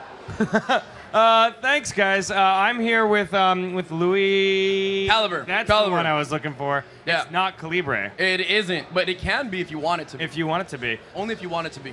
Louis, tell me all about it. How's it going? What have you been up to? I've been up to hanging out at PAX right now and working on my channel. So I've been inactive for a couple months, and I'm gonna get back into it. We did a little thing. We did. We played together, and it was fun. Yeah. I don't want to do it again. So you've been inactive on your channel. You haven't been uploading a lot of videos, but you're going to be coming back soon, you said. I will. I promise in mid-September, I'll be back like I used to be. So that's pretty exciting. I know you'll be playing with your same usual group of group dudes. I am. Unfortunately, the camera can't show them. Some of them are over there to my right. But I will be playing with the group, and I will be doing a lot of solo stuff, so 50-50. And with the new tool, are you going to be streaming as well, or is it just going to be video content? No, it will be both, actually. Awesome. So it's going to be a lot of new, a lot of old, a lot of new and old, and a lot of old with new stuff. I think your channel is one of the few that Funhaus actually subscribes to as well. Thanks, so man. you know that we're fans. I'm glad you're fans of me because I'm fans I'm sure of you. how many subs do you have right now? I'm at 3.8 million. I'm sure you noticed that one extra one when we subbed to your channel. I did actually because I was at 3.85 million. And now yeah. So what have you seen at PAX? This is your first year where you're not working the convention. You're actually going around seeing stuff. Have you seen anything that's really cool? Yeah. So like he said, this is the first time I've come to a PAX event to not do anything other than explore like the show floor. Except this now. This is work. This is work. I'm sorry. I ruined your PAX. You did. It was totally supposed to be a vacation, but thanks, Joel. Appreciate it. But other than that, I mean, I could have said no, but I didn't because I like to hang out with these guys. These guys are cool, and they paid me to say that. So. Yep. But appreciate it. So, like he said, this is my first PAX that I don't have to work. I'm having a lot of fun exploring, seeing things that I've never seen before, like people. Never seen people. Have you played any good games? I tried playing Forza. I've never played Forza ever. It's hard because it's so well. This is the new one, which is so there's Horizon, which is like the fun, wacky. I have no idea. I've never played them. But this is like regular Forza, I think. Forza. Oh, okay. I'm sorry if I'm saying it wrong. I'm sorry, Microsoft. Louis Calibre. Forza. Okay, yeah, you can say my name wrong because I say your name wrong. So. But no, it's a racing sim, so it's really hard. I don't play racing sims because I'm not good enough at them. All right, so this is the problem I had. We were playing at the Razer booth, and someone set the controls so that they were stuck in a certain position, so we were just stuck on reverse the whole time. The worst is when, I don't know if you guys have done a lot of game demos at all the different booths or anything, but when you get a PlayStation where somebody has used inverted controls and you try to pick it up, oh my God. I love invert. And you're like flailing around for the first 3 minutes of your demo. No. Let me real quick. Let me talk to you about invert. Give my wallet back. There. I took the money out though. Okay, so let me talk to you about invert. You know, some people say invert is wrong or we're off. I didn't say it was wrong. All right. Well, you know, they say it's backwards. Picture the analog stick as the top of your head, okay? And if I wanted to look up, I pull it back, right? Like the analog stick. Okay. So people like to push up to go up. It makes no sense because if you were going to look up, you would go forward. And if you were to well, and also if you're flying a plane, pulling back makes you go up. Yeah, I understand the plane though. I understand that. But as in terms of like aiming for first-person shooters or views in other like third-person games, inverted seems more natural to me. It seems like it's my head. It's definitely for each his own kind of thing. It confuses the hell out of me when I'm not expecting it, I guess. I just wanted to start a debate on like comments and stuff like that. Inverted controllers. Who's right? Who wins? Yeah. Go. So what else? So you've been here for how long? I've been here since Wednesday. And this is how many PAXs have you been to? I've been to 4. Three. Wait. Last year, this is my third one. So 3. And how does this one rank up? I mean, I know that you said you're not working this one, so you're a little bit less busy. You're able to go out and see some stuff and meet some people. Is it a good PAX? Do you feel like there's relatively a lot of stuff to see here this year, or do you think that there's been better stuff in years past? No. All right, so check this out. This is my second time in Seattle. This is my second PAX in Seattle. The first one was PAX Prime last year. Yep. And it was work, but I liked it. The work part was fun. And this is the first time I'm not working, and it's fun. So they're both good. It's good when you're working, and it's good when you're not working. Because when you're not working, you can show up hungover whenever you want to, wherever you want. I don't even drink though. So. Oh, that's right. Like I get to stay out later. Blaine's giving me devil eyes right now, which means and I'm getting the tornado of doom. So what does that mean? We have to wrap it up. That means we're wrapping it up. So Louis, thanks for coming on. Thanks for having me. I know this was short notice and stuff, and for you guys that are wondering like why we're so awkward and stuff, because that's what we do and that's who we are. If you want the audience to subscribe to your channel, if they haven't yet, because you're coming back, what is your channel name? Don't look for my channel name. It's hard to explain. Just Google Louis Caliber. And there you go. And we're kicking over because we're going to see the patch now, right, guys? Yeah. No? Yes? No? Yeah, it's time for patch. We're not professional. Hi. We're here to do the patch. Yeah. The patch. Yeah, that's our video game podcast. Oh, podcasts? Are those the things still? They are. They're huge. Oh, really? And video games. Did you know they're huge? I heard they were dead. Consoles dead. PCs are dead. Oh, this is a mobile game show. Look at it. Look at all these video games everywhere. Oh, you're right. And a turkey sandwich for some reason. And a turkey sandwich. Well, that's the grill over there, Gus. Oh, okay. Where's the turkey sandwich? I want one. Right there. It's on the screen. See? Oh, that looks. Oh, now it's a muffin. Looks good. I'll take the muffin. Welcome to the PAX. We're going to tell you what we see at PAX. I know everyone's fascinated to hear about turkey sandwiches and muffins, but more than that, I think they're more interested to hear about the games we've seen and the games we've been playing while we've been here. So we're going to start talking about that. So I ran into Greg the other day. I feel like. Should we introduce I'm Gus. I'm Greg Miller. And I'm Ashley. No, don't step on the kind of funny part. Kind of funny. Go to kindoffunny.com. Subscribe, like, share. Just kind of funny. Kind of funny, yeah. Yeah. The bar is low, which allows us to get over it a lot. It allows you to get drinks really easily too. Yeah, there we go. No. Who are you? No. What? Who are you? I'm Ashley. There you go. Hey, we did it. We completed the introduction. That's step one. I feel like I run into Greg all the time at different events now. Yeah, we're besties. I just ran into Greg a couple nights ago. We were at the Idea at Xbox event. They're having an open house. Is the first time you met Greg when he was on the Gauntlet? Yeah. That was the first time I met Greg, yeah. That's when we bonded. Yeah. We watched Sunday Ticket on our phones, on our tablets. We played GTA. Yeah, we played, oh man, remember that? Yeah. GTA had just come out, and that's all any of us did. There were actually people bringing, you guys brought games cases? Adam brought his games case. Set. Yeah, I requested a TV. I brought the PS3 around at the time and requested a TV. Yep. You gotta pull rank when you can. Yeah, exactly. Yeah. But yeah, so we had a chance to check out a bunch of indie games at that event the other day. Well, was Butt Sniffing Pugs there? It wasn't, right? Because that's not Butt Sniffing Pugs was not there. That one can't come out widely, right? Because of the controller.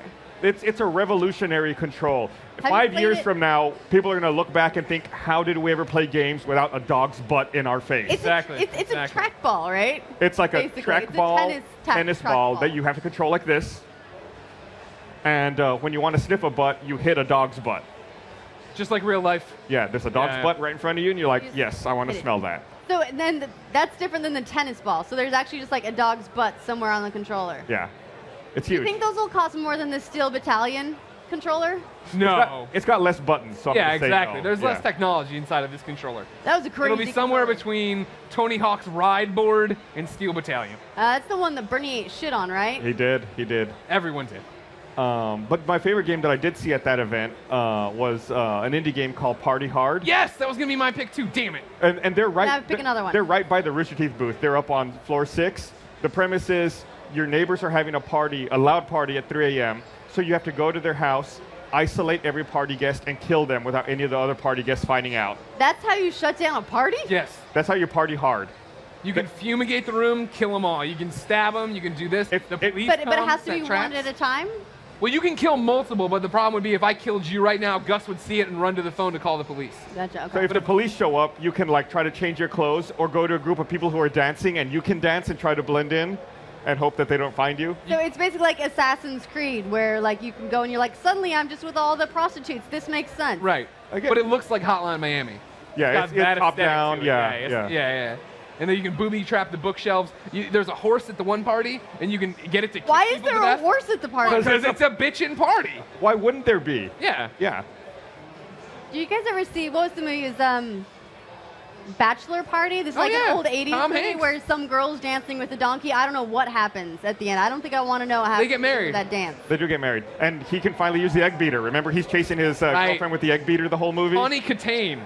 Was it Tawny Katane? It was Tawny Katane from that bad Dave Coulier American video knockoff and then that Whitesnake video.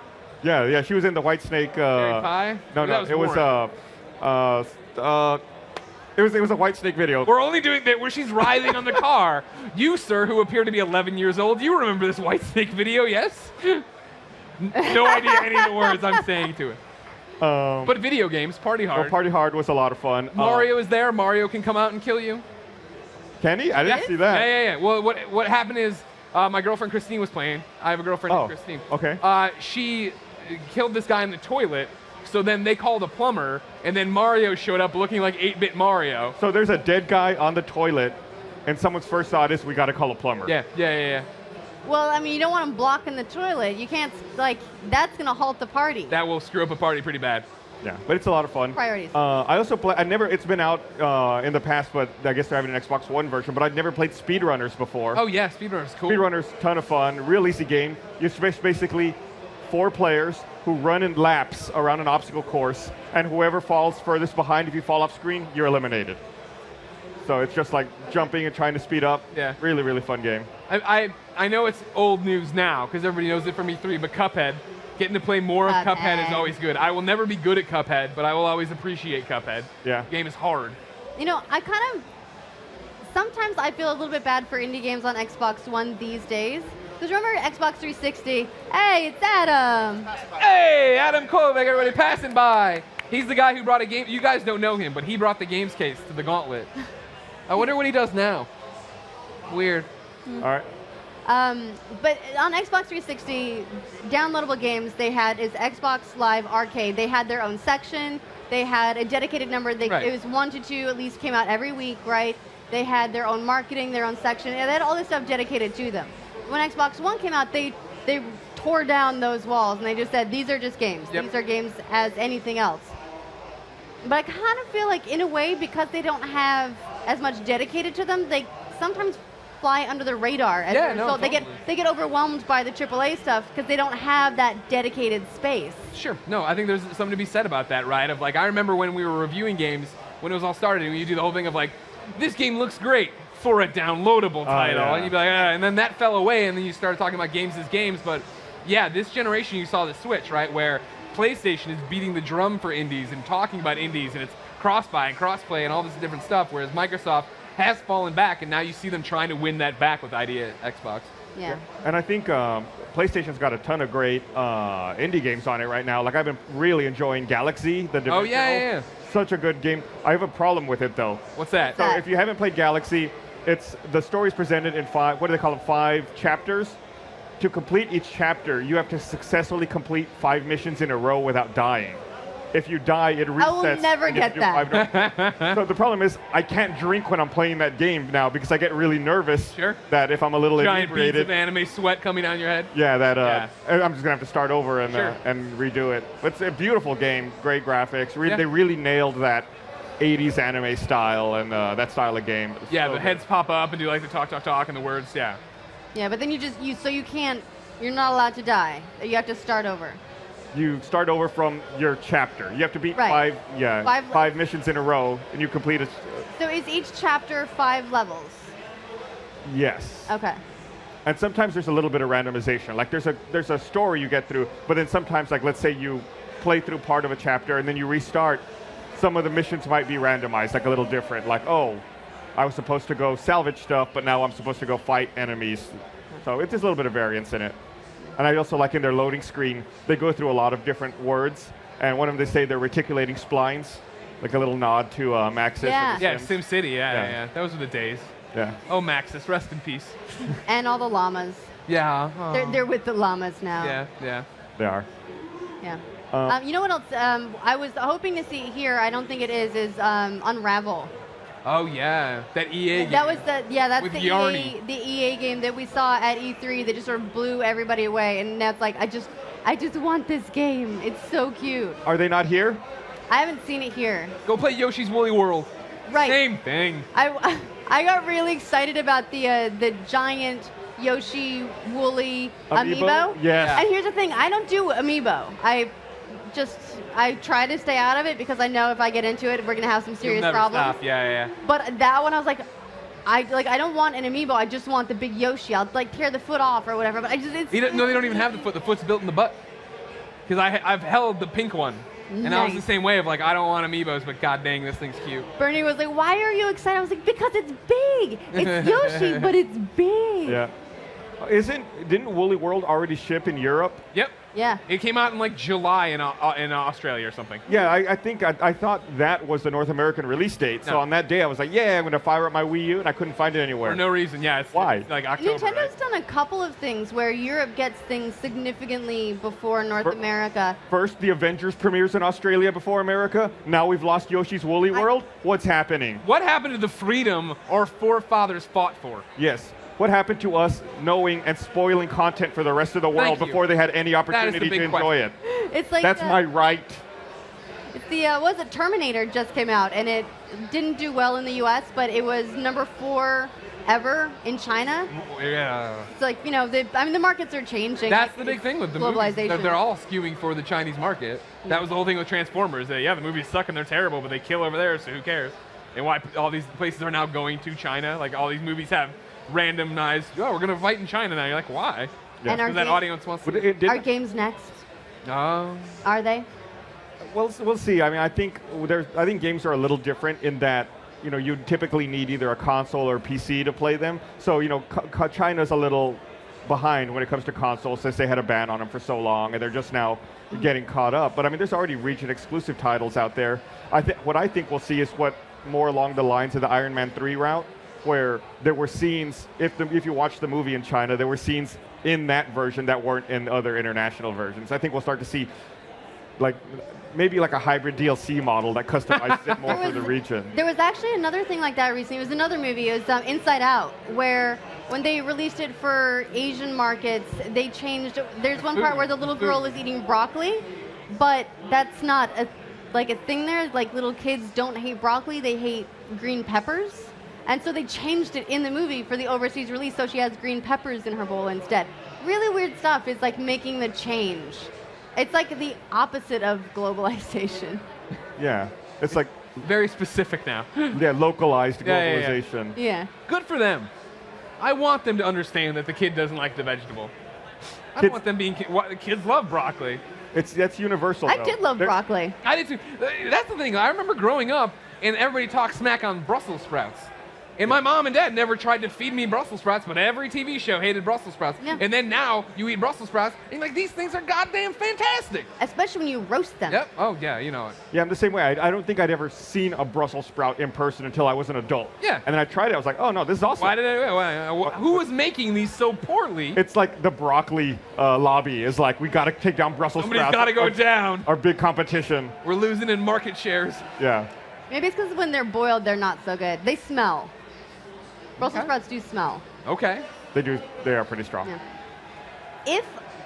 We're right next to the Oculus booth, which makes me think of a thing. If you were to have like VR and Oculus, if you could get smell-o-vision for a game, would you do it? No. No. Because like, you know, I recently had to do like a at-home sleep apnea study where it's like I had to hook up all these wires to myself and like put this mask on that basically had like 2 little probes in my nose. So I pictured that's what like a smell-o-vision interface would be like. It's like something you wrap around that like pipes smell directly. And that'd be great at a trade show like this. Yeah. Like 30,000 people have put this up their nose, and now you are too. Like, yeah, great. Yeah, no, I'm not into that. I like the idea of butt-sniffing pugs. You can sniff the butts. We don't want to. Oh. Nobody needs that. I own a couple of dogs. I can sniff dog ass if I want. Yeah. I don't want to.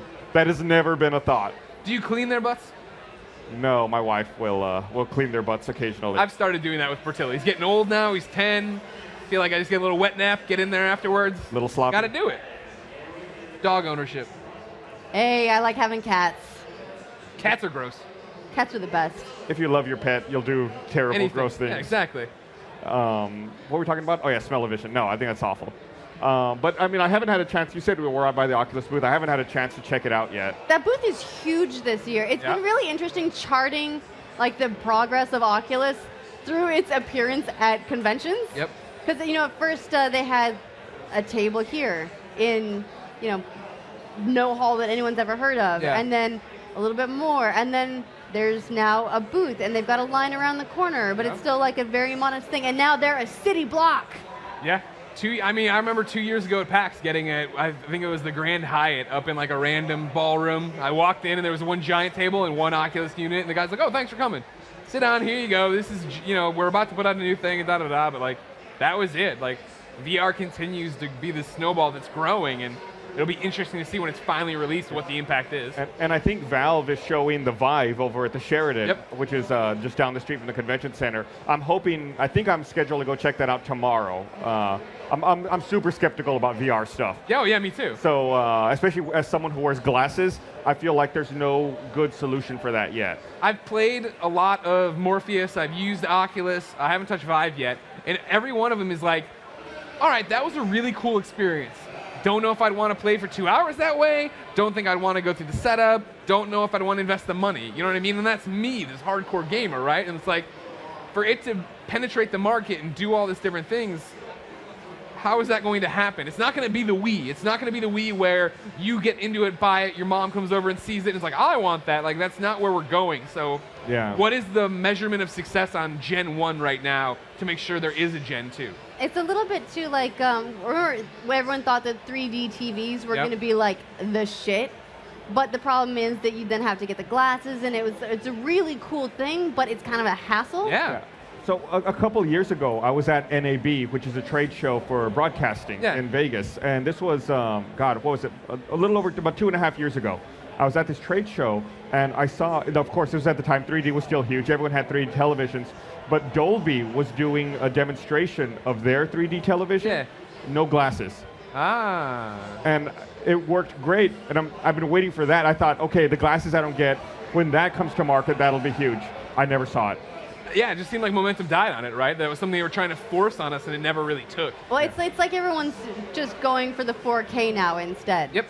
4K everything, curved TV, whatever, as long as people don't have to do anything, because let's face it, we're super lazy. Yeah, 4K I'm sold on. I buy 4K. Like, that's just a higher definition. That's like HD. But it's just like a TV. You don't have to do anything special for it. Yeah, unbox it, put it out, and there you go, you're going. Yeah, I mean, it's one of the reasons I think that consoles have done so well is they work really well for lazy people. You install the game.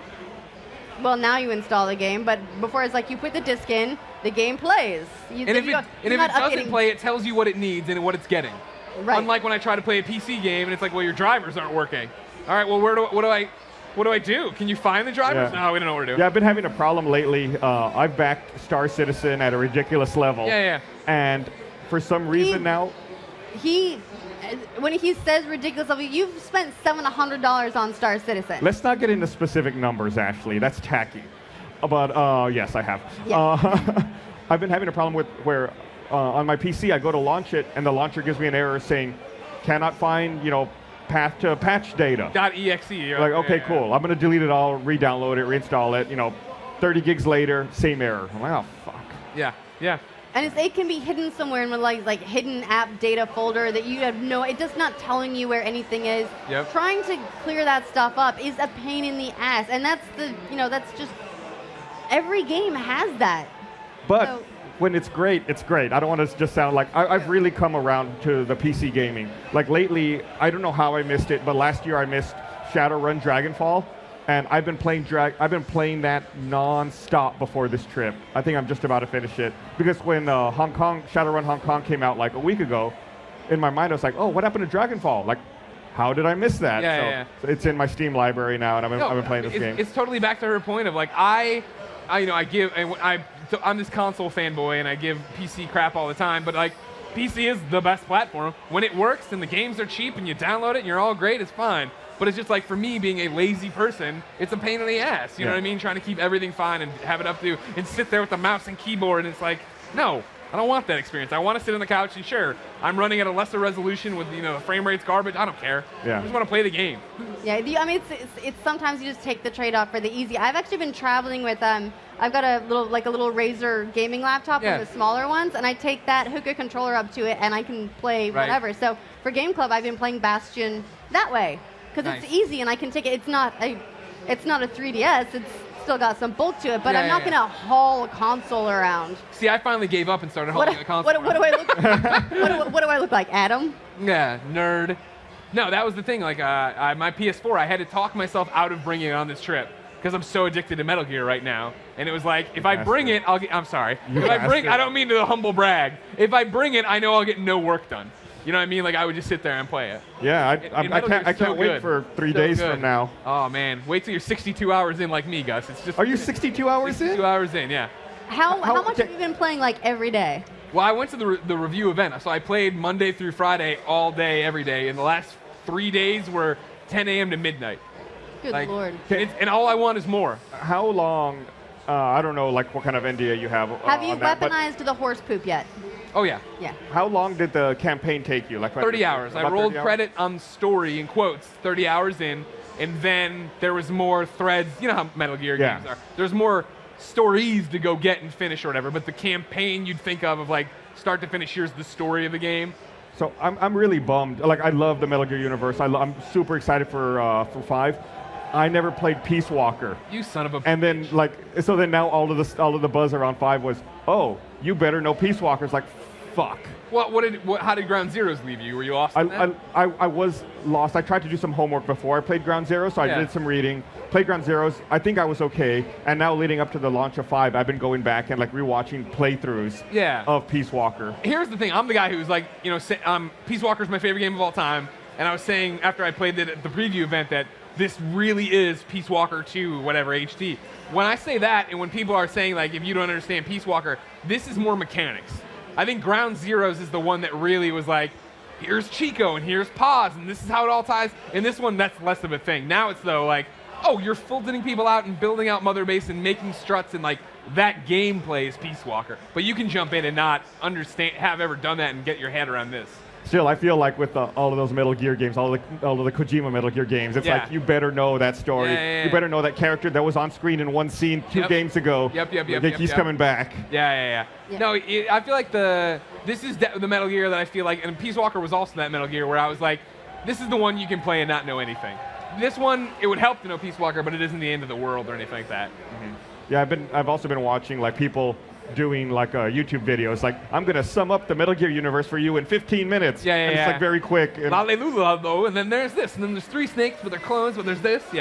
I've tried to look at those synopses because I didn't play the older Metal Gear games, and just trying to figure out just to get to a starting point is, oh my god, it's so convoluted. There's so much, and you have to know all of it because everything matters. Yeah. I feel like Peace Walker would help you. Okay. But in terms of like just framing. But if you've already gone through Ground Zeroes and you did research for that, you should be fine going forward. Yeah, I definitely wanted to make sure that I was an educated gamer going into the game. Especially if, like you said, like campaign takes 30 hours and you keep playing all this other amount of time. Right. I'm clearing my gaming schedule for a while. So good, Gus. So that's like the next big game I'm looking forward to. Yeah. And I think, like looking towards the fall, I'm really excited about Halo 5, Fallout 4. I mean, there's just like so many. Fallout 4, dude, I can't wait. This is going to be such a good holiday. Yeah. We're not going to have any time to do anything. No. I think I need to take some time off of work when Fallout 4 comes off. Yeah. Just be like, I'm going to spend like 2 weeks. How many people do you think are going to suddenly get very ill? Everyone. Yeah. Everyone will. Oh, speaking of, there's a Cuphead cosplayer walking by over there. Oh, look at that. That's pretty cool. But yeah, so I played the hell out of Fallout 3, Fallout New Vegas. I mean, even the older games, when Fallout 1 and Fallout 2 came out, I played those. I really love that universe. That's a great universe, yeah. And like that's the thing of like, you look at Fallout 4 and you're like, it's more of what we all love in terms of this voice acting and now like craft and do all this other shit. You're like, oh my god, we're I was so relieved. Remember right before E3, there was the trailer and it was voiced and everyone got really worried that it was a male protagonist and that's what it is because it's voiced. You can't have a voice character. They wouldn't record 500 hours of 2 people. Right, and then it turns out that they did. Yeah, that's awesome. I was so relieved because I don't want to play a dude. No offense. No, I play girls all the time. That's what I play. Yeah. That's what I'd want to play. In this I think Jack does as well. I was there at the Bethesda E3 conference. Yeah. And when they did the part of the presentation where they talked about how the crafting system was modular and how you could get basically anything in the world could be used to then build whatever you wanted, I just put my head in my hands. It's like, my life is over. Yeah, totally. Like that is going to be me. Like I already had a problem picking everything up in those games. Now it's like, now it all matters. Right now it's like, no, I really need this tin can. Yeah. I'm going to build something with it. Yeah. I had the moment of that a little bit earlier today. We were having, I'm talking to one of the developers for XCOM 2. And he was showing us there's this gameplay showing us how you can customize how every single one of your soldiers looks, like what they wear, all that sort of stuff. Take that character creation element of an RPG, it's that level of detail. And so you can get completely obsessive about it. And then they die on the next mission. Right, but it's hundreds of them or thousands, and then they die, and then just they're gone. That's it. That's crazy, because that was always the last XCOM, right? Was the thing of I'll name them after all my friends, and then one of them dies, like, all right, reload the save. I gotta save Ryan. Yeah. I don't care about this person, but Ryan's gotta live. There were a lot of weird conversations when that game came out. Someone being like, "Yeah, no, you died." What? What? So I had a weird thing where when I played the last XCOM, I named most of my squad after my friends, but then there was just like one random person who I left. Like she kept her default name, but she is the character who didn't die. Yeah, of course. It's like all my friends died, but like her, like at the end of the game, she was like super soldier. Like You weren't pulling any punches with her. yeah, she's like she grew up hard, like on the street. You know, she was like shooting aliens from across the map. I was like, She's the one you sent into battle. She had to learn to live and survive. yeah, she was my red shirt, but she refused to succumb to death. Impressive. But I love those games. I love XCOM. Excited about XCOM 2. You know, they just delayed it a little bit. Yeah, so it's going to be coming out in February instead. We asked about that in the demo a little bit earlier too. It's because it's a 3-month push, but it's basically for polishing. Oh, okay. So Which I'm fine with. Yeah, that's a good one. Right, I'll take it. Take your time. My birthday's in February. Thank you, 2K. Thank you, XCOM 2, for coming out for my birthday. yeah, well, thank you for just clearing out of holiday because we're already going to die. Bloodbath out there. So that way we'll have like a nice little February present. I love those tactical turn-based combat systems. Yeah. Like they use in XCOM, which is why I love Shadowrun so much. That's why I'm playing Dragonfall. Did you play Massive Chalice? I loved Massive Chalice. Chalice is so good. Massive That was one also, of our recent Game Club games. It was one of our recent ones. The Massive Chalice encourages strange behaviors in player. Yeah. Because You mean, you'll be like, breeding? Yeah, marrying people off. You're like Human husbandry. yeah, you two make me some daughters. I like your attributes. Go together. But one of the things I really liked about Massive Chalice was some of the unusual enemies, like the enemy who will hit you and age your characters. Yeah. It really incents you. Yeah, to they like, use time as like both a pro and a con, which is great. right, but it really encouraged you to like take a mixture of melee and ranged characters. That was Right. like, oh, you see those, you pull your melee back and try to attack from range, which is really, really fun. Yeah, actually using those strategic elements, right? Which you think should be done in a strategic turn-based game. You'd think so. But I love planning out how I'm going to move my people and setting all that stuff up. It was a fun game. Are you guys excited for Mario Maker? I am. Yeah. I liked it. There was the video of it was a bot created level or like a something creating a level automatically that looked ridiculous. Yeah. I've had to explain to a bunch of people what Mario Maker is because no one can figure out why it should be like a thing. And I'm like, no, you don't, like, it's Mario, and then you make the levels. And then they're like, cool, I guess. No, you don't understand. It's Mario, but you can make up the levels. Make it. It's so cool. Yeah. Roll your own Mario. That until, I mean, I'll be Metal Gear, and then that'll come around. And maybe I'll be off the Metal Gear junk by then to switch over. That's coming out soon, isn't it? Mario Maker? September 11th. Okay. Or if you talk to Nintendo, 11th of September. There you go. Oh, Europe. Well, oh, world. Oh, everybody but us. Yeah, Mario Maker and Yoshi's Woolly World, I think, are the two big Wii U games I'm excited about. Sure. I bought a Wii U simply for Captain Toad's Treasure Tracker. Such a good game. Which was an awesome game. I love it. So, and I don't think I've really played it too much since then. I played Splatoon. I love Splatoon. Yeah. That was it really took me by surprise. Really awesome game, and I'm excited to get reintroduced to my Wii U with Mario Maker and Yoshi's Woolly World. Exactly. Have a reason to turn it on. Yeah. Yay, this game's for it. Yeah. Because at this point, it's just basically a virtual console conduit for me. Yep. It's like, oh, I want to play Super Metroid. Cool. There we are. I love when you turn on the Wii U to go into Wii mode to play your old virtual console games. Like, seems interesting. Yeah. Yeah, and that's another example too of this being like a really nice time for indie games. In addition to PlayStation going really hard with them, Nintendo is trying really hard to get a lot of indie people. Steam, man, indie games, like developers got it good right now, right? Oh, they have it great right now. Maybe and I'm just glad like they the Xbox One needs a little bit of work. Yeah, they're figuring it out. But that's the thing. It feels like that middle tier of games fell away. THQ fell away, so we were left with AAAs and indies, and AAAs don't come out all that often, whereas an indie can, have a thing where they thrive. These teams of 10 putting out games they believe in, getting them to go with. It's great. Yeah. What else? So like up there where, like I said, Party Hard's on the 6th floor. Yeah. I think their publisher is Tiny Build.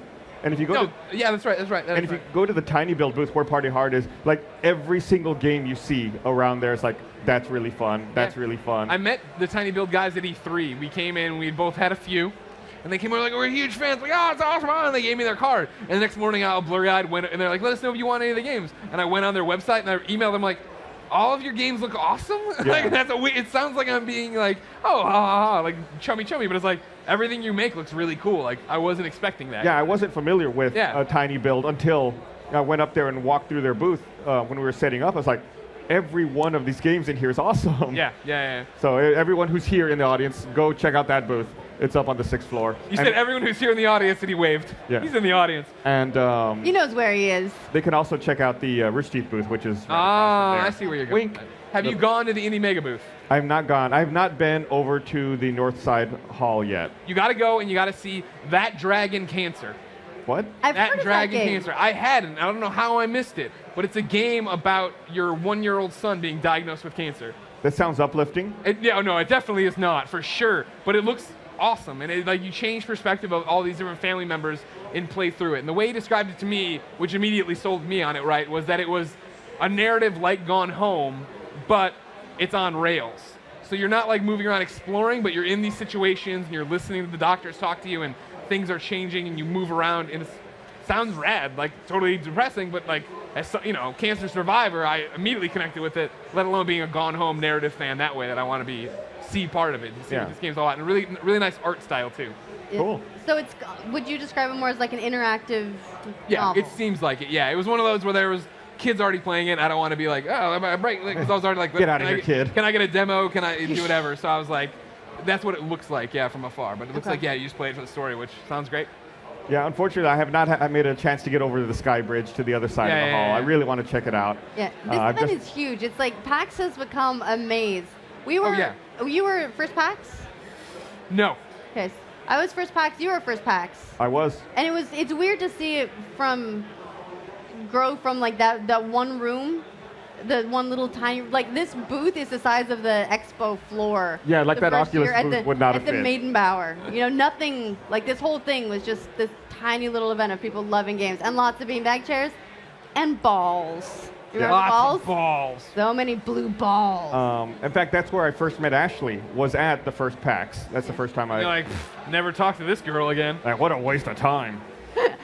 Here we are 11 years later, still talking about PAX. Yeah, it's grown so much though that now that's like there's this expo floor, there's another expo floor that's like through a hallway or something. And it sprawls out into the hotels. Yeah, this is going like up and down like 6 levels. Then there's also the annex across the street where all the Magic the Gathering stuff is set up. It's impressive. It's crazy. It's cool that it still proliferates the way it does, right? Like PAX for me, I always described it, I went to Catholic school growing up, and I remember people talked about faith like a cup, where when you're a little kid, the cup's small, so it's easy to fill your faith, and then as you get bigger, the cup gets bigger, so like it's constantly in flux.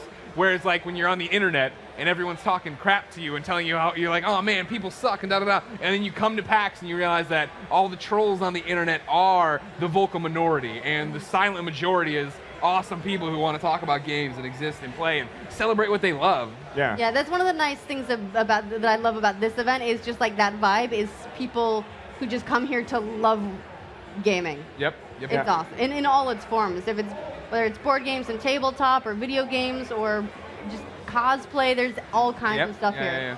Yeah, I wish when I was younger, I wish when I was in middle school and high school that there were big events like this that I could have gone to. It would have really helped inspire me. It was isolating, right? Like I was the video game fan in my group of friends.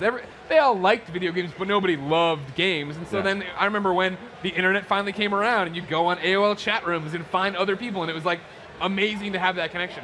I can't imagine the things we see in our own community of people who meet in our Twitch chat and then share hotel rooms and go to PAX to see each other. It's awesome. I sometimes wonder if I had internet when I was very young and started gaming, if I still would. At the time, I grew up in a really rural area. It was like dairy farms, and I didn't really know, there weren't a lot of other people around. Yeah. So I played video games because we had a console. I thought they were really fun, and I didn't know that at the time, at least, that a lot of girls didn't do that. Yeah. And by the time I found that, I was way too late. And then I was like, I'm going to impress all the boys in my computer lab by installing Homeworld. Yeah, they were. They're like, fake gamer girl, get out of here. No, they were playing StarCraft. They didn't give a shit. But I just wonder if I discovered that that wasn't a thing that a lot of girls did then. If I would have kept with it, or I would have gone and tried to do something else. I was a weird kid. I was one of those, you always want people to like you, but you have no idea how to talk to anybody. That was me. Yeah. We all know that well.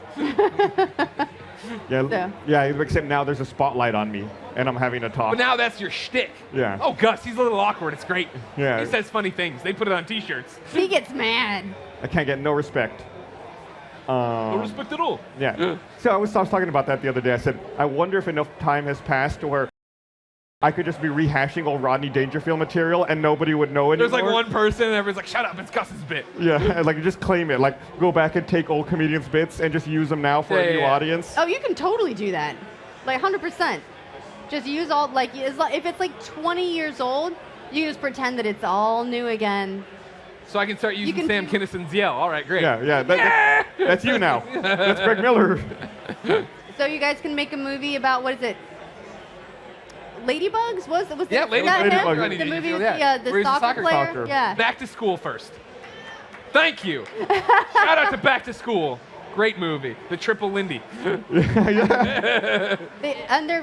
Things are getting made that were 20 years old, so it's like perfect time. Yeah. Everyone's trying to bring back every 20-year-old franchise. Why not Rodney Dangerfield? Everything old is new again, yeah. Yeah, just recycling it. In the meantime, I just feel old again. One of the other games I want to talk about was actually right over here. It's Gigantic. I don't know if you ever had a chance to play it. I haven't been over there. What is it? Tell me about it. It's a MOBA style game. I'm out. No, it's really good. So like I'm normally not a big MOBA player. Like I've tried League, I've tried Dota.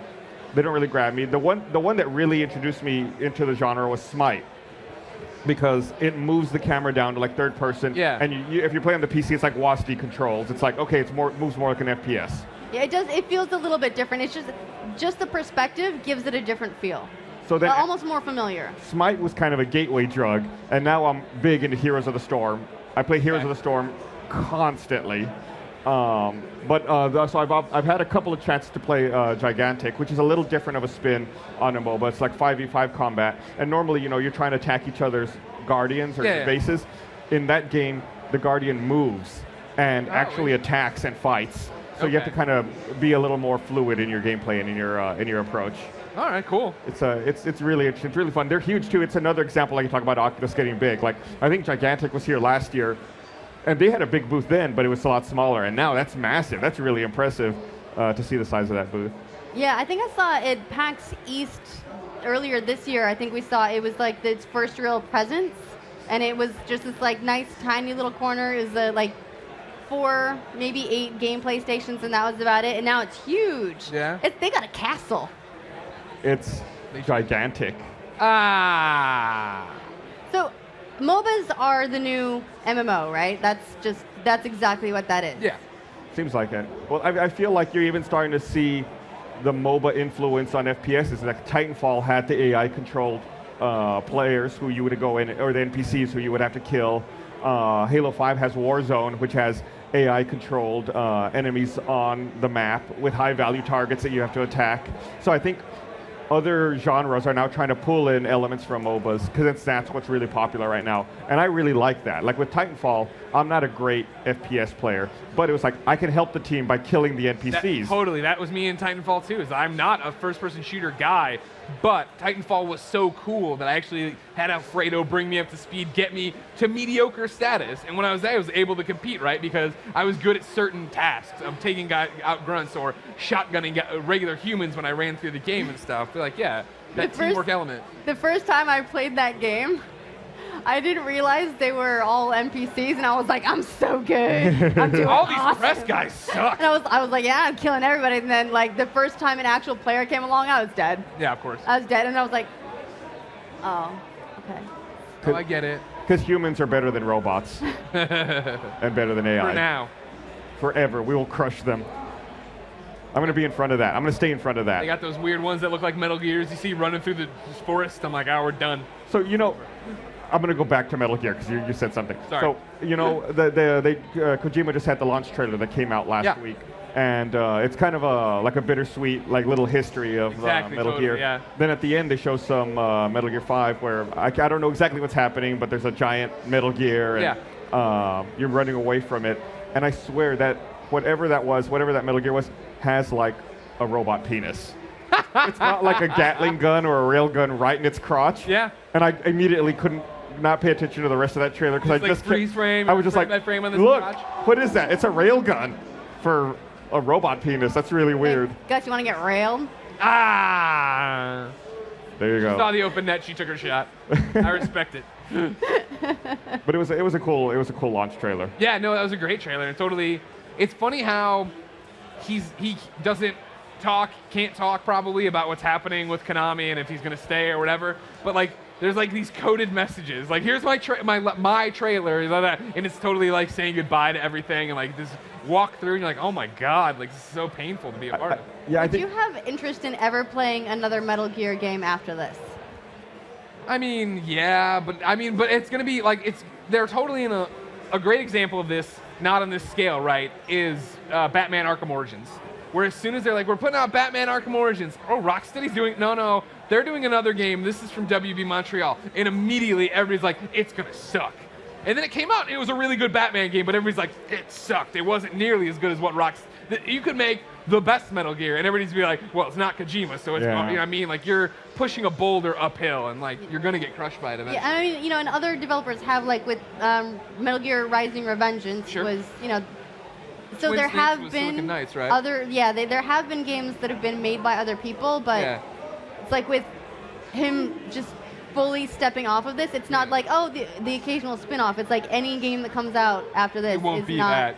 Not to mention, is Konami even going to do that?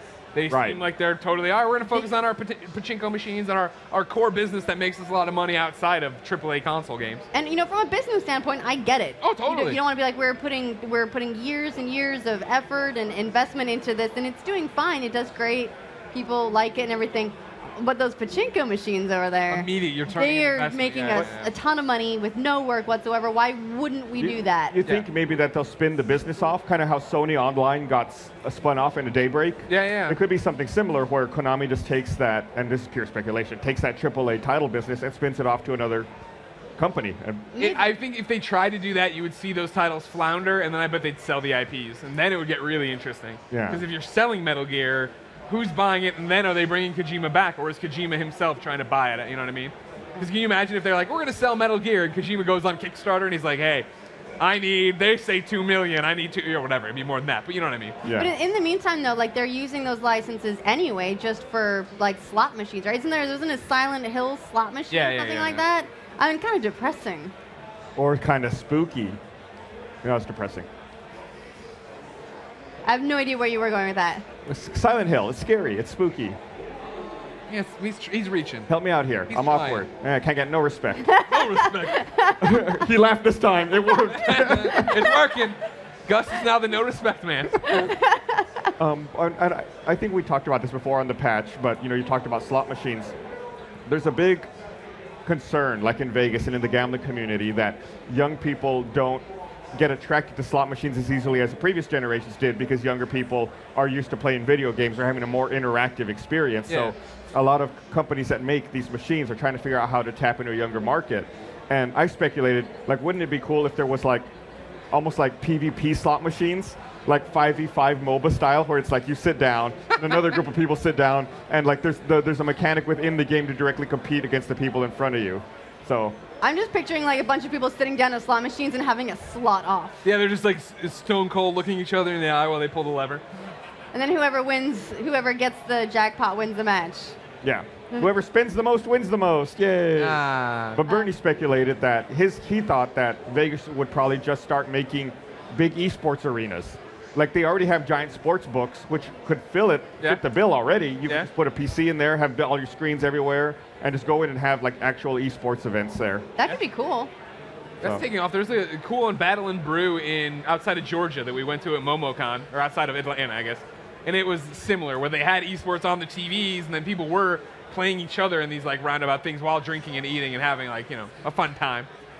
Yeah, that'd be fun. I think we're out of time for the patch. So we've got a couple of other things coming up. We're going to have a mini on the spot over here, and then come back with some true ridiculousness. So, Barbara, you guys ready to go? No, wait, hold on. Maybe it's going over there. Barbara? No, wait, keep going. Is it this? Is it this, Can or we is just it yell this? at Barbara the whole time? Keep going. Oh, this Barbara. is keep going. We can keep going. She said it was your fault. I gotta yell at you now. It's you. Your fault. Sorry, No, Barb. this means we get to keep talking, which is nice. So yeah, I mean, when you look at like esports, like when IGN was doing competitive esports gaming Never heard with of IPL, they had all the IPL events in Vegas, like at the Cosmopolitan. So I mean, I think we've started to see the people flirting, organizations flirting with that thought, and I think we're going to start to see a lot more of that. Exactly, yeah. And I mean, it's getting mainstream, right? It's on ESPN. It's these different things. It's not something nobody knows about anymore. I think it helps too when you can say things like, yeah, the invitational, the international had a bigger prize pool than Wimbledon, right? Than the Masters. Like this is this huge thing, and that prize is crowdfunded. The fans made that prize pool. Right, which shows like that means that they're literally they are invested in this being a success. Like they have put their money there to be like, we believe in this. I mean, that's what we talk about. You know, when I think we look around now and we look back at what's going to be the story of the last few years, it's been the idea that we as consumers now understand how sausage gets made, and you back it, whether it's Kickstarter, whether it's Patreon, whether it's esports. Like, you are putting your own money on the line now in these different ways of like, or whether it's Rooster Teeth, right? Of like, we believe in what you do, so we'll do that. And like, if the overwhelming majority doesn't know who Rooster Teeth is, kind of funny, what this is, it doesn't matter. I'll pay you because I love you as a content creator. Right, and that direct line of support is really helpful. It's really beneficial because you don't have to worry about, you know, spreading as wide of a net as possible. You can just target the people that you know. Yeah, you can be specific now. You can talk to certain people. There are billions of people in the world. I mean, that's when we started Rooster Teeth. That's what we always say. It's like, if we make something we find funny, there have got to be enough people like us in the world who also think it's funny, and we just have to carve out that section of people. Yeah. It's interesting too, seeing that it's something that traditional media seems to have a difficult time understanding. Where you take like a TV show or something, and you're trying to appeal to as many people as possible. Yep. Because they feel like they have to. Whereas on the internet, you can make the most niche thing. And because it's a global audience, you can find enough of an audience to get that support. Exactly. And they might be the only ones who know what it is, but they love it. It's for them. It's their place. No, and that's really evidence. Like when you come to an event like PAX, when you see people who are dressed up like in really elaborate cosplays, and you think, I don't know what that is. No idea but what that is. That person is really passionate about it, and they love it. Like, if I don't know what they are, I assume they're either it's a League of Legends character or it's a Dota character. That's just For my me, it's my often base like, assumption. you're some kind of anime that I don't know. Oh yeah, there's that too. Yeah, but it's so niche. But it's cool. And it's amazing the amount of effort that some people put into cosplay out here. And then I can imagine, like, it's so crowded walking around the show floor. Walk around the giant sword. Or like a hammer that's bigger than you are. Yeah. When I was on my way down here for this bit right now, someone stopped me and they're like, "Oh, can I take a picture with you?" And she was dressed up again. I think it was the Battle Cry character. And I was like, "Yeah, sure." She's like, "Here, can you hold my sword?" I was like, "All right." So she's getting the camera out to take a picture. Like, this is all really cool. All right, now I got the this instead of the this, which I think means we're ready for on the spot. Are we ready for on the spot, Blaine? All right. Don't screw it up, Barbara. No pressure. Joel and Sean over there. This is gonna go bad. Oh my God. So many smooth transitions. This is actually, Barbara, a mini version of On the Spot. Is that correct? It is. It's on the dot. It's as I like to on call the it. dot. I was Get since it? we're in It's like a Seattle. small I was going to be version. on pot, but On the pot. Jokes. Welcome, guys. We're going to be doing a mini version of On the Spot. If you're not familiar with On the Spot, it's a game show we host at Rooster Teeth. Usually John Reisinger is the host, but I have taken over for him because we have equally nice hair. And that's the one qualification. you guys do have equally nice hair. That's really confusing Well, for the thank rest you. of us. That's a really nice compliment because he has Yeah. really good hair. Yeah, it's nice. Yeah. So, Joel, you've been on the Spot before. Sean, you have never been. I never have. I'm nervous. I'm really nervous. Are you nervous? I'm nervous normally, but I can't tell. You look cool as a cucumber. Nervous laugh. I've been So, on it a lot. I've never actually won. Oh. So no pressure. Oh, okay. That's good. Well, now I feel pressured to make you win because I feel bad for That's you. okay. You should. Okay. So we're going to be playing Cunning Linguistics, which is a game where I give you a word from Urban Dictionary, and each of you have to give me what you think the definition is, and then I will reveal what the real definition is. Okay. All right. Okay? Okay. So your Ready. first word, Joel, do you want to go first this time? I don't care. Okay. Either way. Go ahead. Your first word is conference ass. conference ass. So conference like Conference this kind of ass. thing, and ass like Conference ass. your booty. That conference ass. Well, that's tough. Okay, that has to be like, you know when you put somebody on conference call? Okay, so it's when you put somebody on conference call and then you insert the word ass into it as a joke when you're standing on a stage in front of people who are watching you. All right. Is that too complicated? No, that's a good definition. Or is it maybe you're sitting at a conference and you've been sitting so long? You only get one definition, Joel. Can't take them both. Okay, conference ass. I would say it's the one guy in a conference, like in a meeting or whatever, and you're sitting around. It's the one guy that's always asking questions, always like keeping you there longer than you need to be. Kind of like the teacher's pet. Conference ass. Ah. So you're going with Brandon. Brandon. No, that's a joke at It's someone's inside expense who's not here to defend it. Aw, we love you, Brandon. We love Brandon. What is the actual definition? The actual definition is the stench of a bathroom at most any convention, center, airport, or site of a conference. So basically, if you're in the bathroom at a big event and it's that smell that people have been eating a lot of food out and It's drinking. funny, you picked a How word that's relevant. topical. Yeah, it's You very picked a word that's topical. topical because every single year there's a little game I like to play, Yep. and every single year you get sick after PAX. It's called the PAX. Yep. And it's sort of like I play a game where it's like, where does that originate from? Like, where is the origin story for PAX? Who is It's Patient like, Zero? There's where's Patient Zero? There's a guy. He's It fucking around is here. that guy. You know the guy. There's some fucking guy who's walking around and hasn't showered. And just start the PAX. Just Where like the shaking fuck his ass are as he you? walks, like sprinkling. I like how that guy's like pointing at his friend over there. It's like this guy. there's the origin story. It's right over there. Okay, I'm gonna have to give points to Sean on this one. I liked your definition a little better. Thank you. So we have one more word, and that word is dot watching. Dot watching. You want to go first on this one? I guess I can go first. Dot watching. I'm literally putting you on the spot. Literally, I'm so bad. On the dot. Dot watching is when you're going out. It's like bird watching, except for you're going out and you're looking for any kind of dots you can see out in the world. Just spots on things. Nailed it. Anything. You're dot watching. You're just going around. So Sean's answer is drugs. Yeah. So when you're on drugs. What do you got, And there are Joel? dots. Okay, back in the old days, there were these things called dot matrix printers, right? You remember those? Those printers, the dot matrix printers? Yeah. And they had those little bastardy circle things. So dot watching, Jack is encouraging. This is working, right? It's back in the day, and you really, really had to print something, and then the dot matrix printer would go into action, and you would watch it. You'd watch the dot printer. Yes, that's what it is, right, Barbara?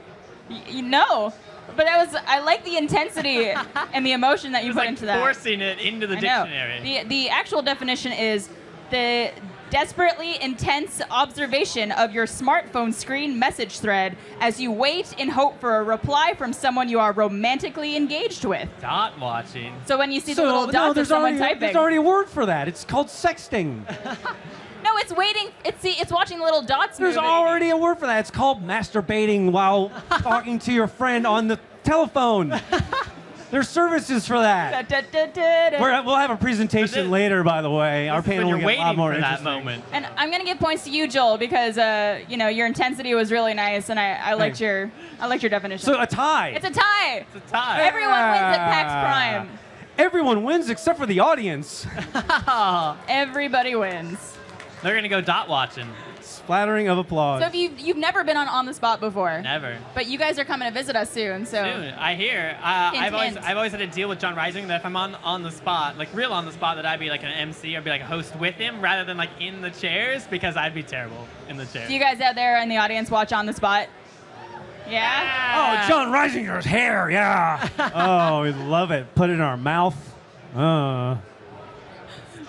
Everybody's like, what the fuck is he talking about? So yeah, On the Spot is a game show that you guys should definitely check out. What's your favorite episode so far? Now the audience is on the spot. There, you guys are on the spot. Who do you like? Jack? Dan? Dan? Oh, like Dan, Gavin and Dan did an episode with Michael and Andrew Blanchard. I bet that was good. That was a really messy episode. That's They ate basically- cookies off the ground. The win there is that basically you're able to see like Dan and Gavin in real time, and that's very thrilling for everyone because like they're actually moving at actual real. That was a joke. It's okay. I was moving along. Usually there's like slow-mo. kitty laugh. What's the signal that Blaine does? No, I don't think. I think they're still setting up over there. We don't have another game to play don't have though another- because do we we have were another not word? provided with anything else. Can you think of a word that we would have to guess? I can think of a lot of really dirty words that I don't know if we're allowed to say on the stream. Okay. I got one. Ready? Yeah. All right. Pants crouton. Pants crouton. Pants crouton. Is that when like you're having stomach issues and you can't? You think it's a fart and then you try farting and it's like a little bit of poop comes out? That's pretty. All right, It's your like turn.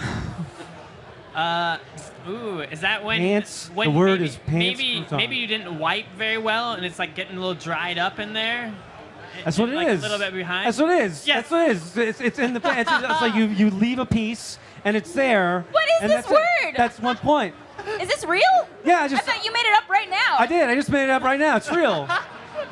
We just made it up right now. If you make up a word in front of an audience, it's real then. True. Dictionary. Like Give us another one. That's how it catches on. That's how Shakespeare used to do it. Someone has to add that to Urban Dictionary right now. Pants crouton. Pants crouton. I know no one, of course, can connect to the internet. So like, oh, God damn it. Go out and spread the gospel. Yeah, I don't know. I mean, I don't even really know. I mean, so basically, the stage over here, it's pretty funny. We're sitting here watching a stage. There's like 20 people on this fucking stage. And they are trying to they're suffering with technology. And like they're trying to put the game together. They're pointing at their controllers. They're pointing at the screens. Screens now. It's They're pounding the controllers. They're rubbing it on their bodies. People keep making this signal to us. But see, this signal. This is a signal we want. We don't want this signal. This signal. They're all doing signals. Hey, Nick Scarpino, you want to come say hello? Do you guys know Kind of Funny? don't say Fans of Kind of Funny? Yes. I am familiar. Hello. Hi, everyone. How's your PAX? So far, so good. I'm living. Yeah? How you doing? Good. Yeah? I saw you sitting there, and I was like, you should come chat with us. Well, I was drinking water, rehydrating from last night. Do you know Sean? We have I don't know if we've ever met in person. Pleasure. Hello. Nick, nice to meet you. Real introduction happening right This now. is. It's magical. In real life. So what are you guys getting up to at PAX? Well, I think Tim's coming on a segment in a little bit. I'm just going to rep this hair for the rest of the day. It looks good. How's it looking? Looks very, Got a good very flip. modern. Let me get that. Yeah, we're Yeah. good. And yeah, I'm excited about this next segment whenever they get their stuff together. Do you guys have a panel or anything? We had a panel yesterday. It went Okay. really well. It was at 9 o'clock at night. So we expected no one to show up, and we filled the room, which is Wow, awesome that's for anyone. nice. Wow, that's impressive. Coming, guys. I like the pity applause. Good job, guys. Yeah. I recognize them. You were there? Yes. Was it good? It was awesome? They said it was great. Oh. Oh, nice. It was fun. You did a good job then. We did an okay job. And then you guys have a meetup We tonight. have a meetup tonight, 5 o'clock at the Parlor Live. Cool. So that's going to be fun. Anything going on tomorrow? Nothing tomorrow. Fly out, in and out. In and out. They only let us stay in any city for 2 days. Other than it's illegal. So Who's we're going they? to Vegas for 2 days. They, the authorities, the ban. I was gonna make a bad joke and say, that's because the longer you stay, the funnier you get. You gotta stay kind of funny. Oh, we don't want to be really funny. We got to keep the expectation floor low. You know what I mean? Exactly. 2 days Basement max. level if we can. So we talked about this on the Rooster Teeth panel yesterday, but you know how Greg hit Gus with a bottle on his Yeah. head? It's still hurting. Yeah. Hey, Greg. Gus said his head hurt for 3 weeks after. Yeah, so during 3 weeks. RTX, Greg Miller hit Gus on the head with a fake bottle, but it actually made him bleed. Lesson learned, Rooster Teeth, don't fuck with Kind of Funny. Oh, that's a real mic drop. Cool. Well, apologize thank you about guys that. so much. Sorry. We're going to head over to Funhaus versus Achievement Hunter. Good luck, Funhaus. One Achievement Hunter. Does this mic still Good luck, work? Funhaus. Wait, ready? Are you ready for the get over best? here. Are you ready for the best transition ever? All right, everything's fine. We're walking over here now. It's fine. There's plenty of Where am space. I sitting, though? Oh, wow. Oh my God. We're over here now. Can I sit by Jack? Perfect. Well, sit on the. Okay. Don't sit on the jack. Right. Traitor. Sit on the floor. Sit here. Totally working. Pull over here. Oh. Jack. Let me. Should I scoot by? all right. Sit next to you. Yeah, you sit guys? over here, Joel. Get in here. It's over here. Okay. Okay, Yeah, no. this is a little segment that we thought would be funny. It's called Achievement Hunter versus Funhaus. But I'm the only achievement hunter here, Joel. That's so basically what we have here. So do I we have have to fight Jack him? versus Funhaus. And what the hell game are we playing? I don't know. A game called Brawlhalla. Brawlhalla. And we're going to play 3 rounds of Brawlhalla. It will be Jack. Remember earlier when I was saying where like the origin story for PAX starts? Yeah. I'm pretty sure it's going to be on that controller. Probably. Oh. Like dudes sharing controllers. That's how it starts. We share everything. Don't let dudes share dude controllers. All right, Joel. So there's 6 of them. Am I fighting them one at a time? What's going on?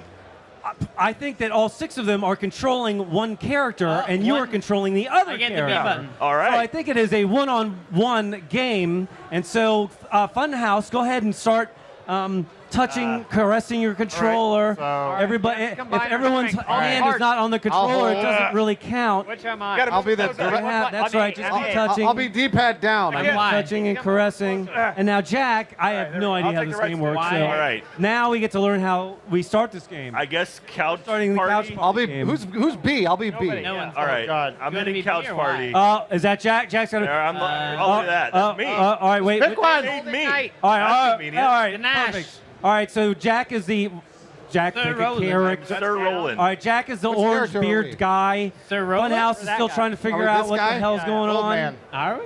Okay. They're picking some sort of snow Orion. creature. you Ready can, for battle. this is how the term conference ass started. Vote on a realm. Oh. Ready for battle. Wait, there's 2 other players though. There are 2 other players. Are they AI? All right. Whatever. Y button ready. Live and ready. B button okay. ready. And here we go, round 1. I'm gonna press A. I'm pressing All right. Y. All at the 2, same time. 1. Look at this. Brawl. Brawl. I'm taunting, I Hold think. on, stop. There's Jack. He's on the left side. Jack is still trying to Who's figure out how taunting? to Stop taunting. controller. Oh, I'm Y Funhaus button. is already turned on each other. They're fighting each other. There's Boom. Jump. Oh my God! There was some sort of interaction Y there. button. Didn't Nice try. quite understand Ow. it. Oh, Jack is Get him. falling. Uppercut. Gone down. Got him. Taking at the AI. Jump. I hope we're playing right. Uppercut. Is it time? 4-minute round. Uppercut. Uppercut. Oh yeah! Hit X. Hit X. Somebody press X. Yeah. Oh, Uppercut. No. We got a weapon. Yeah. Up. Ow. Taunting. You guys can't even get past the AI. Uppercut. Morale. Oh no no no! Oh. Oh! Oh! Oh! Stop it!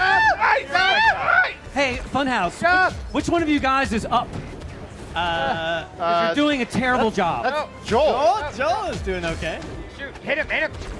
What are you doing? I'm hitting Oh, what the Y. hell? Funhaus failing. Oh, yeah, die. Funhaus. Come on, Funhaus failing at being able to go up. Oh, they're literally. We're in first Gonna place. get- What are you talking about? Jack, this kills. is Jack. Oh! Yeah! Oh! Stop taunting! Oh. Who's taunting? Oh, it's a taunting. Son of a bitch! I literally. Oh, it's moving now. We got 3 kills though. It is moving, or that's the alcohol, one or the other. Oh God. Somebody pick that up. Eyes hurt. All right. We need to get next to it and hit X. I'm hitting So, X. somebody has got to like. There has to be like a. Come here, Funhaus. Oh! Hey now. Oh, show shit! No need for that. Oh! No, no, no, no! Oh, no! There's a lot of screaming going on right now. That's how we gain more. There's an AI. It's like. Anyways. Oh my gosh! It's Funhaus. Get that bomb. Get that bomb. Oh, I'm alive. What are you doing? Who's doing that? They knocked Kill you Jack, I out of think. your hand. I'm losing my Really button. embarrassing. Oh. Oh. Up, He's up, fighting oh. back now. There you go. You picked it up. Jack picked up his weapon. Oh. Ow. You're pulling They're it. now all flying around. Well, we need to switch. You hold. Adam's getting tired. I have No, that's a What are bad they doing idea. Why are you down doing this I don't now? know. But I Wait think, for the round to end. I think Oh, they got me. Yeah. Funhaus is winning 5-1, Jack. Okay, well, slow down. Stop attacking. Stop attacking. Now attack. You got kicked. Attack now. Jump. Funhaus is winning Are we 5-1. Am I jumping? Come here, Funhaus. Face them. Boo! Jump up. Jump up.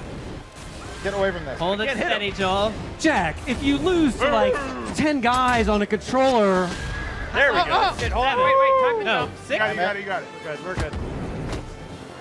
Oh, charge it. Oh, suck it. do you remember like 2 girls, 1 cup?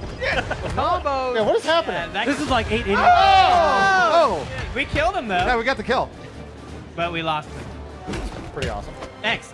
Smash Oh, is that AI new? What's going on? Oh, Ow. Jack, you are just getting killed. Go get it. X. Somebody press X. Oh. We missed This it. is pathetic. Oh! Oh, I felt. taunt. We're dominating Jack. Yeah. 6 to nothing. I don't trust that they're all using it. Why aren't we doing anything? I think if the numbers mean You're not anything. moving the character. Yeah, Nobody's moving the character. Uh-oh. At the edge. All right, jump. Turn around. Turn your face. I'm trying. Are the other achievement hunters going to be like Whoa. My arm is pissed off at you, Jack? Probably. Oh yeah. I was We're like, back. 6-4. We're dead. You hit a button that did something. I don't know. I'm assuming those are points. Oh! What are you doing? You're canceling my jump. Oh. Adam, stop it! Stop, Adam! Got it. Stop tapping. Who's doing that? When you fall off the edge, let me jump back up. I'm trying to be screaming in my ear. All right. That was a metaphor. No. Jump. Can they bring it back? Towards the wall. No, they can't bring it back. What are we doing? I'm back on. Fine. What is going on? Now there's 0. That is What? Damn it. A Hunter. Adam threw in it. round 1. Adam threw it. All right, How do you guys have Adam 0? threw it. 3 accidents all at the end. Unfortunately for the audience, they have the to most endure 2 KOs. more rounds of that because it's the best 2 Hello? out That of doesn't 3. make sense. So best 2 out of 3. So Right. that's Right. 1 to Jack and none to Funhaus. I'm sticking with. Come on, Funhaus! We had more KOs than him. He's making fun. 0 points. Take that tiger. 0 points. Tigerman? How do we get the points? They're gonna try and change characters. That's not gonna In the help. middle, please. God, I need that's to right. be able to We're taunt. Steve Nash. the guy with the hat. Classic Nash. Just be the hammer. Be the it's all the spear. same. Be the hammer and the spear. None of this matters. None of this None matters. of this Come on. matters. We want to be blue. Ready for battle. All right. I'm a kitty cat, man. All right, and 7, and 6, and, All right. Hey, whoever's A, hit A. and 4, Are we hitting the right buttons and left buttons? and at all? choosing, I don't know. Those are. I haven't, man. and random. Yeah, who All right, hits the here we go. bumpers? You. Funhaus is What do the blue bumpers kitty do? hat. Oh. Jack is the same orange guy. Okay. Are you doing AI bumper? is going to win this time. Left bumper, yeah. I don't know that AI. I don't know where we're We're gonna gonna count those points. Where's Tigerman? All right, Funhaus kitty hat doing it some sort of dance. Funhaus kitty hat taking names. Hit the horn. Funhaus kitty cat hat. Jack is doing some damage. Together we are one. Next. Okay. No, get the bomb. Funhaus is just jumping up in the air, not interacting with anyone. Yep. All right, now they threw. Oh, you threw something. That wasn't. Get rolling. That wasn't really Jack though. So Oh, suck it! Jack is picking up a weapon in the upper right-hand corner. Ow. What is going on? Funhaus is off the map again. You're running it, Jack. Off the map. Off the map. Got that pike. Get that through. Jack, get out out of here. Jump. That was pretty good. There we go. Good. Take the sword up. Yeah, that Funhaus, Ow. Funhaus just did some damage. Oh, nice. Funhaus is winning 2-0. Whoa, whoa. Whoa, whoa. Oh, no, we're down. Jack is saying whoa. Jack is complaining. So roll. Okay. Ooh. Get it. That's off the Pick map. it up. Right. Ow. Pick it up. Oh, you know, it's funny. I think that Funhaus is. Oh, wow. Wow, what I happened? think they're slowly learning the controller, Jack. Jump. No, Jump. they're not. No, they're not learning the controller. They almost fell off again. Yeah, Pick the sword up. Oh. Who's X? There you go. Funhaus picks up the weapon. Jack has a weapon. Hammerman. Okay. Oh my God! I cannot believe that I'm able to like What is happening? keep track of what the hell is going on in this We're game. jumping into Jack. Yeah, This we is picked pretty it good up. play-by-play. Doing okay. Oh, that was a direct interaction. watch out. Oh, Funhaus is still. No. Jack, he did it. Oh, falling off the map Oh, again. I screwed up. Jack's down. 3-1. Oh, nice. Oh, off the map. That's it. Is that AI? Horn. He blew the horn. Jack is in the upper left-hand corner. Funhaus kitty hat is in the middle. Right. Pick the mine up. They're fighting. It's three. What a throw! No, Funhaus took the lead there. Ow. 4-3. Jump. All right. Jump. No, up. Jump. Up. Get away from me. 4-3. Jack. I'm going to get you. I'm going to get you. I can't believe I haven't had a seizure yet. X. Oh. There's an Bye. explosion. Last one. Jack, it's Jack is now tied with an AI. Pick the sword up. Funhaus is somehow winning Get the ball. Are 3-2. we? There. Nice. Come on, Funhaus. Third You again. have to justify a third round. Oh, Jack. Jump. Jump. knocked Move all over. of them out. That was Joel screwing. Funhaus I falls mean, to their death again. Jack is ahead 4-2. That's the name of the game. There's a Gallahorn. Destiny. What does the horn do? Soon Gallahorn will not be nearly as powerful. Oh! Oh. Jump up! Oh, shut down. We got a minute left. You can always tell Funhaus is having. They're playing the strategy when they get quiet. They are. They're They get real really quiet serious over about there. shit. Real quiet over there. We're behind Jack. Oh, Power punch. oh. Throw. We like Nice. spike ball. They're good. Yeah. Kill Jack. Oh. Damn it. Jack's a jerk. Okay, It's really not so much like a command they have of the controller. It's like up. it's like a diddling action. Up! God! Up! Nice. Good job. 5 to 5. Oh no. It's 5 to 3. 30 seconds. Jack is winning by 2 points over Funhaus. Where? I can nice. I'll just Come on, Joel. Press the button, Joel. I can randomly press the number. I can randomly press B and still. Oh, that did not help. All right. That did not help. Still though, probably. Jack is still. 5-4 now. Tied. It's We're close. tied. We got 7 seconds. Oh. 6 seconds. No, 5 seconds. 7 to 4. Come on, Funhaus, get your crap together. You got 2 seconds. 1 second. Oh my God. Oh no! Oh, Demon Hunter wins again. Wait, well, hold on. Yeah. The first round should not have gone to you. Wins again. Adam committed suicide over and over. Oh my God. The excitement, and I'm not sure if they budgeted for that amount of time. I don't know if we have to do 3 rounds, because the rounds are 4 minutes long. Probably the reason why they selected the game. 4-minute rounds, easy to budget on a spreadsheet. That's actually the name of the game. All right, well, let's do this. What are we gonna do? The winner of the final round gets 3 points. So the winner of the final round is the team that actually wins. All right, so winner take the team, all. The winner take all. Right, we want to nominate one person from our team to play. One person. Blane's doing this. Funhaus wants to bring. Blane's No, taking it's this to over. kill- No, Blaine killed it. Apparently, Blaine wins around Blaine. Blaine wins. All right, Blaine, who are we kicking it to? Barbara, and there's a fucking another Joel? Yeah. There's another one of you. The fuck? All right, well, I kick it over to myself and Barbara. First I was there, now I am here. That was a great transition. Thank you very much. What are we doing over here? We're announcing a giveaway that we're going to be doing. Okay. Oh my God, right? Yeah, it's very exciting. So, do you have a Fitbit or anything similar to that? I have an accelerometer in my phone, Well, but I don't have a heart monitor or anything like that, no. So Razer just announced this brand new device. It's called the Naboo Smart Band. It's similar to a Fitbit. It's like a fitness tracker. We're going to be doing 5 of these. We're going to be giving away 5 of these. And all you have to do is tweet a zombie-themed haiku. Huh. Tweet a zombie-themed haiku. Do you guys know what a haiku is? Do you want to explain what a haiku is? He's right. It's an ancient Japanese type of poetry wherein there are 3 lines comprised of 5 syllables, 7 syllables, and then once again we return to 5 syllables. So yeah, it's a poem with 5, 7, 5. Doesn't have to rhyme. Doesn't have to rhyme, just has to be a haiku. Yep. And it has to be zombie themed. And so if you could do that and tweet it using the hashtag #LiveSmarter and hashtag #RTPAX. It's us.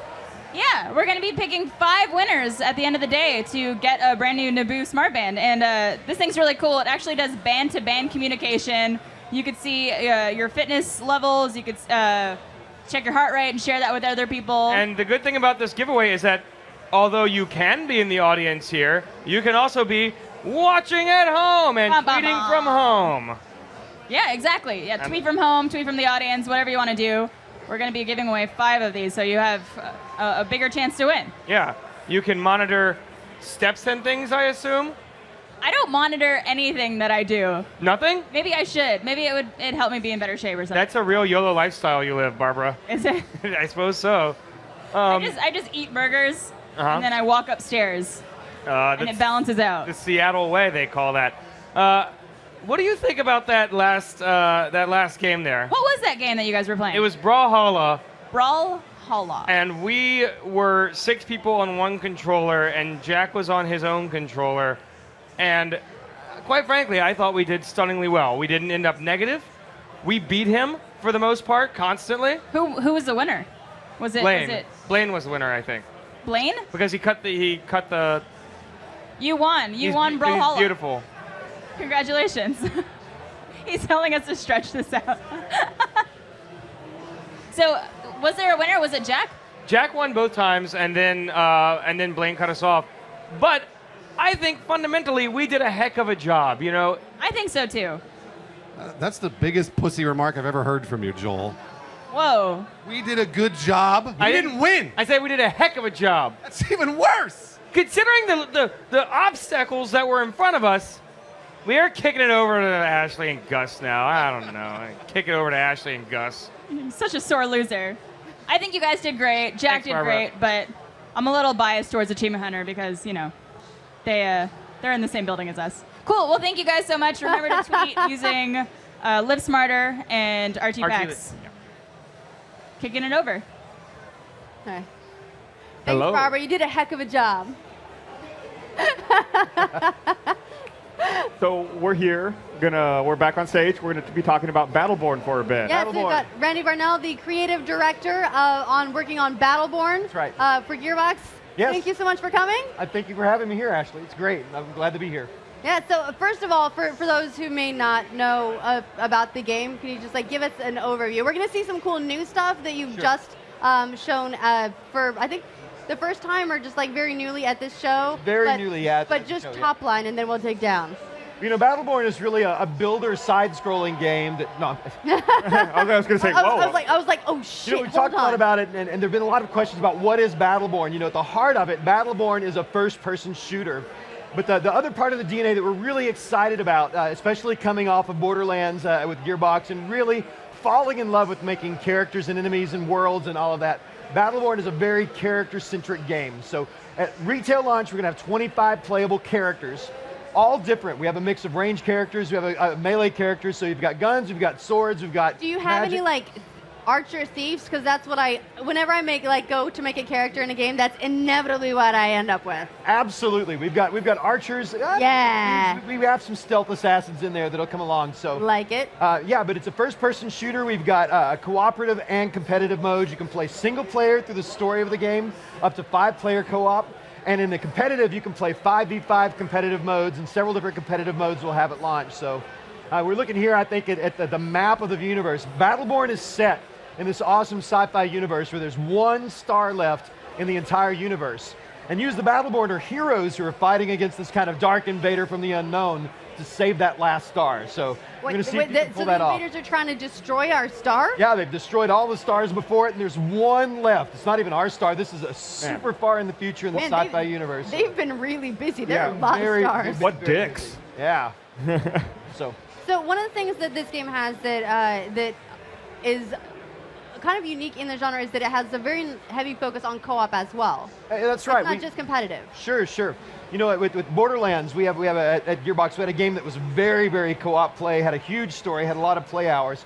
So we came to Battleborn. We wanted to bring that back into the game again, but we wanted to do it in a little bit different way. You know, we wanted to mix up the shooter formula a little bit, do something a little bit more active, and we certainly have a competitive aspect and have to think about that in balance. But we love co-op gameplay. We love there's stories. a dude with a giant sword. And there's your archer, Thorn, running there in front. There's the archer, Right. you've got a gun, and the dude off to your right's got Right. a huge sword. So, and the mushroom, that's Miko. So you're playing right now as Oscar Mike, who's a pretty comfortable character. If you jump in, you played shooter games, he's going to be very comfortable, assault rifle and all of that. But the team we've got going on here shows off a good mix of who we have. So you've got Oscar Mike, you've got the big guy you'll see occasionally, Montana, which is our minigun guy if you like that. Thorn, very much a sniper play. She's kind of she's an elf, she's a ranger. She jumps around, high mobility and all of that. Wrath actually dual wields swords. So what's cool is even though we're kind of a first-person shooter game, if you like action games like Zelda or things, you like to get into swords and mix it up close with melee combos and all of that, our melee characters like Wrath, the swordsman there, are really good at that and get in and really change up the gameplay. Yeah, so it's very sci-fi focused, but it seems like there's a heavy element of fantasy as well. I like to call it space fantasy. You know, you kind of mix it up. You look at movies like Guardians of the Galaxy or Star Wars and all of that, where you start to mix all of those different types together. And that's really the universe we put here. I mean, here's a great example. You've got a spaceship flying into the silhouette of a dragon skeleton in the background on this frozen planet Bliss. And we're playing one of our new characters right here, Phoebe, who's a part of this kind of steampunky tech faction called the Last Light Consortium, and they're all about warmongering and kind of Victorian dress. So she's got this great hoop skirt and these floating swords around her. Oh, she's cool. This is a Rindy, the Chaos Witch, and what's awesome is it shows out some of the creative things we're doing here in first person. She's actually got 4 arms, and she's doing those shadow bolts and magic, and occasionally you'll see her do some bigger spells, like there goes her Shadow Pillar. Just devastating enemies on the battlefield. You know, one of the more impressive abilities that she has is that she made Gus smile. Well, no, the reason I smiled is I like seeing things like this, where lots of times we contextualize a world or we contextualize a game based on our experience, which is 2 arms and this set POV. I'm really intrigued by the fact that there's a character with 4 arms. It's like, okay, maybe it's something a little different, something we're not quite used to. Right. You're looking through, literally looking through a different set of eyes to experience the world. Well, that's dual wielding is so last gen. Yeah, whatever. Quad wielding. Quad wielding, right? Well, it's every character has been kind of a labor of love for us. I mean, you saw Borderlands, and you fell in love with some of those characters. Every character here, we put a lot of effort. We like to say that they could be a main character in their own game. Yeah. But instead, we made 25 characters and put them in one game, so there's so much stuff to explore here. It must be really challenging with 25 characters to balance the way that all of them play and make sure that each of them bring something unique to the game and a different perspective and a different way to play it. Yeah, they're all unique. We certainly have kind of archetypes that you would expect in any kind of team-based game. Your attacking characters, your defensive, your support characters. But every character is unique and plays a little bit differently. So we spend a lot of time at Gearbox. We play every day a couple of games and do a lot. I've done that for a couple of years now with this game in some form. And are doing a lot to look at. We know we're not going to get it right at launch either. So I'm really excited.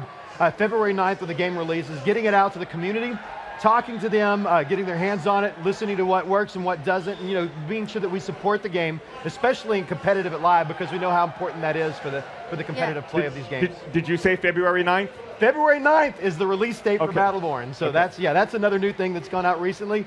But we just announced yesterday too, there's a rsvp.battleborn.com where you can go and sign up right now for our closed technical test. It's going to be the first hands-on for a lot of users for the game. You can sign up right now and get into that, and that'll be the first chance to get in and play it for a lot of people. Is the technical test for PC users? PC, PS4, and Xbox One. So all the consoles that we'll ship on, and PC. And then you'll be using that data for a lot of the balancing and the final tweaking and all that sort of stuff. So it will get used. Absolutely. Yeah, a lot of people get like a little worried sometimes that betas are the new demo, so it's nice when you know that it's going to affect the final game. It's one of the reasons for this one specifically, we call it a technical test. I mean, technically a lot of people are like, it's my first time to look at the game, and we're excited about that too. But really this one, we want to be sure that, on a multiplayer game where the servers are really important, the stability is really important, the data and balance are really important, that we get that out in users and really show that, because we've not done this for a while as Gearbox. Borderlands did some cool things with matchmaking and finding players and all that. This is kind of a new territory for us, and we spent a lot of time and effort. We've worked with some good partners on this. We've got some stuff to learn and some stuff to balance, and can't wait to work with the community to do that. And a lot of times you can't tell until you put scale on it, until you get thousands of people looking at it. That's a totally different ballpark. That's right. And visually too, I see a lot of the resemblance to Borderlands just in terms of color. Like we're seeing a bunch of different locations and different types of maps. And they're so colorful. This isn't just like browns. This is just super colorful. You say that, and we're on a screen with a bunch of browns right here. I'll take when there's like one brown, but there's like the pinks and the blues and all these crazy colors constantly. That's very intentional. We knew when we in a kind of an expressive universe. We kind of can't help ourselves. I mean, since Borderlands, we kind of like to play with it, but it has some real gameplay implications. When you're making a lot of different characters and enemies, being able to exaggerate their styles a little bit and bring out the colors and bring out the motion, their attacks and all that, helps you to visually identify them, even as they animate and run across the screen. I mean, I'm looking at it right now, and I'm already thinking, I'm going to build this way, I'm going to do that, I'm going to go over here so I can hit this character, I've got to use that ability on this guy, and there's a lot of that baked into the game from the very beginning, and all of the way we've thought about that and carefully designed the game to present that, but a lot of variety. Yeah. It's a great style, because I felt like for a long time when, for example, Gears of War first came on the Xbox 360, everybody wanted to have that gray palette and very pretty and war-torn and all that. Cool. And now I'm really happy to see a return to more colorful palettes and stuff that's it doesn't have to look serious to look cool. Yeah, and that's kind of where we're going. I mean, if you talk to our art director, Scott Kester, he would say, we're trying to hit somewhere between anime and Pixar. You know, not so far in the safe edges of Pixar, and maybe not so grim and dismal and bloody as some of the anime can get. We find that magic sweet spot in the middle, and then kind of let your imagination bloom in there, and that's really where we're trying to go. And I think we've got something that we love. I sit and watch our game played at the booth, and it's surreal, you know, to watch it. But it's so much fun, and to watch how people engage with the characters in the world. So in this, you said there are 25 characters. You haven't announced all of them. Not all of them yet. We're on. I've lost count right now because I go back to work and I'm still working on all 25 feverishly to try to get it out with the team. But I think we're at like 11 or 12 right now. So we've got another 15, 16, 17 characters to talk about. And let me tell you, the ones you're seeing right now are probably the tamest of the bunch. They get wilder and wilder as we get to the last part of that roster. When the technical test comes out, is it just going to be with a limited scope of characters? Yeah, I think we're gonna. I don't quote me on this. I think I'm talking to a lot of people, but no one quote me on this. Just in confidence here. Just right, between just us. in confidence. This is just our little secret. I think we're going to be around 13 or 15 characters like that. We're trying to be sure that they hit a certain degree of polish to get them out. But somewhere around that, a few more characters than what we've announced right now, and then that gives us a good set of characters still to dream about up until that February 9th date, where everybody will get a chance to get to all the characters. Cool. Yeah, I'm really excited about that. I'm really excited about the release date because my birthday's in February, so I feel like it's like a birthday present you're giving me. So happy birthday to me. Happy birthday, I'm gonna get to play Battleborn. I was going to say, because it's not like someone's going to give it to you for your birthday, because you're not going to wait. You're just going to get it. I'll have it pre-ordered on my Xbox One. Awesome. It'll just be downloaded and ready for me. So, so you said the sign-ups are going on for the technical test right now. Do you all have a time frame for when you're going to be launching the test, or is that still at some point in the future? Yeah, it's a little up in the air, of course. You know, to get it on the consoles, which has been really important for us. We have to go through the certification process and all that business, all the boring stuff that no one wants to hear. But hopefully in the next couple of months is when that's going to land and all that. We're doing the signups right now. There should be a good ramp up to that. Sure. So it'll definitely be in the next couple of months, next 2 or 3 months, and we'll see where that lands. But I can't wait to get people in here and to hear the feedback on the game. I know it's probably not going to happen, but is there going to be any cross-platform play, like between different consoles and PC? That's a good question. Probably not at the beginning. You know, it's always difficult, especially when you start on competitive. You know, giving controller players versus mouse and keyboard players, it's always hard to be sure the balance is right. This game, because we mix melee and ranged, melee characters play a little bit more of a tactical, positional game. So you know, you can mix it up a little bit, but there's some limitations. And I don't know. We'll see. I don't have plans that I've announced on that so far, but sure. But I love the question. I'm a gamer too, and I would love to see that happen at some point. Yeah, because I always split my time between consoles and PC, so it'd be cool to see that. Me too. Couch to chair, couch to chair. Mm-hmm. Yeah, or carry your progress across. What's that? Or even if you can't play at the same time, at least carry your progress across. Oh, right. I hate changing platforms and having to build a completely new character. Yeah. Like get used to it all over again. Is there, like, what kind of progression is there in this? Well, one of the things we've got going on, so there's several tiers of progression. I know we're kind of close to the end here, so I'll be quick with this. Every time you play a match in Battleborn, you start at level 1, and in that whatever the match length is, you're playing competitive anywhere from 10 to 30 minutes. You're going to level up from 1 to 10 in that match, and the next time you come back, you're going to level up again. So we pulled some of the ideas from kind of a fast leveling talent tree in Borderlands, and even some MOBAs and stuff like that, and that to really let you experience almost that experience of building a character new every time. You know, it's one of my favorite parts about RPGs is generating the character and dreaming what I'm going to do this time, and you get to do that every time. We do have persistent growth then outside the match, both on the character and the account level. As you play up a character, we call them character ranks. Mm-hmm. You rank up your character and you're going to unlock several things. You get some aesthetic things, some new skins, some new taunts and animations with that, but also some new bits of gameplay that you're going to be able to sprinkle into your characters and give you some alternate ways to build out your character to handle different situations and different play styles. We also have a big account rank, so if you're one of those people who are like, I got the max account rank and all of that, you can do that too, and it'll unlock some other parts of the game and all of that, but a lot of ways to grow, a lot of ways to unlock stuff, but it should be really cool. I think you're going to dig it. Yeah, it seems like the kind of game that's like perfect for me. Like, there's a few different kinds of games I like, and I like shooters. I like the RPG element. That's one of the things I liked about Borderlands was the talent trees and customization. It's like taking a character, but then kind of molding it to your play style and making it your own. And it sounds like there's a lot of that going behind the scenes here. Well, yeah, there is. Even starting with 25 characters, you find one that it seems like you'd be able to find one that plays how you like, and then even to be able to refine it even further down on a fine point. You know, at Gearbox, we like doing the combination math. In Borderlands, you know, I think we said 47 bajillion guns or something like that. There were a lot of guns in Borderlands, And when we start to look at Battleborn into the same lens, between the ways you can customize your character in the match, between the ways you can build out your team, there's gear. We actually are going to have loot and gear. We've talked a lot about that. But there are some drops. We're going to Look at loot, you say, yeah. Oh no. There's going to be some of that too. Lost. And I think when we started doing the math the other day, we were looking at something like 49 billion different unique combinations of the way you can load out the characters and the teams on that. Which I think if you divide that by the population of the Earth, that gives everybody 7 unique builds. That's the first thing I thought of. Right. So you've got 7. We'll call Gus 1, Gus 2, Gus 3, and Ashley 1, Ashley. So we'll do that just for you. Okay, I'm gonna call dibs on mine. Make sure they're unique. All right, around the world.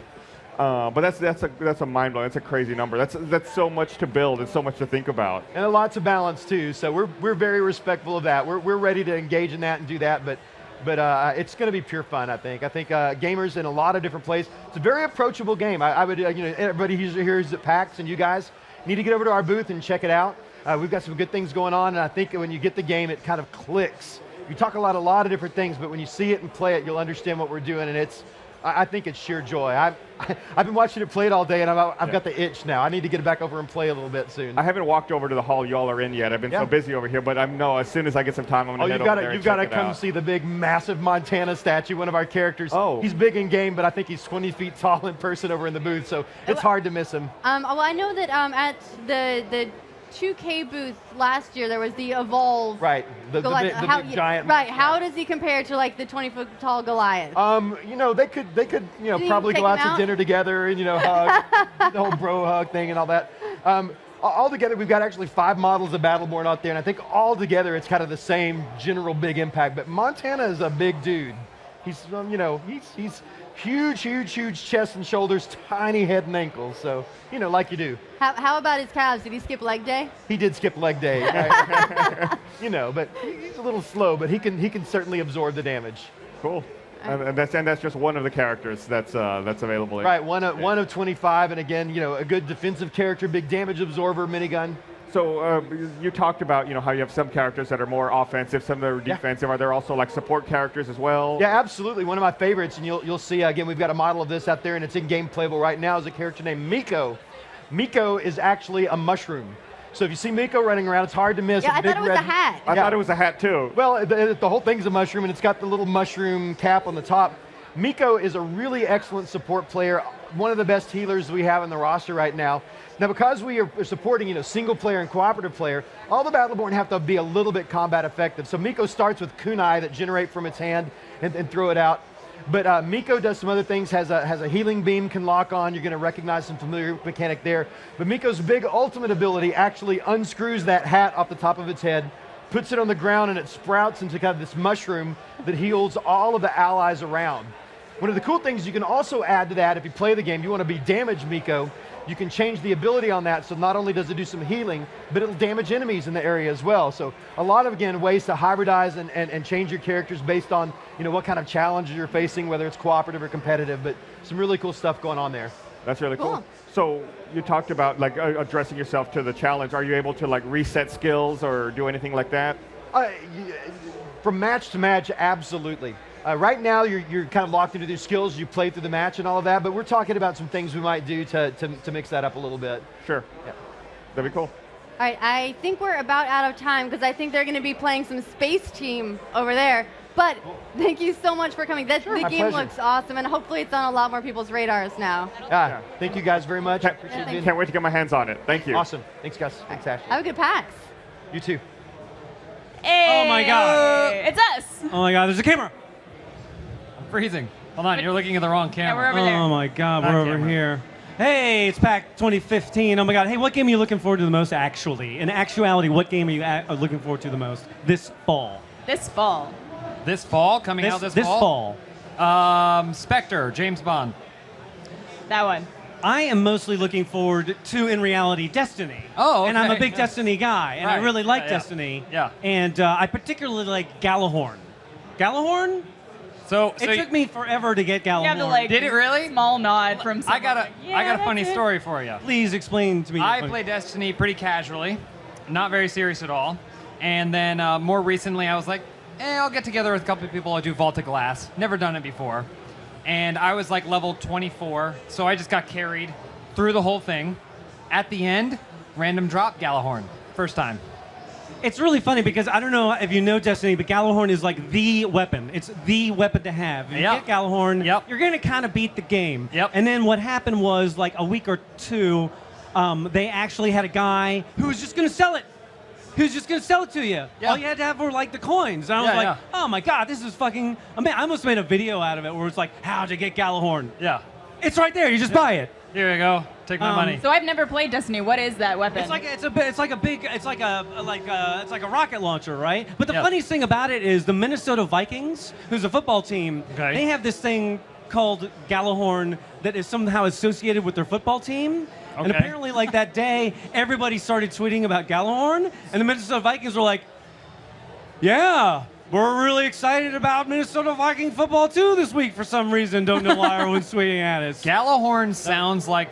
Do you remember the World Cup where everyone was walking around with those instruments? Those really annoying instruments? The vuvuzelas? Yeah. It sounds like a Gallahorn would be just a bigger version of one of those. Wait, is this what's the name of the instrument? Vuvuzela or vuvuzela? It was like when it was in South Africa. It's like a long horn and it went like. It just sounded like bees. Isn't Vuvuzela that thing that attacks Godzilla? If listen, check Vuvuzela. Check yourself. Go to the doctor if you think you might have vuvuzela. Yeah. You had a presentation prepared on how to be cleanly and together at PAX 20. So you don't get conference ass. I gave myself a nice little segue there through the STDs thing. So PAX, we're all here. We're all here for a lot of days. We're meeting a lot of people. We're rubbing up against a lot of people. We're in a rush. Maybe we're not showering. So we want to give you... Everyone has moisture. We want to give you 3 tips to stay clean at PAX. Only 3? 3. Well, we give 1. Oh, okay. I feel like I could boil it down to 1, but... Yeah. Okay. My tip number 1. Tip number 1. Tip number 1 is going to be just don't worry about the underwear. If you don't wear underwear, it can't get dirty, right? You don't it's not a big deal. need underwear. You're not going to change it anyway, so just get it out of there. It's a waste. Just get it out of there. Yeah. But maybe for a guy, don't wear underwear. But what about for a girl? Should you wear underwear? Wait, do women own underwear? Usually. I do have a question for you. Yeah, follow up. Do you actually engage in the practices that you're preaching right now? Uncomfortable. He's a liar. He's wearing underwear. Calvin Klein, to be specific. Well, that's actually my pants. I wear underwear as pants. Okay, so don't wear underwear. Don't wear underwear. That's tip number 1. What's tip number 2? Tip number 2 is... Really? Come on, improv. I mean, I can't think of anything funny. I could only think of... Can you just host on the spot? Okay, tip number 2, always wipe your ass completely when you're done with all your businesses. And then you can get rid of all the bread crusts. All the pants... Crustables. No, it was... pants croutons. Pants croutons. Thank you. Where were you back. earlier? I have a follow-up question about that. About wiping your butt? If you're not at PAX, it's cool to just wipe one and go. Do whatever you want. It's your life. Okay. All right. I just want to make sure it was a PAX exclusive rule. What you do is fine. Mm-hmm. You know how you just I'm good. you go and then you get up and leave. By the way, when you have underwear on, it doesn't matter. I have a genuine question. Okay. What in the fuck is it on our microphones? What is happening? YouTube gaming logo. Is that the YouTube gaming logo? Yeah. Yeah. Am I openly You making just fun thought of that the they YouTube just came up gaming and they put something on logo? there? What You're the like, fuck is that thing? It kind of does look like a heart. Joel comes on the stream and insults the logo and swears a whole bunch. What in the Don't worry. We'll cut this whole part out. Oh, we're live? Oh, okay. Fine. We'll just keep it in then. I mean, is there a metaphor? It's like a heart and there's It's a a white pixel heart. It's a Because pixelated- they love gaming. Like, I mean, and if you count, I mean, there's like multiple sides. It's 4. What happens if you put them all together, James? I don't know. Interstellar. Swastika. They're up there. Okay, like, so tip number 3. Tip number 3. Tip number 3, Joel. Tip number 3. You don't need a tip number 3. Tip number 1, fucking soap. Oh, right. That wasn't the number 1 tip, though. The number 1 tip was don't wear underwear. No, but he's saying you don't need any other tips. I think There's he this has got a good thing. point. It's a square. You put it on your face and rub it on your body. Yeah. Just rub it. Put it all over your body. Anywhere's Rub good. it up and down. Anywhere. I also say dental hygiene, which Brush don't your use teeth. soap for that. Brush your Dental teeth. hygiene. No one needs stinky breath. Change your clothes That's often. really helpful. It's practically raining outside, so if you don't have a shower or something, Just take a bar of soap, just, go yeah, outside. take a bar outside, go outside and wait. You can eat it. You can like put it in your mouth. You can move it around. Do the whole It's good. shebang. It's good cleanliness. It's going well. It's good times. Going real good. What's remember before this started, we were like, We don't need anything. We'll just vamp. You know, it's funny because it's like every time. Are there any Canadians here? There's. Okay, This is a raid. I know the Canadians outside because there's an intersection outside, and I notice it's like the most confusing intersection in the world. And I can always tell the Canadians because when the "don't walk" symbol comes up, you guys don't fucking walk. You just actually literally follow the directions. Yeah. And you stand there and you don't cross until it tells them to cross. Apparently, they're really harsh about ticketing jaywalkers here, though. Are they? Yeah, that's what I heard. You're living on the edge, my friend. I mean, all the Americans, they just literally stream across the road. It's They don't because the follow. Canadians will get deported. They'll get sent back. Sent back upstairs. Yeah. That does make sense, actually. Cool. That Well, makes sense. thank you guys so much. We're going to kick it over to the couches. We got Game Grumps. We got some Screw Attack over there. We got some Kind of Funny. A whole mix of people. Take it away. Hello, welcome back to the stage. Thanks, Barbara. Thanks, guys. I have no idea what y'all were doing, but it sounded really entertaining. So we're here. We're going to be doing a little bit of a YouTube roundtable. Got a few guests with me. I'm Gus Sorolla from Rooster Teeth, and we'll just have everyone start introducing themselves. Hi, I'm Adam Kovic from Funhaus and Rooster Teeth. Hello. I'm Tim Geddes from Kind of Funny. I'm Craig from Screw Attack. I'm Aaron. I'm from Game Grumps. Yeah, I'm also from Game Grumps. I'm Ross. So I figure we'll just spend a little bit of time talking about YouTube, the creative process, and why it is that we all chose it as a platform, and why we can all relax on couches like this. So I'll start down here on this end. With Game Grumps, like how long has it been that you've been creating content and distributing it online?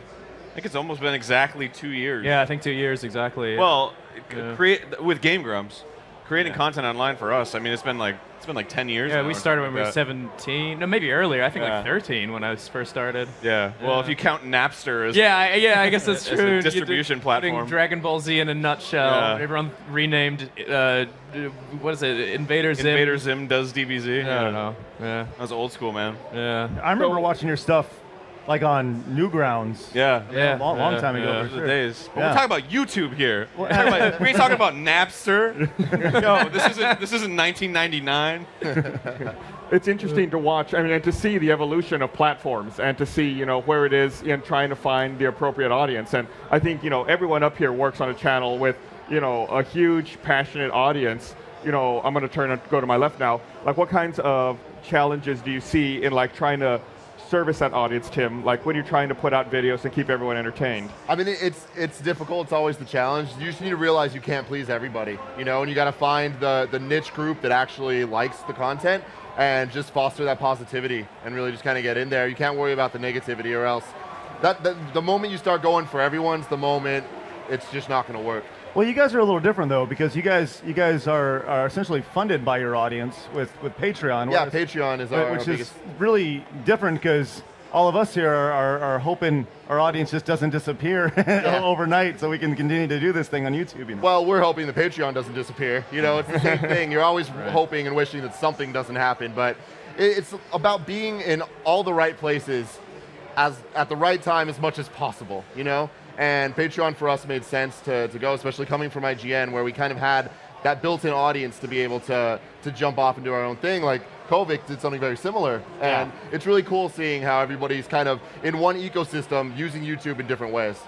The interesting thing to me about like the Patreon model, like Craig is saying, is that if you start losing your audience, right away. Yep. Like, I mean, you can focus on pleasing that group, but if they start leaving, like right away, whereas, if you have a larger presence elsewhere, you may not necessarily realize that right away. So that's really interesting to me. I mean, it's good though, because you get that immediate feedback. You can see, well, we made this change and it's really negatively affecting what we're doing. Let's stop that. Oh, we did this and people like it. And so it's really nice. It's like a nice feedback system. And because they're on Patreon, that means they actually like us.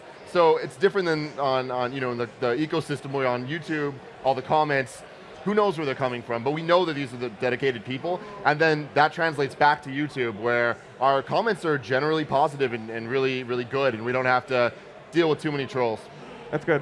And I forgot to mention earlier that if anybody has questions or wants to interact with us, they can tweet us with hashtag RTPAX, and I'm checking it right now, and I'll pass on any relevant questions to our panel members up here. So Craig, I mean, you work with Screw Attack. Screw Attack's been around. I've been a huge fan of the work you guys do for so long.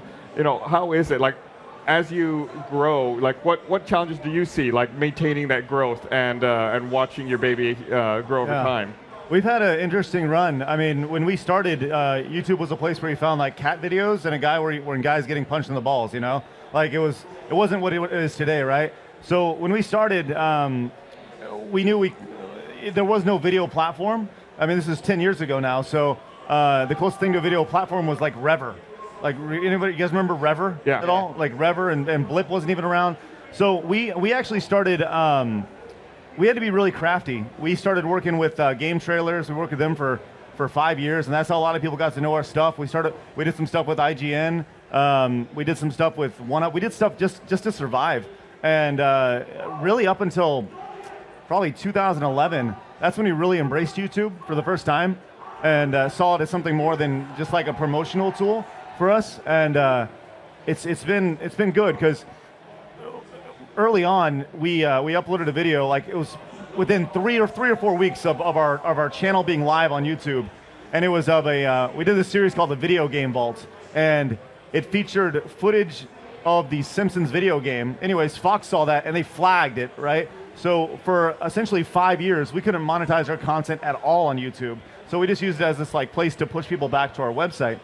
And we eventually got that all squared away. And since we've like fully embraced YouTube and said, okay, this is where you're gonna find all of our stuff, and kind of follow the best practices of, okay, pretty much do what YouTube says to do, and you'll have an opportunity to be successful.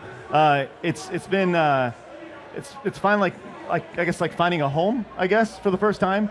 Because we've had to hop around so much, and that's been both a good thing and a negative thing. Because while you can always find our stuff on our home on screwattack.com, a lot of people have gotten to know us through other outlets.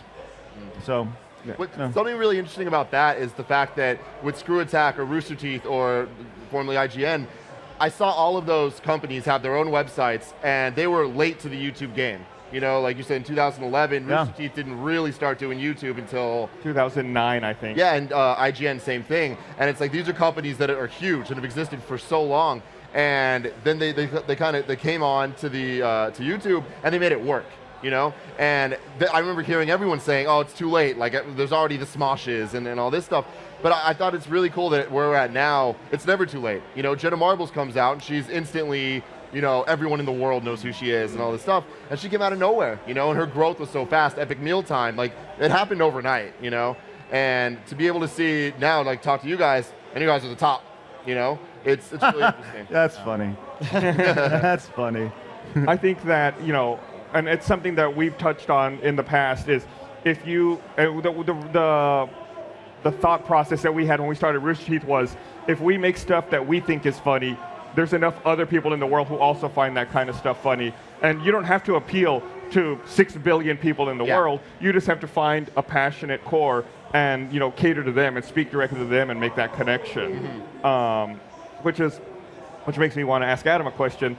So we brought Funhaus into Rooster Teeth a little earlier this year, I think. And what's it like trying to transition a community who follows you in one place to then, move them over to somewhere new, to a new channel, basically? Well, so we're a little different because Tim was talking earlier about getting into the YouTube game late. I was at Machinima, whose website was so bad they immediately went to YouTube, and they're like, "Oh yes, this is so much easier. We don't have to pay for bandwidth." But then looking at like other sites like Game Grumps and IGN and all these other sites who were getting late into the game, we didn't have to deal with any of that, so we're there so early. So our entire following was always YouTube. But we always looked like, it's funny because like I was always on Newgrounds, big fan, love you, hi. And like I always looked at sites like that as like, oh, you need this destination. And I never thought YouTube would get to the point where it is now. But the biggest thing that we took away from it was the analytical data. We all became a lot more data driven than we thought we'd be, because YouTube will tell you, like, right, if this was a video that we're putting up right now, and every time they cut to Gus, you can see the viewers go down or up. No, down. It's definitely down. Yeah, and like that stuff's powerful, and like it helps you. And all. Basically, we have like mathematically moved our fans from one place to another. So it wasn't that hard because we almost could break it down with like an algorithm and go, if we move here, this amount of people will come. It wasn't like that hard. So it's interesting. Do you guys think like that? Do you guys look at, when you guys look at your channel, you guys have spun off several channels, and you've been very successful in doing so, right? Have you guys actually looked at analytics and said, okay, we think if we did this, and taken the analytical approach that they did when they jumped over? I don't. Not really. It's more like you just kind of do whatever we want. Well, see, I think that says a lot about your audience, though, is that they'll just follow you no matter what. And where like with us, I mean, spinning off a channel on a second channel or third channel is really hard to do. But for you guys, it's just like cool, and they just follow you, and it's great. And I think that says a lot about you guys. I think that's awesome. Thank you. That's very nice to say. You're welcome, Aaron. Yeah. Well, I mean, with Grump Out in particular, we were just kind of like, there's all this dumb stuff that we want to make, but it wouldn't be appropriate to put on Game Grumps, so we just launched a new channel, and like, I created this banner, and then there was space for something else, and I was gonna be like, oh, maybe it should be like an image of us or something, and it just felt too, I don't know, like disingenuous. So I just put who fucking cares, and that's sort of been the mantra of everything that we've ever done. No, you actually put who cares, and I said no, it should be who fucking. Yeah. So I mean, well, that's the beauty of YouTube, right? Like you can just do whatever you want, and it'll find an audience. Yeah. So that's just what we've done, I guess. Yeah. So someone on Twitter was asking, when you guys started up, making your content and putting it on YouTube, like, were there any tricks? Like they were asking, they were saying they want to start their own YouTube channel. Like, how was it that you did? What steps did you take in order to help get yours off the ground? I'd say it was really, I mean, Game Grumps starting out was the combination of JonTron and Egoraptor, and that was, that was a huge boost to a new channel. When you're starting with two people who have already got an established audience coming together to do something collaboratively, you're going to be pulling from two audience pools, and I think that really helped it in the beginning. Yeah, it's hard because a lot of people ask me that question specifically, and I'm like, well, I feel like we didn't really. We just had an opportunity, right? So like I already had a fan base, so I moved it over to Game Grumps, and that was, so whenever somebody's like, how do I grow my channel? I'm like, I don't know. Be on Newgrounds and make parodies in 2005, and then carry that over to YouTube. And but I think that comes back to what they're saying, people following you. Because when we started on YouTube, we had like a giant push of people coming from Newgrounds to come and follow us. So I think if I didn't have that at the beginning, and you didn't have that at the beginning, it probably would have been really difficult to get started there. Yeah, pretty much. Just I guess in that vein, to generalize it, it would just be like take advantage of whatever opportunity you have. Absolutely. Like if you have some kind of in somewhere, or somebody or whatever that can help, then just accept that and use it. I don't want to make that sound like manipulative or anything, but like not at all. I mean, it's true. We all have an opportunity somewhere. It's like, oh, I know this guy who influences 10,000 people. Like ask him to see if he'll help out, and if he does, then great. You've got one foot in the door now. Yeah. I think like when people ask me all the time, if people ask me how do I get my channel started, I have a very similar answer. Like, I don't know. Like we got we were at the right place at the right time. It was definitely a once in a lifetime opportunity. At the time we started, nobody was doing video on the internet. We started before YouTube even existed, and it was just a lot of momentum and timing, man. And so I always feel awkward when trying to give advice to someone. And the advice I end up giving them is stuff like, release consistently, start making stuff now. I feel like a lot of people find excuses for why they're not making stuff now. They say, oh, I'm waiting till I get a better computer, or oh, I'm waiting until my friend has more free time. It's like, no, just start making stuff now. I think personally, I know it's so cliche, but, and this is gonna sound like a high school coach, like getting his football team going, but I very much believe in the Nike slogan of like just do it, and Shia LaBeouf, whatever his name is, going just do it. I very much believe it. You believe in Shia LaBeouf? You just need to stop making excuses and just do it. Like it's just the God honest truth. Yeah. I mean, honestly, I would always say like have a passion for what you're doing. Like I don't think any channel's ever been successful because someone was like, I don't know what I'm doing, but here's the thing. It's like there's at least something behind it. Like I love video games, or I want to, like, going to Aaron, who did this series called Sequelitis, which I was always like, it's really good. Like, clearly there's a lot of passion behind this thing. You're going to talk about Mega Man for half an hour, but at least you can tell this guy cares a lot about it. Yeah. And, like, people can pick up on that. And they can pick up on you when you're being a phony. When you're just kind of, like, phoning it in. You're like, hey, guys, I'm playing Call of Duty or whatever. Anyway, like my video so I can have money for weed. And it's like, cool. Like I don't like stop wasting everyone's time. Honestly, Yeah. like do something that you care about because people will pick up on that. And I think the thing there is there's a difference between making a product and you kind of being the product.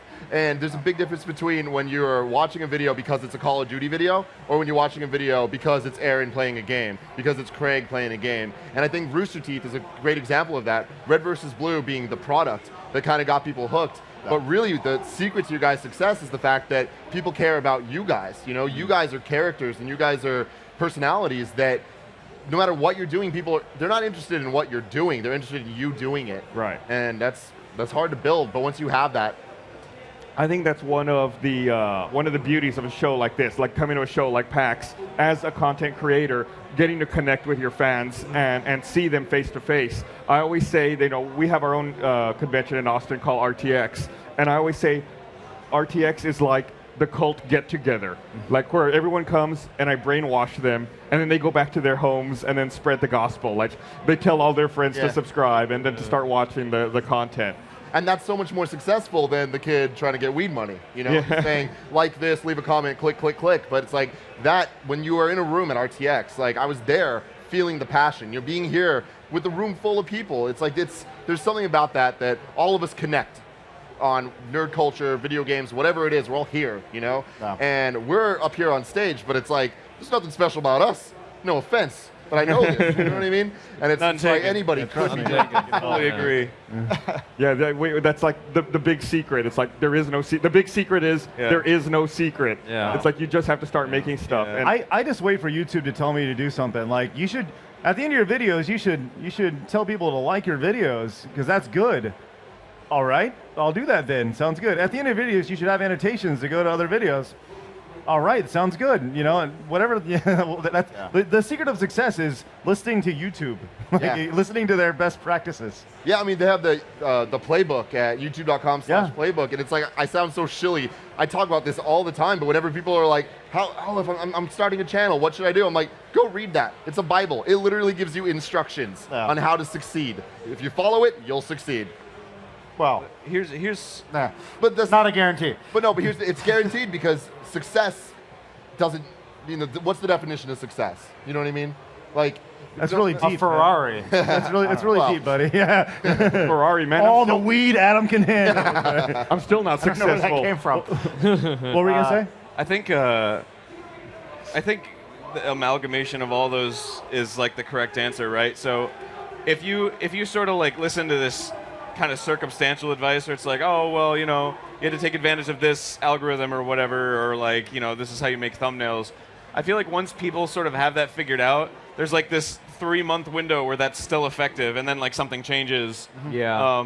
So I think the bottom line is that you should really just do something that you really like doing, that you would do anyway, and then if you spent like 2 or 3 years of your life doing that thing, and it never like is successful, then I would say you're still successful because you were happy doing it. You had fun and it was great.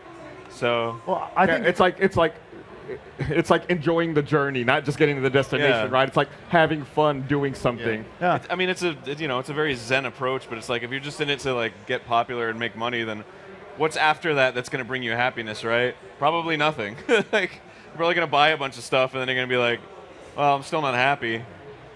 Well, it's funny because listening to everybody talk, everybody has a different way, I guess, that their channel became successful, right? Like, Funhaus was very analytical, right? You guys are just like, let's just do it, and there's different ways. So there truly is no secret sauce, it just comes down to that passion. Like, I think that's the underlying base to everything. Yeah, I think that's the recurring theme in everything, in every answer everyone's given is, people can spot if you're being phony, if you're passionate about it and you enjoy it. That's what comes through, and then that's what people really see. I think that's what people want to see. They want to see people who are as passionate about something as them. Like I was talking earlier, walking around PAX, I'll see these really elaborate cosplays, and sometimes I don't recognize what it's from. I think that's crazy. It's like it's something I have known nothing about, but this person loves so much that they've spent weeks and hours of their time like building this elaborate setup, and it's like that passion really shows through. Do you guys feel stupid when you don't recognize something? Like somebody walking around in a cosplay, I feel stupid every time. I feel like people always they look at I have people walk up to me and like, what do you think of this? And I'm like, I don't know what that is. And they look at you with the expectation of, you should know what it is because you're on the internet. Like, you should be an expert on this. I'm an expert on nothing. I know like nothing. So like, don't expect anything from me. I set the bar really low. And if they exceed, then that's great. Yeah, we did too. Kind of funny. It's like, we can't not hit that. You can't say we're not kind of funny. Yeah, it's like, I didn't laugh out loud, but it made me smile. Yeah. It's kind of funny. There's a question here for Game Grumps. It says, since you transitioned into offices, do you have any advice for Tim and the Kind of Funny crew when it comes to looking for offices or for what office space requires? Make sure your neighbors aren't noisy. Oh, yeah. Oh, yeah. really? Yeah. We have some noisy neighbors. Yeah. It's been hard to film some stuff sometimes. Yeah. I don't know. Just find a space that jives with you, you know? You can always make any space your own. Natural light is pretty important. That's true. Like, if you just have a completely closed-in office, you're probably not going to have a good time after a while. It's going to, like, get to you. I mean, ours wasn't perfect when we first got it. Yeah, we had to build a sound booth and everything. Yeah, we had to tear down some walls. You kind of got to make it your own, I think. Yeah. So just look and go, can It's I pretty destroy daunting. this? Yeah. Like, it's really daunting like, finding office space. It's like a long process. And it's a pain in the ass. And like when we were finding ours, it was like we've had the first office was my apartment. Yeah. The second office was a place that made it is really bizarre. They made like plastic limbs. Like plastic what? Yeah, no, what's that? Plastic what? Like limbs. Like, like for the body part. Like it was like 10 years prior. And then like our third one was a game store that we shut down. And like where we're at right now was our first real like office. Everything else has been such like a scrappy. It's been horrible. Yeah. It's been crazy for us because we kind of go backwards. Where being at IGN, we had this elaborate studio and like whatever we wanted, and now we're in a spare bedroom of an apartment, and there's like 3 girlfriends that live there, and just all day it's just there's people everywhere, you know. And we're looking into trying to get spaces and stuff, but like that alone is such a daunting thing just to think about the neighbors and the sound booth and this and that. There's so many things that go into it, but yeah.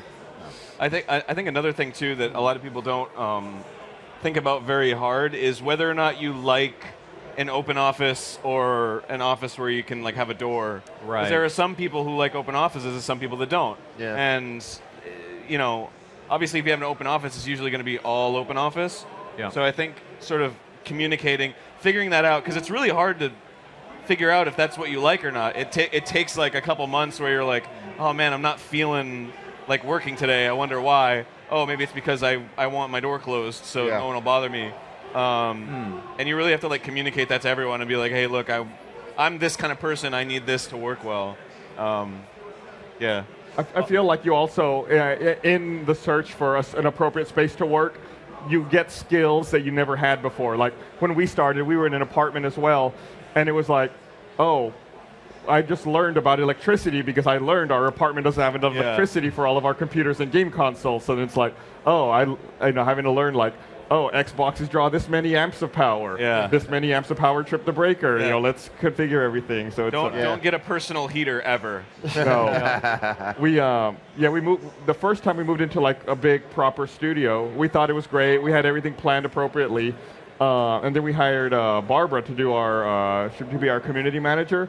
And she was one of our first women hires. And one day she plugged in a curling iron into an outlet in the bathroom, and we found out that outlet was on the same outlet as all of our servers that were in the building. And it said the curling iron heated up, tripped a breaker, everything went down. It was like, all right, we're learning still about electricity. A curling iron took down the entire. Yeah, like everyone just had to stop work for an hour. I just realized there's an important distinction, I think, from a lot of what I think people think of as typical YouTuber. Everyone here is part of a group. That's kind of rare, I think, in terms of a YouTube space, and like, that's a big question you have to ask yourself if you want to get into production. Are you happier by yourself doing everything, or do you want to lean on others? Because like, I don't know how any of you guys ever operate, but like, if I'm not feeling it like 100%, I can lean on Bruce or James, and kind of just sink back and go like, these guys can take it, and I don't need to be on all the time. I think you have to be a certain temperament type. Usually an insufferable, ADD level person, I think, who can do that sort of thing where like you're always on. I am not that person. I know Gus isn't that person. I'm Greg's not that definitely not that person. I'm more laid back and kind of like, I want to just work with my friends and screw around rather than like be wacky, Fred, R.I.P., but that sort of thing. So I mean, that's the cool thing about YouTube, though, is there's no rules. You can put fuck on your banner if you want. No one's going to tell you not to do that. Right. And it's like you can be one guy, you can have your friends. You make your own rules. You make your own system and like confines that you work in. And like I know personally, like I like having a team. I like having people that are good at different things and being able to be like, I know they're going to be good. I can count on them. I don't need to worry about it. Yeah. But I think it's also a matter of finding a group you work well with and a group that you won't want to kill after spending 16 hours nonstop together. Yeah. Because I think there's a lot of work that goes into it that maybe people don't see. When you watch the end result, you see a video that's great, but then on the back end, on the production side, it's like, oh, right, I spent 50 hours nonstop working on that. Well, I mean, I can personally attest to that. I mean, like, I well chronicled. That was my first realization that the internet is a horrible place to work. Was within a year of Screw Attack starting, I had to essentially fire my best friend from the company because while he was my best friend personally, we just didn't gel together on a professional level, right? We had our work styles were way different. He wanted different things from the company than I wanted, and it took really 2.5, 3 years before I remember leaving our office and for the first time, I remember leaving and going, the place isn't going to burn down. Like, it's going to be fine because I trust the people at the office and I trust that things are going to continue to get done and I don't need to be there for that. And that was really like empowering, knowing that they had, that I felt confident enough that Ben and Nick and the guys who were at the office, they were going to do a great job. And that was awesome. That was like a really amazing feeling. And sometimes the first person you work with isn't the right person. It's just like any other relationship. You have different girlfriends until you get married. In a weird metaphor, I don't know. No, but yeah, I mean, this is like, I mean, I think it's a good comparison because when you're working doing production stuff, these are the people you're going to see the most.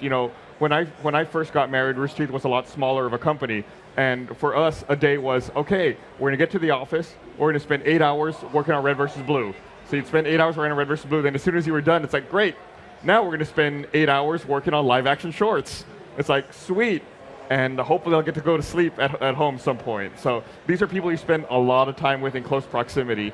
So it's good to make sure, again, just do it, start making stuff with these people and see who you can collaborate with, who you can work well with, and this helps you answer questions like, do I like an open office? Do I like a closed office? Like, you have to start experiencing these things and living through it in order to get the answers and fully understand how it is that you work. That was one of the biggest things I learned from just business in general and starting Screw Attack was that not everybody's like me, right? And I think that's something that takes a lot of, just people work differently, And that's something that was a very valuable lesson for me.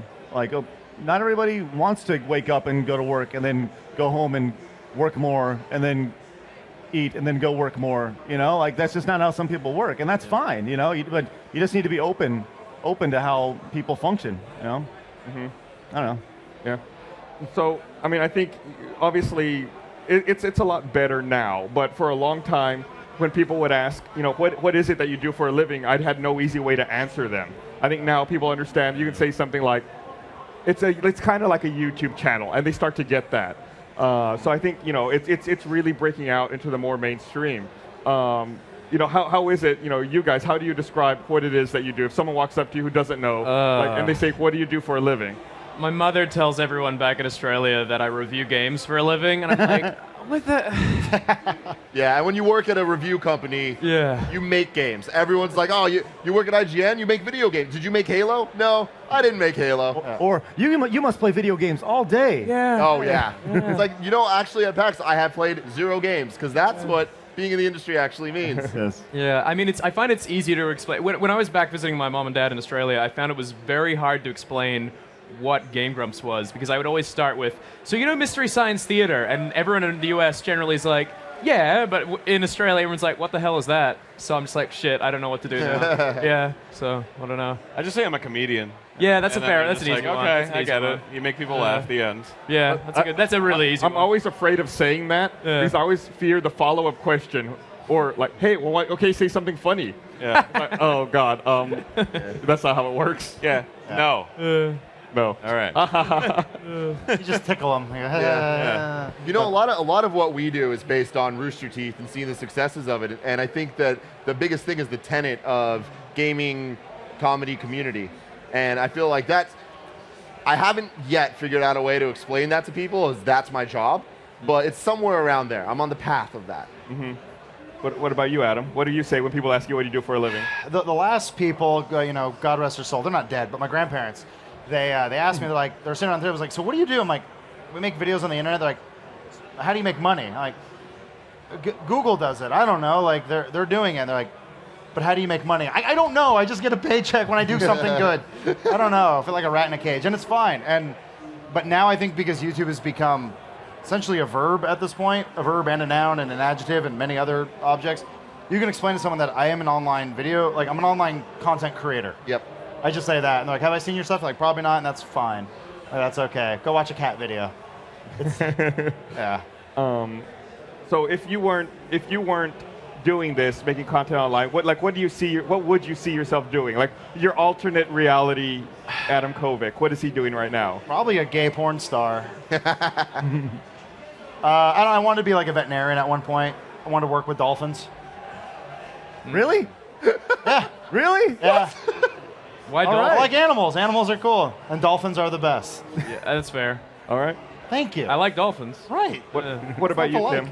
I mean, so I remember being in high school, and I knew I wanted to do video, and I knew I wanted to do short video. I didn't want to do TV. I didn't want to do movies. So I was like, I guess music videos and commercials. And I was like, that sounds lame. I don't know, maybe music videos. I don't know. And then right then was when YouTube started happening. I'm like, I want to do that. So I'd probably be making music videos and commercials. No one would like them. No one would know you made them. Yes, no exactly. One would know who you are. What about you, Craig? What is the alternate reality Craig doing? So when I finished college, I had two passions, like video games and I like sports, right? And I finished with a degree in journalism, and I realized I hated reading and writing after I had that. So that was pretty important. I'd probably be like calling single A baseball games in Pawtucket, Rhode Island or something, waiting for somebody to die so I could advance in my career field. Like, honestly, I'd probably be doing something really boring, like, I don't know. Most likely, that's probably where I'd be. Calling single or double A or minor league basketball games in China or something. I don't know. I don't know, man. I don't even want to think about it. Don't ask those questions. Yeah. What about you? I don't know, man. I feel like I just like creating, so I just hop around from thing to thing. Yeah. It's the only reason that I started doing animation aggressively was because it caught on. Like people started watching it, and I started getting paid for it. I was like, all right, maybe I'll do this for a while. There's an alternate reality where I got into music instead, and there's an alternate reality where I did professional voice acting full time. But the most consistent thing that I've found about myself is that if I retired and I had like $1 zillion and didn't have to worry about anything, I would just buy a giant warehouse and just make miniatures for the rest of my life and just fill the warehouse with like tiny little towns. I don't know why. I just sounds awesome. Like sets. Yeah, and I would just once it was like filled, I would just open it up to the public for free and just be like, hey, check out these little towns. Isn't that cool? And is that something you do in your spare time? Do you do stuff with miniatures, or is it just like? I just always like toys, and I like meticulously creating stuff. So. Our Game Grumps office is full with Transformers that previously were at your house, and now we're in boxes, and we look like a hoarder in our office. But I don't know. Is that your answer? Yeah. I guess when I was a kid, I wanted to be a paleontologist, and then I learned I sunburn too easy, so that wasn't going to happen. I don't know. I think if Game Grumps didn't happen, I'd just be animating for some studio and probably working on some idea I hate. Yeah, probably. I don't know. I'd say animation. Yeah. So the key there is make YouTube videos. Yeah. Like, why would you want to do any of that other stuff? Yeah. Well, it's like your answer about making animation that you didn't like, and your answer about like making commercials and TV stuff. It's like that's the stereotypical thing where you want to create, but you end up creating someone else's vision, or you end up creating for someone else, and you're not necessarily as passionate about that stuff because you're not as invested in it. Whereas like if you're, and it goes back to what you said, if you have that drive and that fire in you, you're going to create somehow. Whether it's the medium isn't the focus. It's just getting a message out. Well, I think it's also cool that YouTube sort of allows you to like pick the process, you know, like because when you're in traditional media, I guess, you know, you have a role and then you have to do that one role, you know. But like in YouTube, it's like even when you get to a point where like things are going cool for you and you can kind of step back from whatever, you can still choose what you want to do. Absolutely. If it's like, well, I like writing, but I don't like directing, but I do like editing, and I do like doing post-production. So you can just do those parts and then like get somebody else to do another part. Yeah. Whereas in traditional media, it's like, well, I'm a director, so I have to direct. You know, and that's it. Yeah. I do find we do a little bit of everything in the Game Grumps office, especially me and you. Like, fuck, we're doing like writing, animation, voice acting, branding. Like, whoever's free to do it ends up doing it. That's just generally how it rolls. I would think the most successful people on YouTube are the people who like to do a little bit of everything. I've never met anyone who is successful who's like, I only edit. Like, okay, then go work in the soul-crushing industry that none of us want to work in, like where you don't get to do what you want to do. And I mean, this is the sort of world we live in now where it's like, I've met people who are like, oh, I know After Effects, but I don't know editing. I don't know Premiere. Like, why not? They're like, I just chose not to. Like, you're probably not going to get very far if you limit yourself to something very small. And you should probably learn as much as you can, because right now education is free. Like, there's so much. Plus, I found it makes you a lot easier to work with if you understand what you're asking of people to do. So like if you're familiar with Photoshop and you've done Photoshop a ton, but you don't like doing it, then asking somebody else to do it, you're like, okay, I know what that's going to take. So you're not too demanding when you ask certain things, you know? Yeah. Well, that's kind of one of the best things about it is there are all these tools, these programs you essentially need to learn, right? Your Premieres, your Photoshops, your Final Cuts, whatever they are.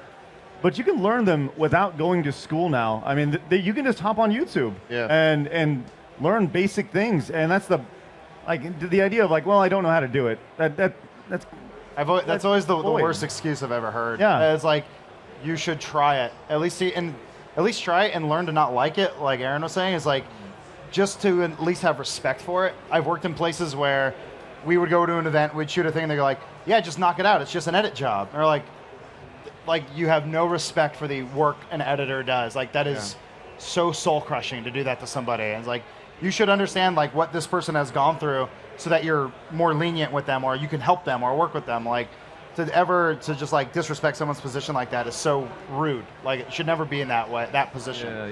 I think we've all had managers in our life that I heard this phrase, and I'm stealing it. I don't remember where I stole it from, but they're just called pigeon managers, where they kind of fly in, they look at what you're doing, and they just shit all over it and then leave, right? Like, everybody's had that manager, and it's good not to be that guy, because nobody wants to be that guy. Nobody wants to be a pigeon manager. So, but you know, like Adam was saying, you know, don't pinhole yourself. Don't only learn one thing. That goes back again to like passion. It's like, if you have a message, if you have something you want to share with the world, you're going to look up how to do it. You're going to find a tutorial of a walkthrough, like they'll teach you After Effects or Premiere or whatever. You're going to, you know, investigate and really try to see what it takes to get it out there.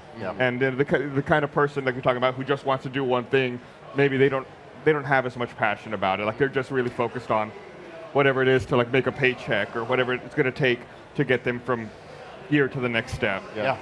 Well, it's fun because like whenever I come to an event like this, you know, so we do an event in Dallas called SGC, right? And I love, and when we went down to RTX, I was looking at how you guys produce stuff. So whenever I'm here, I love to kind of take cues from what other people are doing. So like when I walked up, I was like, okay, lighting placement is here, the rig's here, TV over here, cameras here, the camera placement, the stage setup, and that's one of those things where I just I'm passionate about like a live setup like this, and it's something stupid to be passionate about, but you just kind of notice these things, and you learn these things about yourself that, you know, before we did our first SGC, I had no idea that I cared that much about a stage setup, you know, and now I'm like, you know, I just soak it in. It's crazy.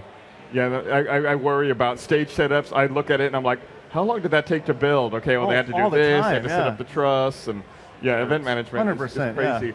But one of the things that I really like about coming to these events, is meeting the people who enjoy our content.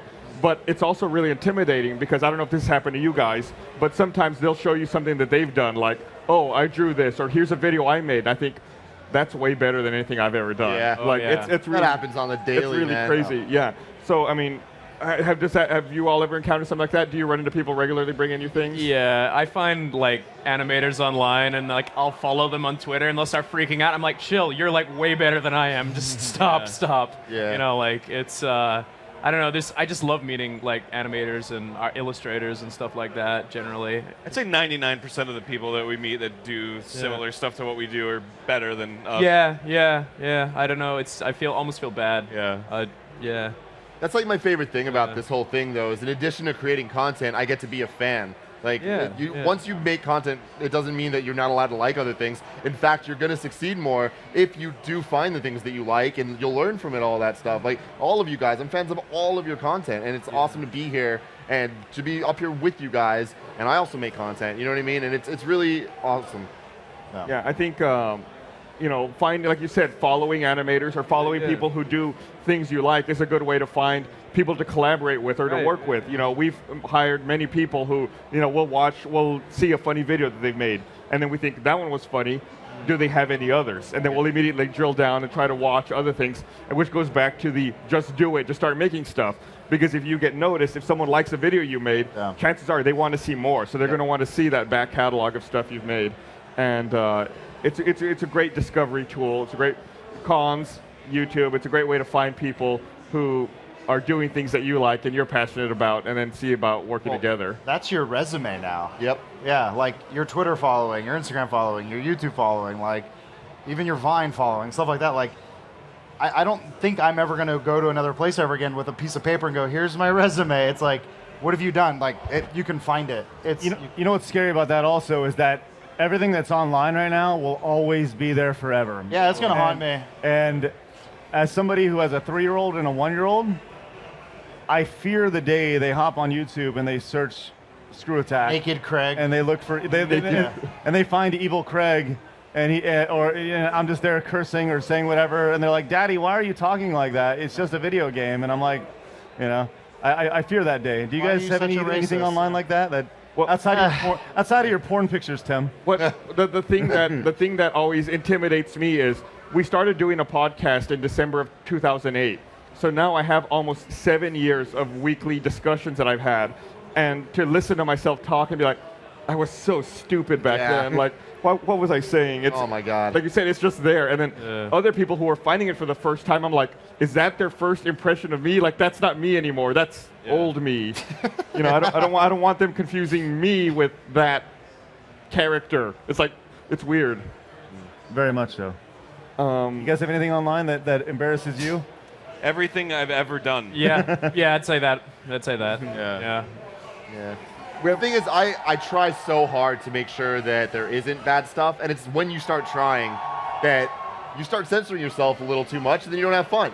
And it's like the reason people are coming and watching is because you're being a real person, and people will know watching that you have grown in the last 7 years. They might not realize it right off the bat, but if they liked it enough to keep watching, they'll know, And it's like, I feel like YouTube is becoming such a verb and such a thing that everybody knows that people understand.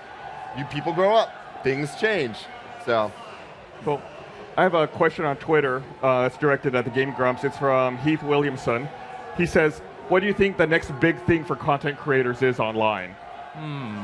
Which is kind of an open-ended question. Next big thing? I mean, I'd say streaming is kind of coming up. Because, you got your YouTubes, your Twitches, your all this. I think, that's becoming more of a, you know what I think? Let's Plays and all that. It's almost in a weird way like a surrogate friendship. It's this routine you see every day. You hear these people talk. But now that streaming is becoming this thing where you can actually, directly communicate with that individual that you see and listen to every day, I think people find that exciting and thrilling. They want to actually, because it's like having a friendship where, for instance, when I do listen to you guys on Game Grumps and you guys aren't there, I'll listen to you guys talk about something and I'll just be like, wait, you're not here. But when that wall is gone, you can actually talk to them in real time. I think that's a thrilling thing for fans, I think. So I don't know, streaming is, I think, going to be bigger and bigger and bigger as the years go on. Yeah. Yeah. I think YouTube might agree with you. Yeah. Yeah. As we sit on a live stream stage. Yeah. Streaming's really interesting to me. Like when streaming first started, when Twitch first started a couple years ago, and it was in its infancy, I didn't get it. Yeah. And it was really difficult. As someone who makes content online, it took a long time for me to come around to it. I would have to watch it and see, and now, at Rooster Teeth, we treat streaming a little differently than most people do, where we treat it almost like television, where we program, and it's, you're going to get these streams on these days at this time, and it's very consistent, and whenever we bring new people onto in fact, we don't even call it streaming at Rooster Teeth. We call our streaming division, we call it our broadcast division. Right. And anytime we hire someone new in a broadcast, I say, you've heard stories about when television networks were first formed, when NBC first went online. I said, that's what you're doing here. Like, you're making the next generation of television network. Television is dead. Like, everyone's coming to the internet. You are actively working on building an entire new industry. So don't fuck it up. And so they get a little nervous about that. Yeah. I don't know. But we have a blast doing it, and it's really great. And there's something about that interaction. Like, it goes back to what we talked about. Like, meeting everyone in person is the best experience, but the next best experience is, having an actual chat with them, sharing a gameplay moment where you're playing together, and then having that back and forth communication. I think that's key. One of the worst things about there's a lot of greatness that comes from streaming, right? But when you suck at video games or you suck at a specific game, the feedback, it's great to share those awesome moments, but man, when you have a horrible moment, that's rough. You can only be told to kill yourself so many times. So we did a Let's Play in N++ a couple of weeks ago, and it's a co-op like ninja game, and there's certain scenarios where if people die, they can't complete the objective, so everyone else in the co-op game needs to kill themselves in order to reset the level and start over. So that became a common catchphrase for us, was just kill yourself, just kill yourself. All right. And it's just like just restarting, just resetting the game. I always feel like I'm being constantly judged when we play a game on stream, because somebody just so you guys talking about how everybody's better than you at what you guys do, in terms of animation. Everybody is better than me at every video game ever. So whenever I'm on and I'm not doing well, people are just like, why don't you just do this? And it's like, I don't know how to do that, because you've invested 80 hours into the game, and I'm playing it for the first time, So it's a horrible judgment. Oh, I think the whole Let's Play community has opened up video games in a different way, that we have learned that video games aren't just one thing. And I mean, Red vs. Blue is a testament to this as well, that you do not need to play a game one way. Like, Red vs. Blue is a bunch of dudes making, heads bob, and they're playing with their puppets. Like, you're just playing with toys. Let's Plays, anything like we do, it's all Mystery Science Theater style. Being good at the game isn't really a skill as much as making that game look entertaining. So not looking at the floor, not being twitchy, you're almost a cameraman, in some way. So but you can also go to a channel and watch someone who's skillful at Call of Duty. That exists. I think there's 10,000 of those. They're there.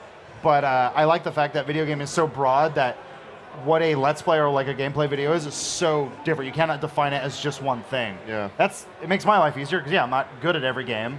I can be good at a game, but that's probably about it. Yeah, it's like you say, I love games. I'm passionate about games. I'm terrible at them. Yeah. If someone wants to watch me play a game, you're not going to have a good time. Sorry. Sorry about that. Yeah.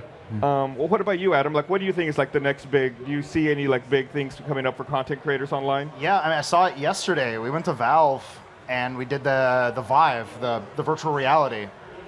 That's the new form of entertainment. That's going to be your new big screen. You're going to have a room dedicated to VR, and you're going to walk around in that room, and YouTube's already doing it with the 360 camera stuff. Yeah. That's what it's going to be. 5 years from now, a lot of people in the audience right now are going to be on this stage with their headset, but they're going to be in Boise, Idaho. It's crazy that is where we're at now, and it's becoming so real. Yeah. But man, cyberpunk is fuck. It's cool. Did you see the GIF that was going around today? I guess they had 2 VR helmets on, and this guy threw a torch in like a real like plastic torch with I guess like a motion tracker on it. Oh to God! Another player, and he caught it with the VR helmet on. I'm like, oh my God, this is gonna change LARP. That is crazy. Yeah, it's nuts. Like they give you these controllers, and it's 1-to-1. Yeah. Because you're just being tracked in this room. We were doing archery. And you literally, like, you pull out from behind, you click, pull it, and... So cool. And I kept hitting the freaking headset because it's so big, but you're like, it feels real. Like, at one point, you were just like, I felt like Katniss Everdeen. And I was just like, no, like, it's cool. And there's, like, a cooking simulator that they have where I dropped, like, an egg on the floor, and I got down on my knees and picked it up, and I'm like, well, I just did that. Yeah. That's freaking VR weird. is one of those things where I feel like when you read about it, you're not that excited and you kind of want to hate on it because it's different and you're like, oh, it's a gimmick, whatever. But then when you actually get to do it, there's that moment where it clicks where you're like, oh man, this is really cool. And then there's the second moment that clicks when you're like, all right, this is a video game. What are the rules? Whenever you play a game for the first time, you're trying to figure out what you can and can't do. When I jump, how high do I go? All that stuff. And when you're doing this VR, like there was a demo I did, there was the Getaway or whatever, where you're driving in a car, and you can like open the dashboard thing and like roll down the window and do all this. You instantly start trying to find out, what can't I do? I tried adjusting the mirror and it wouldn't let me do that. I'm like, all right, so these are the rules. This is the game. And I think that's what's really interesting about this, is how game developers are going to make VR a real experience that's not just gimmicky. There was a game I saw, I think it was at E3. It was called SMS Racer. It's a VR game where you put the helmet on and it's a racing game. But as you're racing, you get text messages on your phone. And you have to look down and answer text messages on your phone. And if you don't answer them fast enough, you lose friends. And if you lose enough friends, you lose the game. So it's like you have to race, do it quickly, and answer these text messages at the same time, like, which makes you take your eyes off of the road. It's really, really bizarre. But I love, like you said, mixing and getting out of those typical, stereotypical genres and seeing other stuff. Well, we're at time. I want to thank everyone for coming out and for taking the time to chat with me. It was really fun to talk to everyone. Thank you. We're going to throw it off to the side stage where it looks like we got Joel and Ashley over there talking to a couple of people. Joel and Ashley, you ready for us? Explain what the rules are. Oh, hi. Hi. Welcome back to 2015 PAX Cosplay Thumb War competition. All right. Yeah. All right. Can we get a cheer? Maybe one or two? Like, cosplay ready, Thumb set, War woo! competition. All right. All That's right. more like it. All right. So we're going to have a little bit of a Thumb War competition with all of our favorite PAX cosplayers. If you see a cosplayer, grab them and send them up here. I'm talking to you right there. Come on up. Come on up. This will be, of course, a single elimination Thumb War European rules tournament. So I know that we're all very excited. Okay, and one of them has knives and the other has a ball. All right, that's no problem. I'm gonna take the ball from you. All right, and then this thing weighs a ton, and then I'm gonna take a knife from you. I'll send you. All right, I take both knives. All right, ready? Thumb War tournament. Thumb War. You guys know Thumb War? All right, ready? 1, 2, 3. You don't know how to do the Thumb War dance. You got it right? 1, 2, 3, 4. I declare Thumb War, and then it's on. All right, so God of War he's obviously has a lot of experience as a God of War. Oh, the League of Legends girl. Oh, God of War. God of War has won this round. I'm sorry, League of Legends girl, but as a parting prize, you get your ball back. Yeah. All right. That's good. You're up 1-0. All right, we need a new victim. Thank you so much for joining us at the PAX 2015 Thumb War. Did you notice that her dress is right at groin level? Like right at the genitalia level. Right there. It's fine too, because what makes her so like move so effortlessly is like she can just go through hallways without running into any obstructions whatsoever. It's just completely smooth. It's completely smooth. We need the next victim. Otherwise, I'm gonna have to play. I don't want to play God of War and Thumb War. Oh my God, it's Assassin's Creed. Assassin's Creed Thumb War. All right. Are you ready? 1, 2, 3, 4. I declare Thumb War. Assassin's Creed guy. The Assassin's Creed guy beat the God of War? God of War, thank you. You're an excellent competitor. We know you'll be back next year. It's amazing there wasn't any blood during that. All That's pretty good. Was it tough? Was it tough strategy taking on God of War? Strategy. Yeah, I went in for it, but then kind of pulled back a little bit. Had to. That was definitely a good strategy. Oh my God! It's right there. You stand there. Come. Don't be scared. Don't be too scared. All right, Assassin's Creed. What's your stuff? Comic book Deadpool. All right, Thumb War. Attach your hands together in a rhythmic motion. All right, all right, ready? 1, 2, 3, 4. They're not very syncopated. One. Let's get it in there. 2, 1, 2. Thumb War. Not that the count had anything to. No, she's talking trash to him. Don't pull back. Don't pull back. No. Assassin's Creed does have a height advantage. Oh, he almost had it, but no. Oh no, almost had it again. It's like all we need is like some hot oil, and this would be really interesting. All right, no.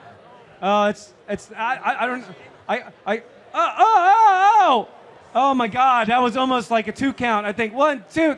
Oh, no one wants to give this up. This is true. Oh no, Deadpool's dead. Good try. Those 2 guys are very proud of you. This is going to break into a real fight. All right, get out of here. You're lost. All right, next victim. Next victim. Bring it up. It's Thor. It's girl Thor. All right, you're not allowed to use your hammer in this as it's Eastern European. Yeah, no. All right. And then the first part of Thumb War is the hand clasp. Okay, ready?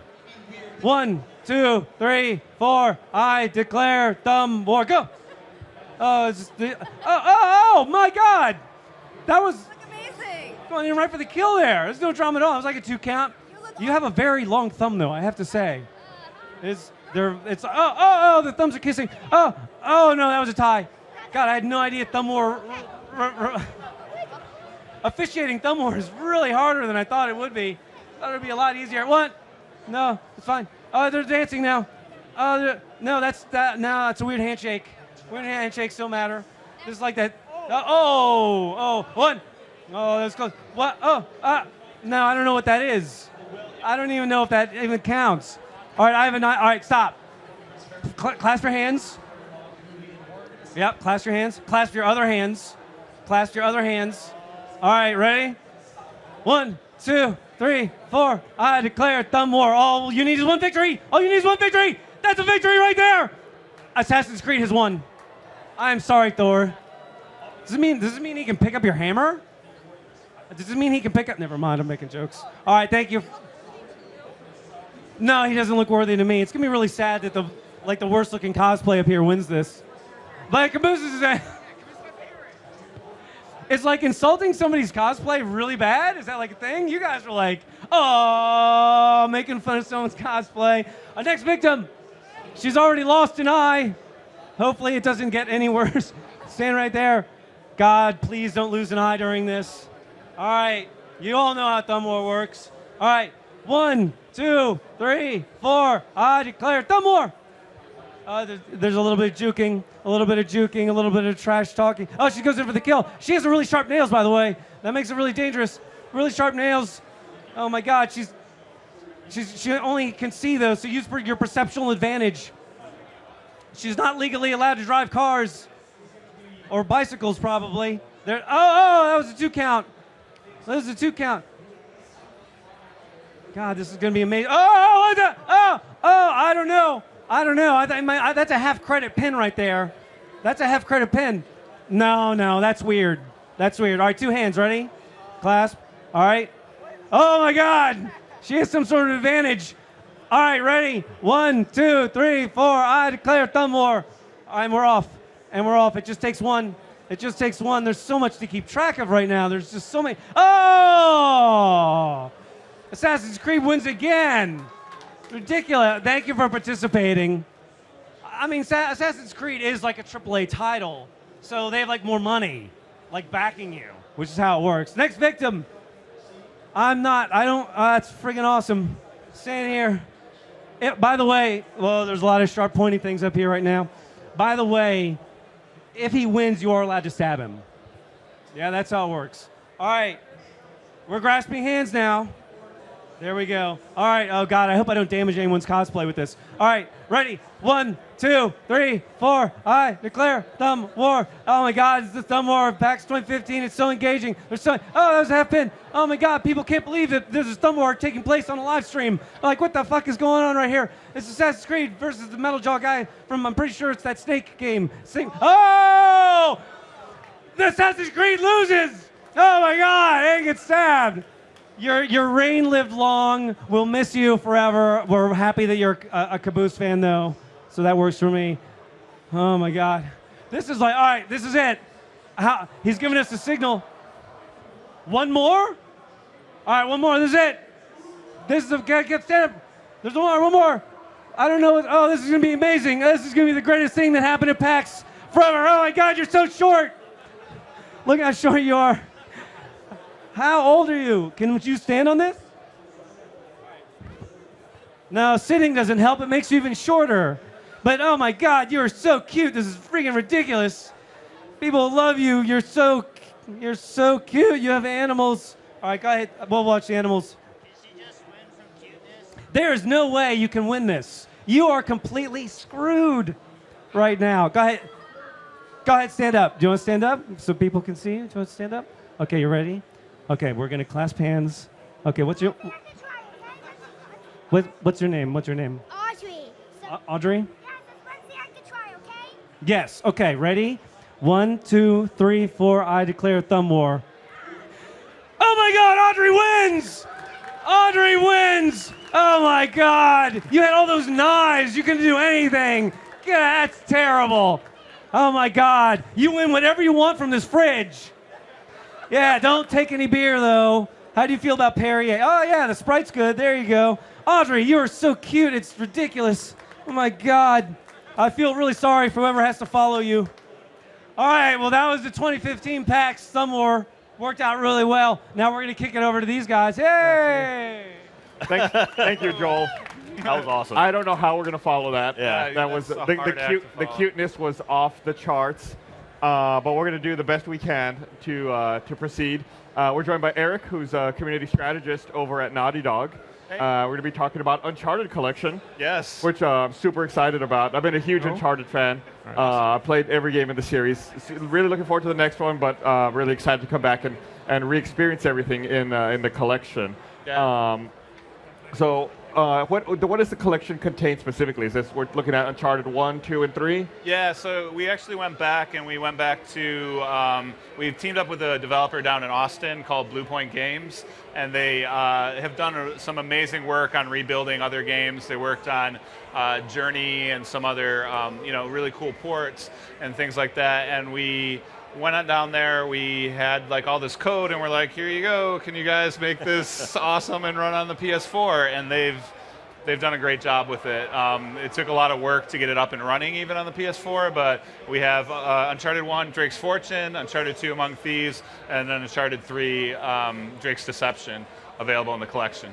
Cool. Yeah, I think I've met some of those guys in Blue Point. They're really talented. They've done some great work in the past. Great. So essentially we're going to be bringing all of the Uncharted series up to par, up to the PlayStation 4. Is that going to include all of our single-player campaigns as well as multiplayer? We're going to experience all of that multiplayer all over again? So the single-player components are all there. That's kind of our bread and butter. Naughty Dog's really good at doing narrative single-player games. So we wanted to bring those over, especially for new fans and the new generation that have never played Uncharted before. We realized a lot of new people have PS4s, maybe they used to own Xbox 360s, never played an Uncharted game. So, it's going to have all those great single-player moments, all those memorable things hanging from a cargo plane. But with multiplayer, we still have a really, really active and really, really positive community for even Uncharted 2 multiplayer. That's still going. That game came out in 2009. And so, I get some Uncharted 2 videos every once in a while. I'll get Uncharted 3 videos still weekly. People just their best, streak, their best matches and things like that. So we wanted to make sure that those communities stayed active and had a place to be instead of trying to bring them all to PS4. But what we decided to do instead was put Uncharted 4, our multiplayer beta, in with Collection. So if you get Collection, you can unlock the Uncharted 4 multiplayer beta. That's cool. Yeah. One of the things I've always liked about the Uncharted series was how different I felt like every gun felt. I felt like combat was really well done because when you were in a fight, like you could tell what your enemies had based on sound. Every gun, even like the haptic feedback, felt a little different, based on what kind of weapon you were using, and the game also really incented you to get, really visceral and to melee with all of your opponents. And I thought that was one of the best parts of the game. So it looks like Lawrence has Uncharted 2 up and running here. Yeah, we got it. Oh, that was loud. There we go. Sorry. You're gonna So I'm really jealous that I found out you That's were the right. one sitting with the controller because I get to I have wanted the to do the demo. The crisp, higher frame rate, 1080p adventure. Yes, Wonderful. It looks gorgeous. It's amazing because if you go back and look at the older Uncharted games, there'd be like buildings on rooftops, and you're like, that's a brown block. Cool, you know what I mean? Like, because it was 2007, you couldn't tell what it was. And now we went back and did all the textures, remastered it, and it's like, wow, that's a shed, and it's got a leaning slat on it, and there's a plank somewhere, and it's really cool to see all that. When you went back, did you throw any more Easter eggs in there, or anything that you wouldn't have caught in the original game? We actually went back and played through all the original games, and we're like, all right, we left this huge sort of gap and bug there that we can now try and go fix, or we can see how we can get it to run on the PS4, because a lot of the times we used tricks back in the day where it was like light would be cast down and it would look like just like a sheet. But if you were at the right angle, it looked like light, and you're like, cool, great. But now with the PS4, you're like, oh, great, that's a sheet. So you got to go back in. They redid lighting, so there's dynamic lighting with smoke effects and just sort of a lot of the special effects. You can tell what's happening a lot more, like draw distance. So like those really great vistas you get in Uncharted, now they're like more scenic than they ever were before, which is great. Awesome. It's crazy to me to think that the game can look even better because at the time, I felt like the Uncharted series was a system seller for the PS3 platform because it was amazing how beautiful all of that looked. The graphics were so great. The draw distance was great. So, like, realizing that there were things you all were unhappy with that you're able to make look even better, that sounds absolutely incredible to me. And we took some of the, besides just the graphic stuff, we took some of the dynamic sound options that we had in The Last of Us. And so I don't know if you remembered, if you go into the options on The Last of Us, you could adjust things like if you had a 7.1 speaker setup, you could adjust like the angle where your sound was coming from. Right. So in Uncharted Collection, you'll be able to do the same thing. So that gun audio that you loved is going to even be more visceral because you can tell where it's coming from and where, it'll sound great. You're gonna piss off your neighbors, basically. Yeah. Good. No, they're gonna come over. They're gonna want to play also. They're gonna see what's going on. But I think it's really smart, especially with Uncharted 4 coming out so soon. Like you said, to bring a whole new generation of people who maybe hadn't played the game previously. Yeah. This is a great way to get them introduced in the story, get them familiar with the characters, and really experience it all. Yeah, we really wanted to make sure that, like, if you've never heard the Uncharted story, I mean, Nathan Drake's got a very rich backstory. If you were going to jump into Uncharted 4, you certainly could do that. But the best thing to do would be to play and realize, like, this life of a thief that he's undergone as he, was a young kid and then moved on from there. So this was one of my favorite action pieces from Uncharted 2. Yeah. Running through the streets of Nepal, being chased. By the truck, and it looks great. So I assume everything now 1080p, very locked, crisp frame rate. Yeah. All those new bells and whistles we're able to do with the PS4. Oh yeah, it's amazing to play this because like you remember playing it and like for me especially personally, Uncharted 2 was one of my like watershed gaming moments. It's the only game I've ever platinumed. So it's one of those things where I go back and I play it now and I was like, oh, this is a great joke, this was a great moment, and you can just get into it. Does it feel a little surreal to you to go back and have everything be the same but different? Yeah, it really does. Because you look at a lot of the things and you're like, all right, I love this area, and especially that scene where like you're walking through the Tibetan village and you can kick the soccer ball to the kids. Yeah. You can pet the yak and that sort of thing, and you're like, wow, this is still really like the pacing and everything in the game is on point, and to go back and see it like look even crisper is pretty awesome. That was a great sequence. I remember thinking that I was at the end of the game, and then you wake up in that Nepalese village, and it's like, oh my God, this is awesome, it's still going. You're like, I'm dead, and oh, we're still here. Basically, yeah. Yeah. God, I feel like it's just such a. Unfortunately, like it's running so well and it looks so good that I feel like people maybe won't appreciate how hard that should have been to do. Because the PlayStation 3 was kind of a bear of a it had like 7 processors, and Uncharted 2 used all of them, and it was like an incredible game at the time. And to just take that and put it on an entirely separate console and make it run even better, something I can't wrap my head around. Yeah, That's why I'm not paid to do it though. So. Yeah, getting the code over, especially just like realizing you have, all right, we got this much more memory and we got all these things we can do is like, all right, this is awesome, but really daunting at the same time. But Bluepoint did an amazing job. They just created some really good tech for it, and it looks remarkable. Those water effects where he jumped in the water a second ago, that looked awesome. That looks really good. Yeah. Showing off how much better it looks. Yeah. And this was, here we're looking at the climbing sequence. This is I felt like one of the hallmarks of the series was how effective the use of color is in letting you know what objects you can interact with in the environment. So you look around, at first glance it looks like it's just a solid wall, there's nowhere to go. Then you realize, oh, well, maybe the drain pipe's yellow or blue. It's like, okay, well, that's standing out. Let me go see if I can interact with that. And it's not like it totally stands out. It's like it's what you're supposed to do. It may be kind of guiding you along. And I thought it was really smart. It's a subtle thing, and too, like you notice that we really like the color yellow for that sort of thing. It sort of like draws the eye. But we do actually a lot of research when we do our beta, and sort of like once we get further along enough in development where we bring people in and we're like, all right, so where are they not figuring out where to go? And we'll make a video and see players having a challenging time in one location, and then figure out how to sort of like breadcrumb it along, push it in there. No, that's a good way to put it, just breadcrumbing it, because it's not, there's no hand-holding. It kind of encourages that exploration and just kind of looking around. And the game's so beautiful. I mean, that's what you want to do, especially here in these Nepal levels. I just wanted to stand on the rooftop and just like stare off into the distance and see, as what I could see in the city. Yeah, and we certainly encourage that. I mean, it's pretty awesome to just sort of just chill. And that moment we had that I talked about earlier, where you're in the village and just sort of like pacing yourself through it. I think that's one of the hallmarks of Naughty Dog games, is it has a really good understanding of narrative pacing and when it needs to pick up the action or slow it down and move faster or slower. I noticed, so you talked a lot about how the tech has gotten better, the resolution, the frame rate. Have you guys felt the need to rework any of the actual gameplay or the levels? Because, man, Uncharted 1 near the end, God, Mother of God, it gets rough. It gets real rough. So I didn't know if you went back to readjust maybe some of the difficulty curve, or you thought it was fine and just left it as it is? Made it harder just to spite people? I don't know. So what we're doing is we actually added a new mode. It's called Brutal Mode. Oh, and God. right now... That's exactly what I wanted to hear.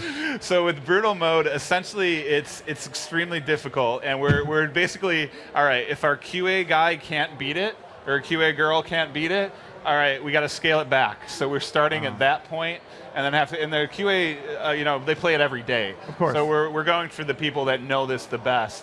And so we've added that mode. If you're a huge Uncharted fan and you're just looking for the next challenge, you can dive into Brutal Mode. But we also added Explorer Mode, which is if you never played Uncharted before, you can just sort of get into it. The enemy combat will be a little bit easier. It's just sort of like a more casual pace. So Okay.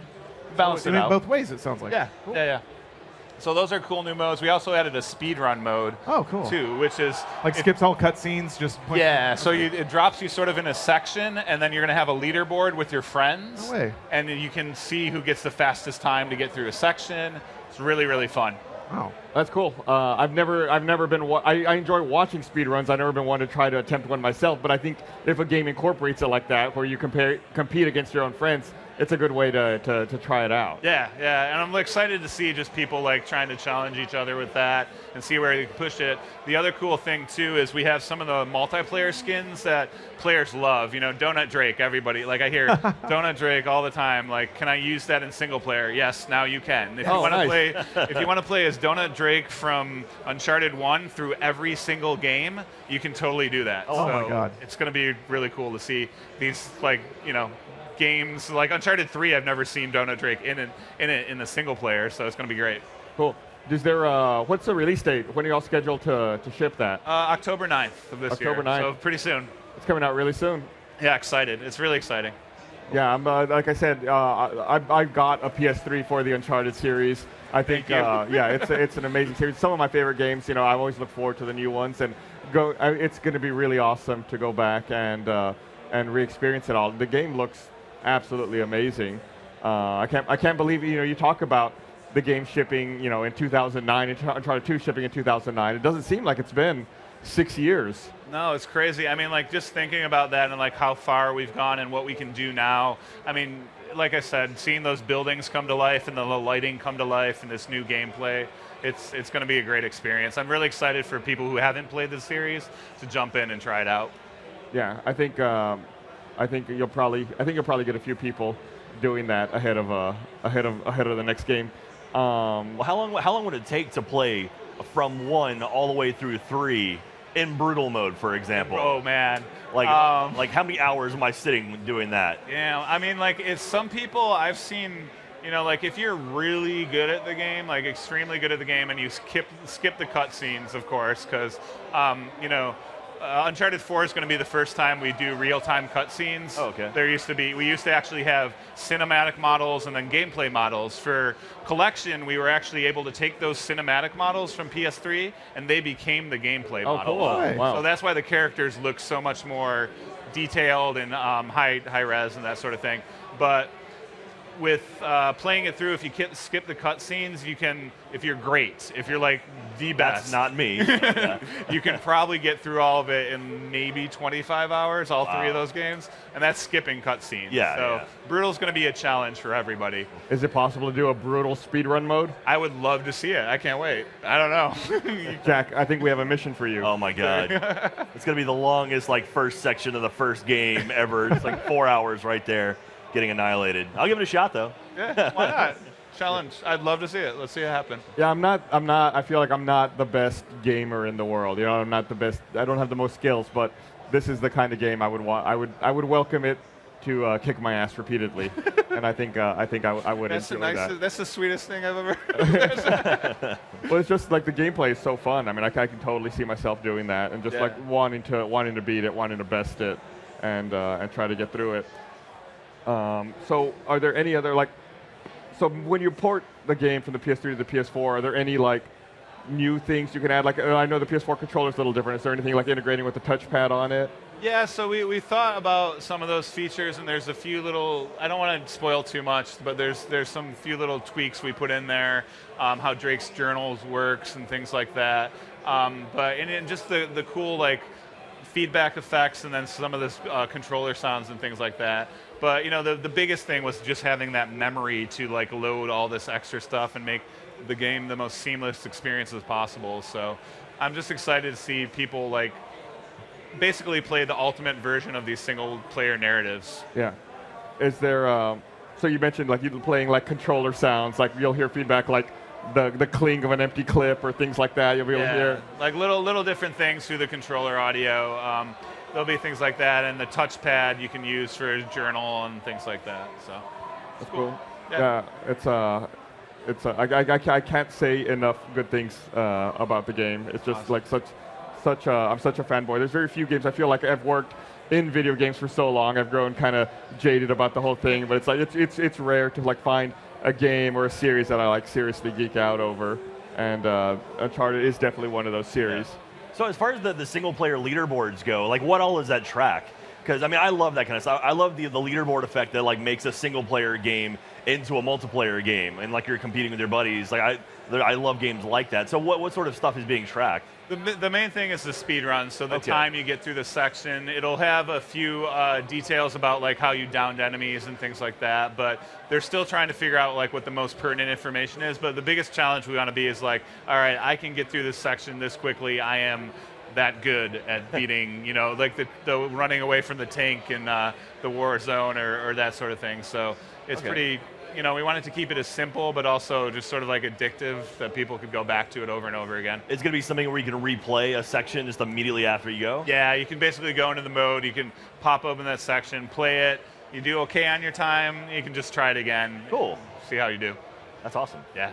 Maybe we'll see it at awesome games done quickly now. Maybe I would you'll love get into the that, speedrun yeah. circuit now that there's a mode dedicated to it. I think that's a really great idea. You know, speedrunning is such a big thing right now. There's such a huge movement about it. I had never thought about a speedrun mode until you brought it up right now, and I thought, and now I'm thinking, well, why doesn't every game have that? Yeah, I mean, like it came out of thinking about how the co-op multiplayer worked in Uncharted a lot, and there was a lot of that going on, and you know, like we had some sort of competition with some of it, and then we were like, all right, this will apply to our single player in a good way, and it just made sense, so put it in there. Yeah, it's great. I'm always curious to see like what the next new mode is. You know, Uncharted 2 and Uncharted 3 also had like a theater mode. You go back and rewatch films, and that's huge, and that was a great functionality. And I feel like, you know, this could be like the next big thing like that, where every game's going to want to have a feature like that. Yeah, and we added the other thing we added, which was really cool. We added photo mode. So from The right. Last of Us, we saw all this great. I mean, there was an amazing Last of Us cinematic thing that came out. Grant, I forgot his last name. It starts with a V, but we actually ended up. He, sent us these videos and we posted them, and it's like this epic sort of cinematic movie he made using our photo mode. And so we added this to Uncharted now, and we're like, all right, we got this really great game, really pretty game. So I'm just super stoked to see what people end up coming up with that too. Using a video game to make a movie. Using a still camera in a video game to make a movie. Revolutionary. But yeah, I saw that video you're talking about. That was really, really amazing work that the guy did. Yeah, he actually applied for a job at Naughty Dog. He now works in our QA department. Wow. Cool. Random, yeah. All right, well, we're at time to wrap up. So thanks for joining us, Eric. And just as a reminder, Uncharted Collection comes out October 9th on the PS4. If you've never played Uncharted game, you got to play them.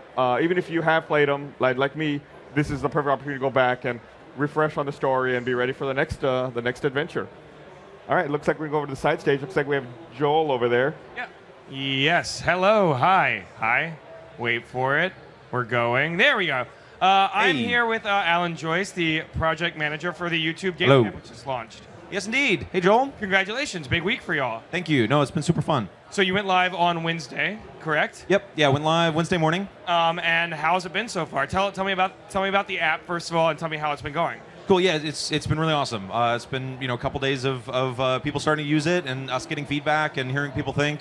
It's been really cool. Yeah. Yeah. I mean, we have been in the streaming beta for a little bit, but on Wednesday we streamed for about an hour, and we were streaming absolute garbage games, and we still had 11,800 people watching us, which was a huge jump from where we usually are. I'm really excited to be playing with the app finally, and now that it's out in public. Yeah, that's awesome. So we got a quick video actually, if people want to see what the app is. Can we check that out real quick?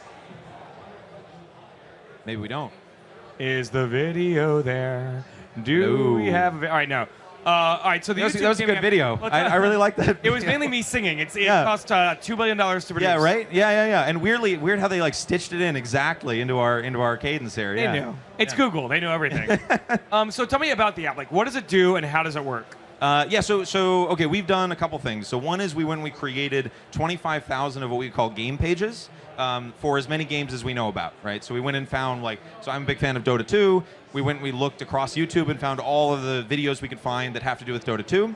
We put them together into one page, and we made that ideally the place you can go and find everything you could want around Dota 2 on YouTube. So we've done that. We went and created all these game pages. We also tried to make live streaming a really key part of the app, right? And make it a really great experience to watch live streams on YouTube and to find live streams on YouTube. Yeah. And now I think we actually have the video. Hey, video! Can't wait.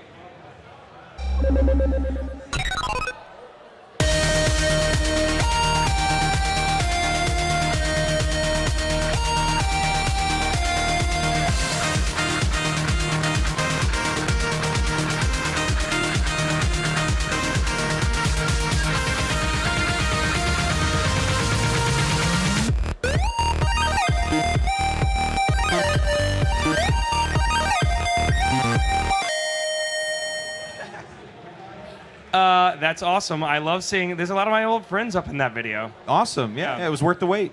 It was. And you guys are pretty happy with how it's going so far, it sounds like. Totally, yeah. No, we've seen a bunch of really awesome stories of people who, maybe it would have had small audiences before and have found little niches on the site, or have actually found big success on the site. So one of the things I've been talking with a lot of my friends who are YouTubers and streamers, and they do, online digital content. A lot of them are now going to be coming back to YouTube specifically because of the app. Was that sort of one of the goals of the app, is to sort of get people back to where their home was?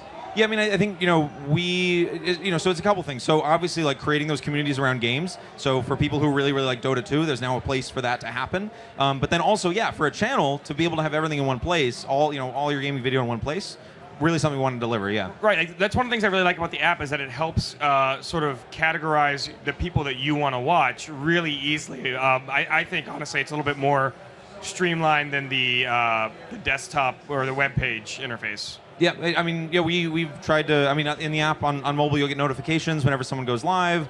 You come into the app, you've got your games on one side, your channels on another. You can donate really easily. You can. Subscribe really easily. We put a $$ in the bottom of chat, right? So there's a little button you can click, and you can send money to someone while they're streaming directly, right? Mm-hmm. Yeah, like I said, the ease of like just getting online and getting streaming is so much easier than it had been previously. There's a lot less complexity to it.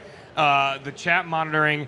I know one of the things that we as streamers like doing is interacting with the audience. The chat tools are a lot better. It's great.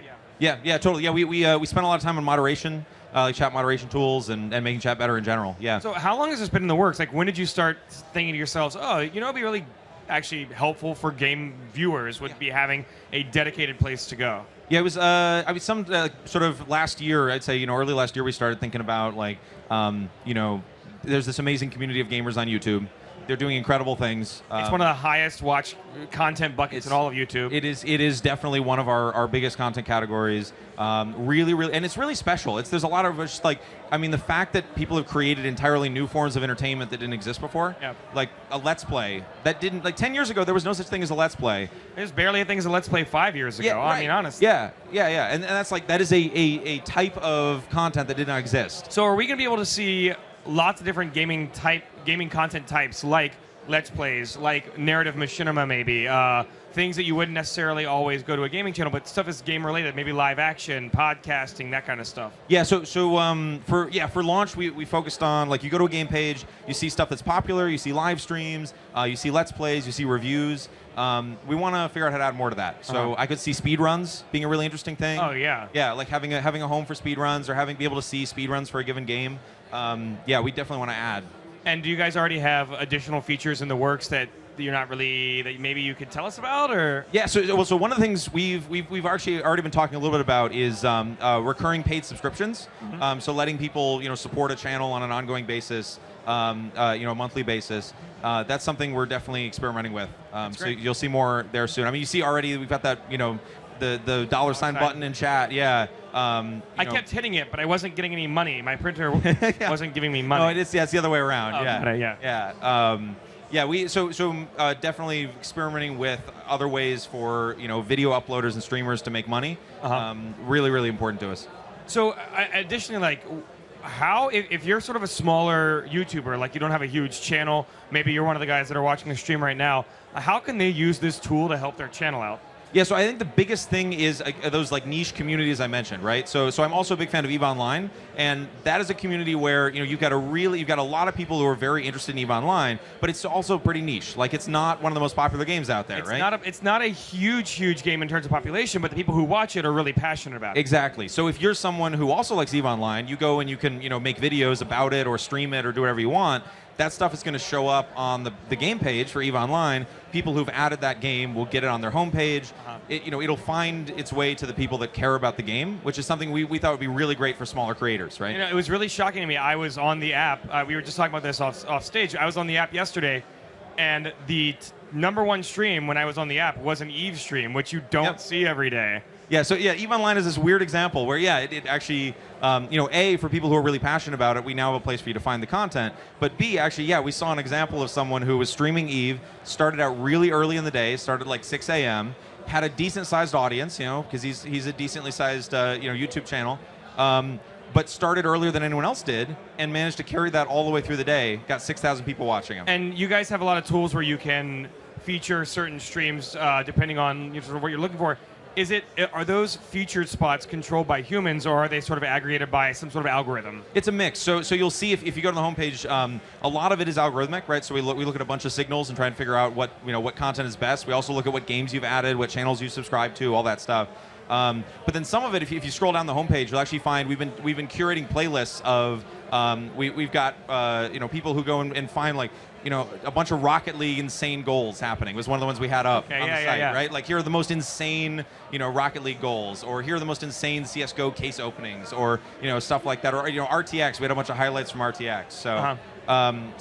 We've got it's a mix, and we try and some of it is about finding cool stuff, and a lot of it, actually most of it, is about using a bunch of signals to figure out what's right for each user. Well, while I appreciate the fact that you launched it during PAX week for everybody at home, it really screwed us up because now we're not streaming. Wait, you're streaming right now. What are you talking about? That's right. Alan, it was really good to talk to you. Congratulations on the launch. I'm going to walk over to the stage so we can do Funhouse's FAQ cast.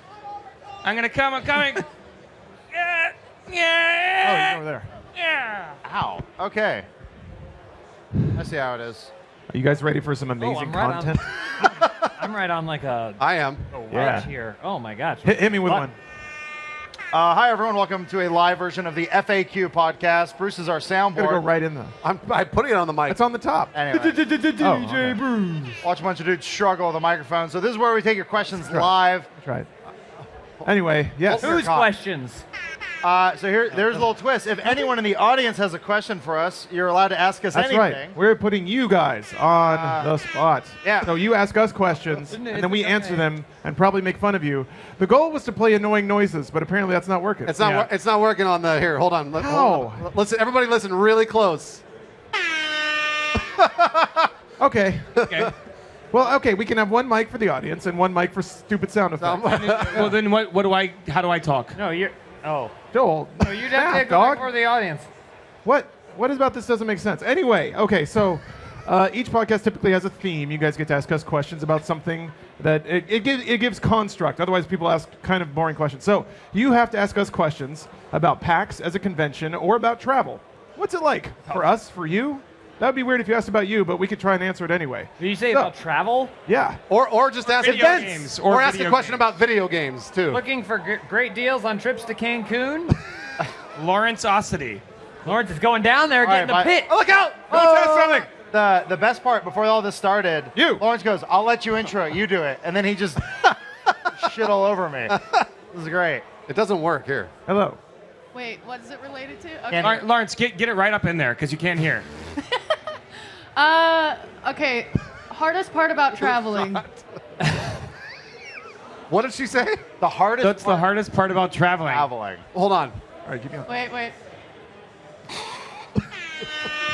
I work with idiots. Okay, so Go ahead. what? No, you The answer. hardest part about traveling is the. Is getting on the corralling. plane. I was gonna say corralling all of Funhouse to be. By the way, same place. have you seen Sean Poole around? I haven't seen Sean Poole. Yeah, have you seen Spool anywhere? Because he's missing. I think enough of us, we've been doing this for long enough that this is easy. Yeah. Like, Seattle's nothing. We live in LA. It's a 3-hour flight. It's keeping a hold of Spool. We don't know where he is. Every time we do this, it's basically like Home Alone 2. We're all rushing through the airport. Oh, there he is! Oh, Look Sean at that. Poole made it. Decided to show up late. We're all rushing through the airport, and then Sean has to hang back to change the batteries on his Talkboy. Yeah. But then he ends up following the wrong group of YouTubers to New York City instead of to Seattle. So. Hi. Thanks for showing up. My Uber driver got lost. Why were you in a car? Yeah. Why did you leave the convention? Where did you Because go? it's windy out there and scary. No, but Where did you go? Where were you traveling? Yeah, I have a question. Where did you go? So I went back to our Airbnb. Oh my God. For like a half an hour. It's really far away, guys. I'm The gonna Airbnb take is a really cat far away. nap. All right. All right. Anyone else have a Next question? Yeah, you. What's up? Where's Peak? Oh, fuck me. Where's Peak? Matt Peak is where I was. He's editing Open House right now. There you go. For Tuesday. Ooh. Okay, you got a question? Stop with the ringtone horn. That's all I've got. Oh, that's weird. Yeah. So no Peak. Yeah, Peak's working really. What is he editing right now? He's editing Open House. Okay. Yeah, he's editing. Yeah. That's part of one of the problems of traveling. We always need to still do work. Somebody's still editing. And we came off having just traveled for like RTX, so there was no point where we could speed back up and get ahead on things. So we're sacrificing ourselves for you. They don't care. No. They don't care. They just want to watch a video. All right. All right. What's your question? All right. So what's the weirdest thing that's ever happened to you guys on like a flight? What's the lamest thing? The weirdest thing that ever happened on a flight. On a flight. Tell them about your flight. The vomiting flight. Oh yeah, this is terrible. Oh man, so my girlfriend and I were coming back from a vacation, and we had a really long flight, like a 12-hour flight, and the in front of us was a family with 2 small children, like the ages of 2 and 3, and across the aisle from us was another family with small children, and both of the kids had stomach viruses, and they were puking the entire flight. And I say they were puking the entire flight, and you're probably thinking to yourself, they threw up a couple times. I literally mean it was nonstop puke for 8 hours. And the amount of liquid that came out of these children was truly impressive. They went through, I'm not joking you, 6 or 7 vomit bags, filling it up to the top and then having to go throw it out. You couldn't do anything, so I wasn't upset with them. It was just really sad, man. There was one time where we were traveling, I don't remember where, but Bruce does this thing where if he's in group 3, he's probably going to try and get on at group 1 and then try and get on at group 2 just to see if he can. And one time he tried that because we were group 2 and he's group 3. He tried to go on with us. Yeah, here. The woman was like... Here, reenact it. All right, Okay. so you're Bruce. All right. You're checking people's tickets. Okay. Sir, let me sit. No, I'm with them. No, sir. I'm with them. No, sir. We're boarding group. Sir. They almost called the TSA to No, drag they Bruce out of didn't. there. No, they pulled out their gun and they said, "You freeze! You freeze!" And it's like, Bruce is worse than a terrorist. She made me stand next to her for the rest of the time as they were boarding. She couldn't trust you after that. You had to hold her hand. Lawrence, next question. All right. What's your question? Is like the Phil Donahue. When you guys are Funhaus. traveling, who rooms with who, and who's a bad and a good roommate? Normally, Adam and I share a bed. That's not a joke, by the way. Normally... Germany was magical. Normally, Joel and I share an atom. No, it kind of depends. We got screwed out of our Airbnb this week. Yeah, so for this one, we were originally going to try and get 2 Airbnbs, and we were just going to stay at like 2 apartments in the area. But then at the last minute, one of them just got canceled, so then we had to get hotels. And so for this one, I have my own room. Joel has his own room. I have 2 beds in my room. And then, And then who's the lucky lad coming home with me? I like that you were trying to decide which one you were going to say. Girlfriend. And then we have an Airbnb that's amazing. It's a fantastic place. You should come by. Yeah, you should actually come by. I'll give you the address later. Dex, you're not allowed to come. Sorry. No, Dex. Hi, Dex. Lawrence, next question, please. That's a good-looking jacket. All right, I saw a hand over here. You. Have you guys played Butt Sniffing Pugs over at the... Not yet. Yeah, has anybody played that yet? No. Butt Sniffing Pugs. Yeah, it was at E3, and then I think it was at RTX. Like, this is what I've been noticing. There's a trend. We come to conventions and we don't play games. It's very frustrating. Did we played something? Maybe. No, we haven't played anything yet. You and I? Yeah. No, we went to the Rock Band. Okay, here's a fun story. We went to the Rock Band booth yesterday. Yeah. We're just kind of over there, and then while we're there, Tim Schafer just walks up within like arm's length of me, and he's like, "Oh, I'm here to play Rock Band," and I was like, "I love you. I love you. I want to touch you." Did he cut in front of you to play Rock He Band? did. So I didn't get to play. But anyway, it's bittersweet. Yeah, we don't get to play any games while Yeah, we're well, here. because typically we're running either from here or to the Rooster Teeth booth signing stuff, and so we do that thing. You ever been in a wheelchair at like Disneyland? Not like disabled. Oh, yeah. Like Absolutely. All the time. Or, yeah, that's what I or do. you ever done like single rider lines at like Disneyland or Magic Mountain or something like that? Yeah. That's basically all we have time for. We have to like, we'll sneak up to like Microsoft and be like, you got room? You got room? And then they'll go, absolutely not. Go to the back of the privilege line. is showing right now. What? Your privilege is showing. No. And that barely works. That's like sometimes. Mega 64 gave us some clothes. It's really Oh, yeah. frustrating. That's too, the best part because, so far. Like Adam and I like to play Smite a lot, and it's right there. Like I can almost touch it. You think if we yell loud enough, they'll bring codes over? Smite! Smite! Smite! Bring me a code. Lawrence, next That one. was very loud. All right. You got 3 banked up already. Look at Lawrence. All right, what's your question? So, seeing as VR is so relevant here and is just getting so huge, what is your favorite VR experience that you've dealt with so far? Our favorite VR experience? Yeah, favorite. We had a great VR experience yesterday. Yeah, we did. We went and saw the HTC Vive at Valve, and we got to play it. And they showed us like the Aperture Laboratories demo. It was amazing. It was like you have to actually be in it to understand what it is. Like I don't know if you tried Oculus Rift. Have you tried Oculus? Okay. What did you think of Oculus? Did you like it? Oh, okay. Oh, yeah. So you had your glasses on. But, I mean, Oculus is really, really good. The Vive sold me. Like, I was immediately sold once I stepped inside. To me, it was the controllers made the experience so much more immersive. And the Aperture Lab demo, which I guess they've released online, you can watch it. Or I think you can watch it. It's really fun and funny and amazing because you're in the room. But the thing that I liked the most was there's like a black space that you're in and you are painting in 3 dimensions with paintbrushes and different filters and all sorts of stuff, and it's like 3-dimensional Photoshop and it's mind-blowing. You can paint like circles around yourself and stars and all sorts of snowflakes and all sorts of cool stuff. Yeah, it's really hard to explain this sort of stuff because it's quite literally seeing is believing, and I highly recommend if you ever get to do a VR demo, do it. But like what Joel's talking about, you could draw a circle and then stick your head in the circle and look at it. Like, yeah, it's all 3D. Yeah, and it's all one-to-one. In Joel's case, he drew a topless redhead. He did. And then I'm a naughty boy. Yeah. Does he greet? We're waiting to hear back from Valve. We took a screenshot of Joel's art, and we're waiting for Valve to like let us share it. So we'll see. But that was awesome. Good question. Yeah. I like this. They're coming to me now. What is your question, young lady? Hey, okay, so I know the community of gaming online is a very good community. In terms of travel, have you guys ever met someone online and wanted to go out and meet them in real life at a convention or wherever? And have you ever done that? Do you mean somebody romantically? No. Or just like a friend? Anyone. Joel, she's asking you out. I invited the lads back to my apartment tonight. Sorry. Team lads? Can you repeat the question? I didn't hear it. Have we ever met anybody that in real life that we had been talking to online? All the time. Like a lot of our community members, the people that we're actually close friends with now, we initially met either on Twitter or Instagram or... I met those guys online for the first time. These little YouTube babies. Ladies and gentlemen, our email pen pals. Come here. Come sit on our lap. Aw, come on. I am. You guys know come on over here. You Come on, know who James. these guys are? Come on.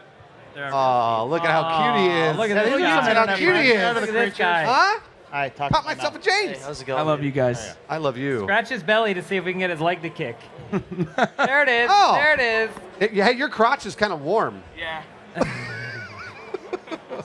Do you guys? I know it's warm up here.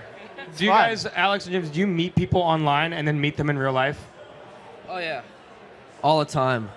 Ew. No, but like through work. Hanson comes out. Huh? Through like. Yeah, I set up appointments. Oh, okay. And such. Yeah. Joel, I left swiped you on Tinder. I mean, right swiped you earlier. I don't know if you saw it It's or a not. secret profile. I just wanted to see if you saw my profile and you're gonna answer me back. Because I really want to go on a Which date. way did you swipe, Joel? Next question. Joel, I think he's asking you out. Everybody's asking out. Joel, who wants to go out on a date with me? Nobody raised Raise their your hand. hand. Wow. Few hands? Nobody raised their That hand. one girl laughed. She's like, All right. Lawrence, you have another question? Yeah. All right, you're getting heavy. Oh, you can leave whenever you guys want. It's fine. Okay, what's the weirdest okay. experience you've had with a fan at a convention? That one right there. What? Over there. What's the weirdest experience we've had with a fan at a convention? I mean, some people get nervous. Like some people just like walk up, which I don't understand. Like I don't understand when people are nervous. Like You were nervous around Tim Schafer. Yeah, but Tim Schafer has accomplished things with his life. You look at you. You're wearing a hat. You're on a stage. Why are you doing that? Vote Mega 64. What's wrong with your hands? I'm wearing all Mega 64 gear.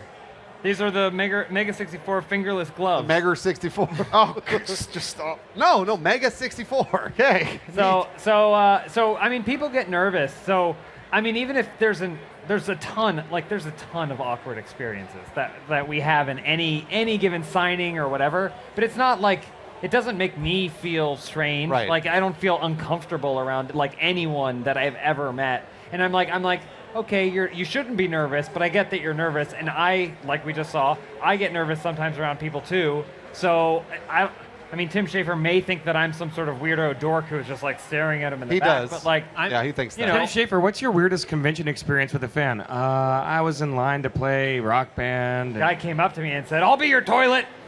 I'm the opposite. And I make like every interaction with a fan awkward because I just say things. Oh, because you make it awkward. Yeah, I I was just try saying, and be funny, and that's my downfall. Oh, you try and be funny. Oh, Spool's not very funny, not very often. No. That's what makes him really funny, though. Yeah. I don't get nervous. I just dwell. Oh, lose yeah. Sleep on it. James mocks me for this, but like, I'll lay it out there at night, just like sitting there, and I'm like, did I say something mean to that guy? Like, yes, I may have pissed off a fan. Yeah, you did. Absolutely. I don't like you. And I dwell on things, and I lose sleep, and then I do it again. Yeah, the fans don't like you, Adam. That's what they told me. Who here doesn't like Adam? It's that Ooh, same a guy. lot of hands. He wants to go out on a date with Joel, and he hates That Adam. one girl went, ha! Lawrence. Yeah, see, Lawrence, feel free to answer these questions Yeah, too. Lawrence, just because I you're don't on want you to be, stage. uh, It's all pulled out of the weird. equation. You're learning how to be a drill guy with instructor. his crotch. I know. Oh yeah. Oh wait. Yeah, Lawrence is drill like, sergeant's hey, you got a question over here? The guy's like, you move. It's this guy. no. Hello. Jumping back to travel, is there anywhere that you haven't been to but want to get to, or on the reverse side, anywhere you're okay not going back to? Australia? Yeah, Australia. Yeah, I want to go to Australia. We haven't been there. I know you and I are going in January for RTX Australia. Yeah. But I know we'd all like to go at some point. That's for sure. I'd like to go to PAX Hawaii. Oh. They don't have that. PAX That's not a Cancun. thing. That's not a thing. No, I mean for like conventions or something, like actual events, or just places to travel. I've never been to Japan. I really want to go to Japan. Yeah, same. That would be awesome. That would really be cool. I've been to Japan, but We're huge in Japan. no, Are we? They love us. I don't think so. All right, does anyone North else have a Korea. question? I don't know. North, yeah, we'd like to open up talks to try and get into North We're Korea. actually opening up a satellite Funhaus Pyongyang branch. All right, Lawrence, next question. They cosplay as I need hungry a question. people. Somebody come up with one. Quickly. Oh, okay, we got it. Awesome. Over there. All right, so it seems like since all of you are here, you have more of a presence than the people from Rooster Teeth. So have you guys thought of like doing your own booth apart from Rooster Teeth, or would it just all stay the same? Doing a what apart from Rooster? Our own booth. Like a Funhaus booth. Oh, we did that at RTX. So Yeah. we were at the Rooster Teeth convention, and we had our own little Funhouse booth, but we didn't do anything there. We just stood there. Well, We stared at people. Well, we pitched this idea to like Gus really early on. We're like, what if we create like a workspace? So like we could, because the whole team's going to be there. We don't want to slow down production. So like you can come hang out with us. We'll be editing. Like it'll be like an all-day thing. It'll be like a work zoo. And they were like, yeah, that makes sense, but we need to like sell sponsorship for it. And they did have one, but the sponsor dropped out at the last minute. So then it kind of just became like a booth. We just Four stood walls there. with a chair in the center, just spinning. Yeah, we Yeah. Energizer power station. Well, so and then they asked us like, do you want a charging station? Or like, yeah, that's a good idea. Like, give them a reason. And the first day it wasn't plugged in. Yeah, it didn't So work. people were like plugging their phones. And Like, it what the- did, Well, didn't Joel, charge. before we settled on power station, Joel was like, what about a bar? Oh yeah. And they were like, oh yeah, we can do a bar. Yeah, that's no problem. You guys can have a bar at your booth. To be fair- It'll cost $80,000. To be fair, the bar was Lawrence's idea. I was just fully in support of it. Oh, okay, I sorry. see. Was it my idea? It was. I don't know. I recall my eyes lighting up when I heard it. Oh. But no. My plan was to have our PAs constantly be booze badgers. Talk louder. Oh, I can hear it. Why can't anybody Also, else? you have a microphone on your face. You have All right. a microphone on your face. I'll get you in just a second. How do you balance professional journalism with dick and fart jokes? Lawrence, you should answer. It's pretty easy. You just do both at the same time. So, ideally, both people get what they want. No, like, Where's it going? there is. He's getting as far away from that guy. the other Anyway, question. that's my show. There's someone trying to follow you with a camera. Stop moving. The cameras need to get a shot of you, Lawrence. Ideally, you balance the two. You do the dicks and farts first because that's what keeps people in, and then you give them something to chew on. And yes, I use that verb on purpose. So, you know, there's an art to it, but we get better at it. So join me back here because we're very close to the camera. What is Do you guys have any advice for a beginning gaming YouTuber? Oh, yeah. Actually, we've been asked that question a number of times. I think the first rule, at least on YouTube, is to be passionate about what you're doing. So, play a game that you like, that you can talk about, and that you want to record yourself playing. Because if you're playing something that you think is popular, or if if there's something that you're like, oh, well, this will really get me views or whatever, don't do that. Do something that you want to do first, and then kind of evolve your content from there. That's usually my first. Yeah, because advice. people can tell when you're being fake. So if you're passionate about something, you're doing it, they're gonna tell that they're gonna pick up that you like it. Whether they like that content too is a different thing, but you'll eventually gather and collect people that are like-minded with you because they're out there. Even if you feel like you're alone, there's other people that are into the same stuff as you. Yeah, if you're into like weird, freaky stuff like Lawrence, there are 7 billion people on this planet, and that number's getting bigger. You'll find enough people who like what you like. Right. Always. Thank you for your question. Does anybody else have one? Oh. I like it. What do you think that booth is I get to giving out? prowl. Freaking out. What's up? When does the podcast end tonight? When does the podcast end? When does this podcast end? No. Yeah, I'm asking the same question. Oh, what time does the YouTube Live show end tonight? Yeah. Oh, when does it end? I don't know. Never. Yeah. It goes on forever. That It goes from like 9 p.m. till That's been 5 a.m. It's been like a funny line of questioning. So we're doing a live show tonight. It's like our first sold show that we did. Like, you have to buy tickets, all that fun stuff. And people ask us weird questions like, "Will there be dinner?" Yes, there will be dinner. Well, we're gonna serve you. Steak or fish? And then when can I leave? Yeah. It's like, you don't have to go. I was like, I'm sorry. What? How many Yelp review scores do you? No, I don't know. 10:30. Maybe next time we should have an FAQ for the podcast. Blaine has a question. Oh, but Blaine's got a question. Why are you over there? Man, you know how this works. Sorry, you got preempted. I hope you feel bad. Don't worry, we're coming back to you. I had to walk away from that nice man. What are some features you want to see in the Shenmue sequel? What gameplay? Features we want to see: a delete save file option. I'd like to have a way to skip cutscenes, and I'd like there to be an option for it to turn into a different game entirely. That'd be a good feature. What game? Shenmue. Oh yeah. But can they do that in the middle of the game? So they're like, I'm playing a little bit. I mean, if you got to the middle of Shenmue, there's already something wrong. So you basically get to the main menu, and then on the top it goes, would you like to turn this into Super Mario 64? Go, yeah. And you hit yes. If you hit no, it'll go, are you sure? And you hit yes. Yeah. Are you absolutely sure? You really sure? And then it goes uninstalling. Oh. It's not even installed. All right, what is your question? This is actually kind of towards Spool, more like. A recent episode of Demo Disc, James and Bruce were laughing quite hysterically about the Scrabbles on Last.fm. And you seem to take your phone up above your monitor from your editing or whatever. Yeah. And I don't know if you or you videoed or just took a picture. That was for me, just because they laughed for like 5 or 10 minutes straight at Scrabbles, and so they were just laughing. I wanted to record that because they were not stopping. So that's what I was doing back there. We were in a weird mindset. So we just came back from RTX. You were hysterical. We had just been on like an 8-hour flight delay, so we were all a little weird in the head. Yeah. So it was at that point. Have you ever stayed up for a very long time and just everything is funny? That was us, and just freaking Scrabbles. Yeah, in our defense, that word is fucking dumb.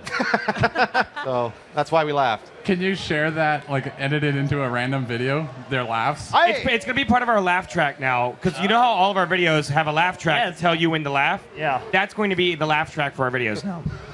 We like when it's us laughing at our own jokes. Yeah. Yep. All right. That girl's laughing across. Yeah. All right. Almost. Good. Fuck over. Lawrence is like, hold on, I'm going to check out the gigantic booth, see if they have any questions for you guys. I don't know how many of you are involved in it, but probably just Adam and Bruce. Have you ever buried the hatchet with Tim and Eric from Tim and Eric's Awesome Show over the parody? Well, so I don't know if after that. So I'll explain the story. We produced the short about the Xbox when it first came out, the Xbox One. It was very Tim and Eric because we all love Tim and Eric, and Tim tweeted it out and was like, these guys are ripping off our style. And then he tweeted out our video, which is great because we got a bunch of views from it. Everybody watched it. And then he did it again, right? He made fun of us again. He said something to the effect, or who are these copycats? I want names, or something like that. And then people ended up tagging you two in it, and they were like, these guys. And he's like, they're on my shit list now. But then he tweeted the video again. He tweeted it twice. Yeah. And the weird thing is, I think I was going to write an email. I had an email drafted to him, like being like, hey, I hope you're not upset, blah, blah, blah. But I never sent it. So I think we're still feuding. I think he still doesn't like us, to be honest with you. You hear that, Tim and Eric? We're calling you out, man. Get down here to PAX. Why do you have that weird accent? It's my wrestler call-out accent. Ah, yeah, so. Yeah. Brother. Well, I mean, collectively, well, I don't know about Joel, but like, I know like a friendship moment for James and I was when it's like, you like Tim and Eric? I like Tim and Eric, and we, you know, we love each other. What? What? What was that last thing that you did? Before the love each other. We'll forget about it. We'll go back to it later. Tim and Eric are really good at this thing at staying in character forever. And like, there's a couple articles you read about it where like Tim talks about, he's like, yeah, it's sort of doing myself a disservice by calling all of my characters Tim, because you can't tell a difference between them. We're not really good at that. We're just kind of ourselves. And like, we don't really we don't do the Andy Kaufman thing. So like, while I respect those guys, I don't think I could ever be in a room with them because they would be in that mode all that time. And I would be uncomfortable and be like, please just be normal. Please just talk to me. It's really intimidating because like we'd be there and then I'd want to like ask Tim a question and then Tim Schafer would show up and I'd be like, he'd clam up again. I'd piss myself. And just, Eric Asada, who I know you also love, would show up. You mean Eric Estrada? Did you say Eric Asada, like carne asada? His name is not Eric Carne Asada. Next question. God, we need another question, please, somebody. All right. Please. What are the names of all the dogs you have, and who owns them? Oh, that's a good question. The dogs belong to the world. No, so I have a dog. His name is Benson. He's the large golden furry one with the fucked up nose. Oh. And then Bruce has a dog, Roxy. Roxy is her name. She's the tube-like one. She's a corgi German Shepherd. Yeah, She's it a looks little girl. like if you had a German Shepherd in Photoshop, but then you just pulled down the top bar. And then Joel has Billy. And I have Billy, and Billy's a mutt that is we don't even really know what she is, but she's very fluffy. And she has human eyes. She has eyes of a soulful human. Yeah, and our new office allows us to bring in dogs. So when it's I convenient. think actually, technically, it doesn't. I think No, it does. technically It's good. We're all good. Our business. You probably shouldn't say that on the stream. We're all good. Because somebody might be The watching. building manager specifically, we don't get dogs, but we're doing dogs, baby. My favorite part is when the dogs fight for like 3/4 of the day, and you guys are like playing like recess, like teachers trying to break them Well, up. my dog's 9 months old, and she will not stop. She won't stop fighting. And I'm always like, Roxy! She just won't stop. So I always have to physically pull her away. Roxy's also incredibly nervous. I can't imagine why living with Bruce would make a dog nervous. So whenever I try to approach her just to pet her, she runs away from me. She doesn't like Joel. What were you going to say? I was going to say she doesn't like Joel. What were you going to say? Nothing. Word starts with a J? Yeah. Yeah, Joel. German Shepherds. Journalist. Oh, somebody please ask a question. Oh, there's a Anybody? peak shirt over there. Anybody? That's the first one I've seen. Aha! Nice peak shirt. I like that. Joel, I've noticed you've been doing more art and drawing recently. Has that always been a hobby of yours, or is that kind of new you've been getting into, or? Yes, I would consider myself a modern day Picasso. Thank you for asking. Yeah, I've always been drawing. I got bored in class when I was a kid, and so I just started drawing and then taking art classes for fun. And then when I went to college, one of my majors was art, and I didn't do anything with it. So I just draw on the side. A lot of nights I'll go home and I'll just draw my sketchbook, or during meetings. I wish I kind of were drawing right now. This is a boring podcast. It would be livened up by me drawing a little bit, I think. And I do stream sometimes with my friends drawing. I could talk a little bit more about drawing. I also did sculpture in college, focusing on the human body. It's pretty sexy. Mainly Next wireframe question. sculptures, but Next sometimes some question. clay. No, we can hang on this for a while. We can do this for a little bit longer? Yeah, keep going. This is good stuff. In terms of if you're looking for advice to how to start drawing, I would recommend a book called Anatomy for the Artist by Jano Barkse. He's a Hungarian artist. It's really good about breaking down the body into its component parts and learning about the joints and the skeletons, the musculature. Highly recommended. What day is it? Did you have a dream? Oh, wow. Is PAX over? Oh, hey. Anybody else have a question? Hey, all right. Got to. I saw you first. So. Thank you for your question. That was a good bit, Joel. Did you see that? We pretended to fall asleep. And I pretended to actually enjoy art. Yes, pretended. That's Patrick. I know your name. So, James, I've been doing leg days, like you said, to get cool. Yeah, you've been doing leg day? But the thing is, now I'm too cool. So, how do I get uncool? Well, what do you Wait, suggest? hold on. I think he's saying he can squat more than you. Well, how much you squat? 250. 250? 250 squat. You went, I don't know about, what do you squat? 250? Yeah, well, you got some room to grow, buddy. All right? How should I get? If you drink your milk, one day you'll end up where James is. Until you can put 4 plates on there, man. Cool isn't the name. I can't do 4 plates. I can't. All right, and there's another one. Keep squatting. You. Hashtag. Yeah, always never stop squatting. Okay, just to liven things up, if you could have a milkshake party right now with all the fans, would you do it? Wait, a what? If we had a birthday party. No, milkshake party. Oh, milkshake party. Yes. What kind of milkshakes would we each have? Any flavor in the world. Sounds like a I think this is a trap. That a milkshake party is slang for something that I don't know what what's it is. a milkshake party? Anybody know what a milkshake party is? No, it's just for fun, but... Did somebody look that up on their phone? Well, someone Urban Dictionary milkshake party. Milkshake party. Hold on. We'll get to the bottom of this. That's what a milkshake party is. In the meantime, I would probably put banana, vanilla ice cream, chocolate sauce. Some whey protein. Some whey protein, probably chocolate whey protein.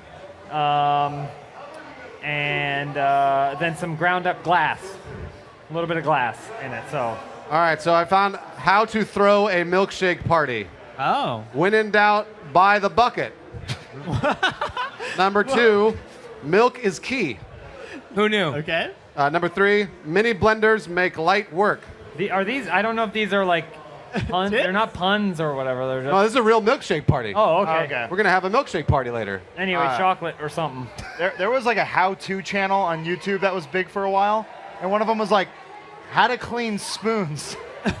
That's what that list sounded like. No, I don't know. Apparently it's not dirty, so. Okay. All right. I'd also make a waffle, and then I'd put the waffle in, and then I'd grind that up. Oh, yeah, that too. sounds good. All right. That sounds Why really not, good. right? I'll do it. My party. Lawrence? All right. Next question. Ooh, behind the table. Before I ask my question, I just wanted to say I asked chat on the laptop here, and they had terrible, terrible questions, so I'm just going to ask my own.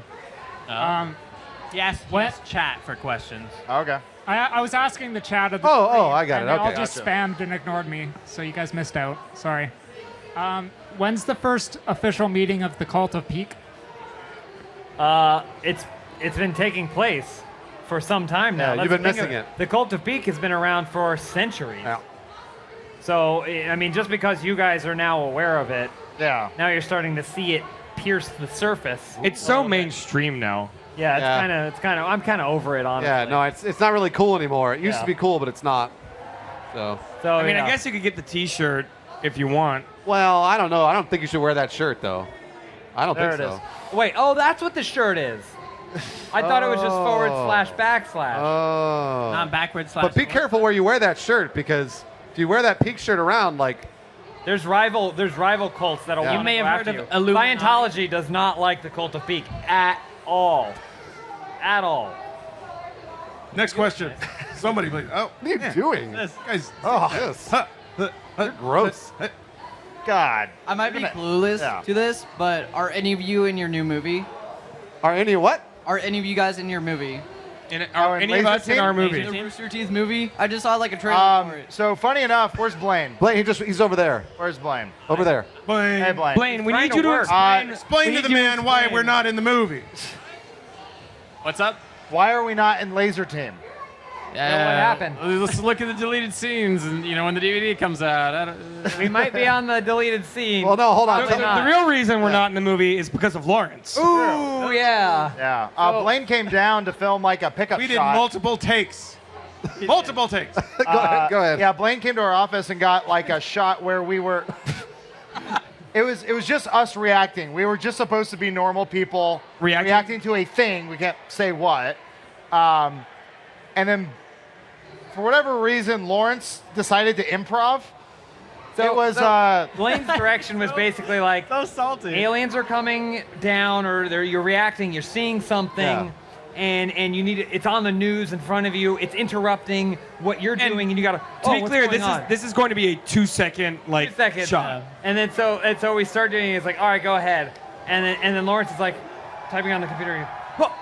What's this? Oh no, no! I simply not. Oh, good, they're leaving. Like he basically just like changed the plot of the whole movie. Lawrence is not amused. Nice. This is one of those instances where I know it didn't happen that way. But I'm not allowed to say anything. It's not in the movie, so you can't prove us wrong. That's also true. It was actually Joel's fault. Yeah. Well, I remember. Well, we went and saw a screening of Laser Team, and that I knew where the moment was coming, and I was sort of like, and then it got cut, and I was like, oh, thank God. Didn't show up. So no, we are not in Laser Team. But Thank you, Lawrence. Who knows? There's still time to do a Marvel-esque cameo. At the very end of the movie? Yeah, not us. I'm saying like a Marvel character. Oh. Stan Lee? Like Stan Lee, yeah. Falcon. Who else has a question? Anybody, please? Oh, good. We got a treasure trove back here. I was starting to freak out a little bit.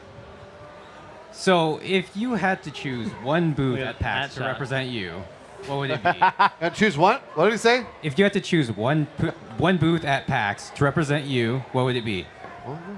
One booth at PAX to represent you. Booth at PAX. I haven't really gotten to explore it nearly enough. I'd say for James's booth would be Cards Against Humanity.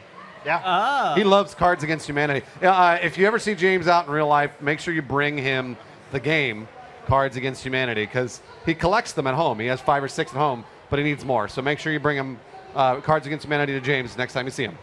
For Joel, it would probably be whatever booth has butt-sniffing pugs. Yeah, that's true.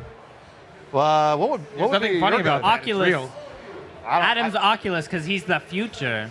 Who? Adam? Adam's so technology forward. Oh, okay. I know we're supposed to get jokes out of this, but I'm just like, I haven't seen anything. I don't think we're supposed to get jokes out of it. I think this is real. I keep seeing the booth of the guy who will make you like a gaming table, but he's like, it's like a 4-year waiting list. Yeah. But he's here every year. I gotta say, those tables are fucking great. I want one of those tables so hard. Get on the list. Yeah, I don't have, what is it, like $75,000 or something. Also Get on the list. You'll be dead by the time it arrives. Is there a 420 booth here for Spool? 420. Oh. I don't think there is.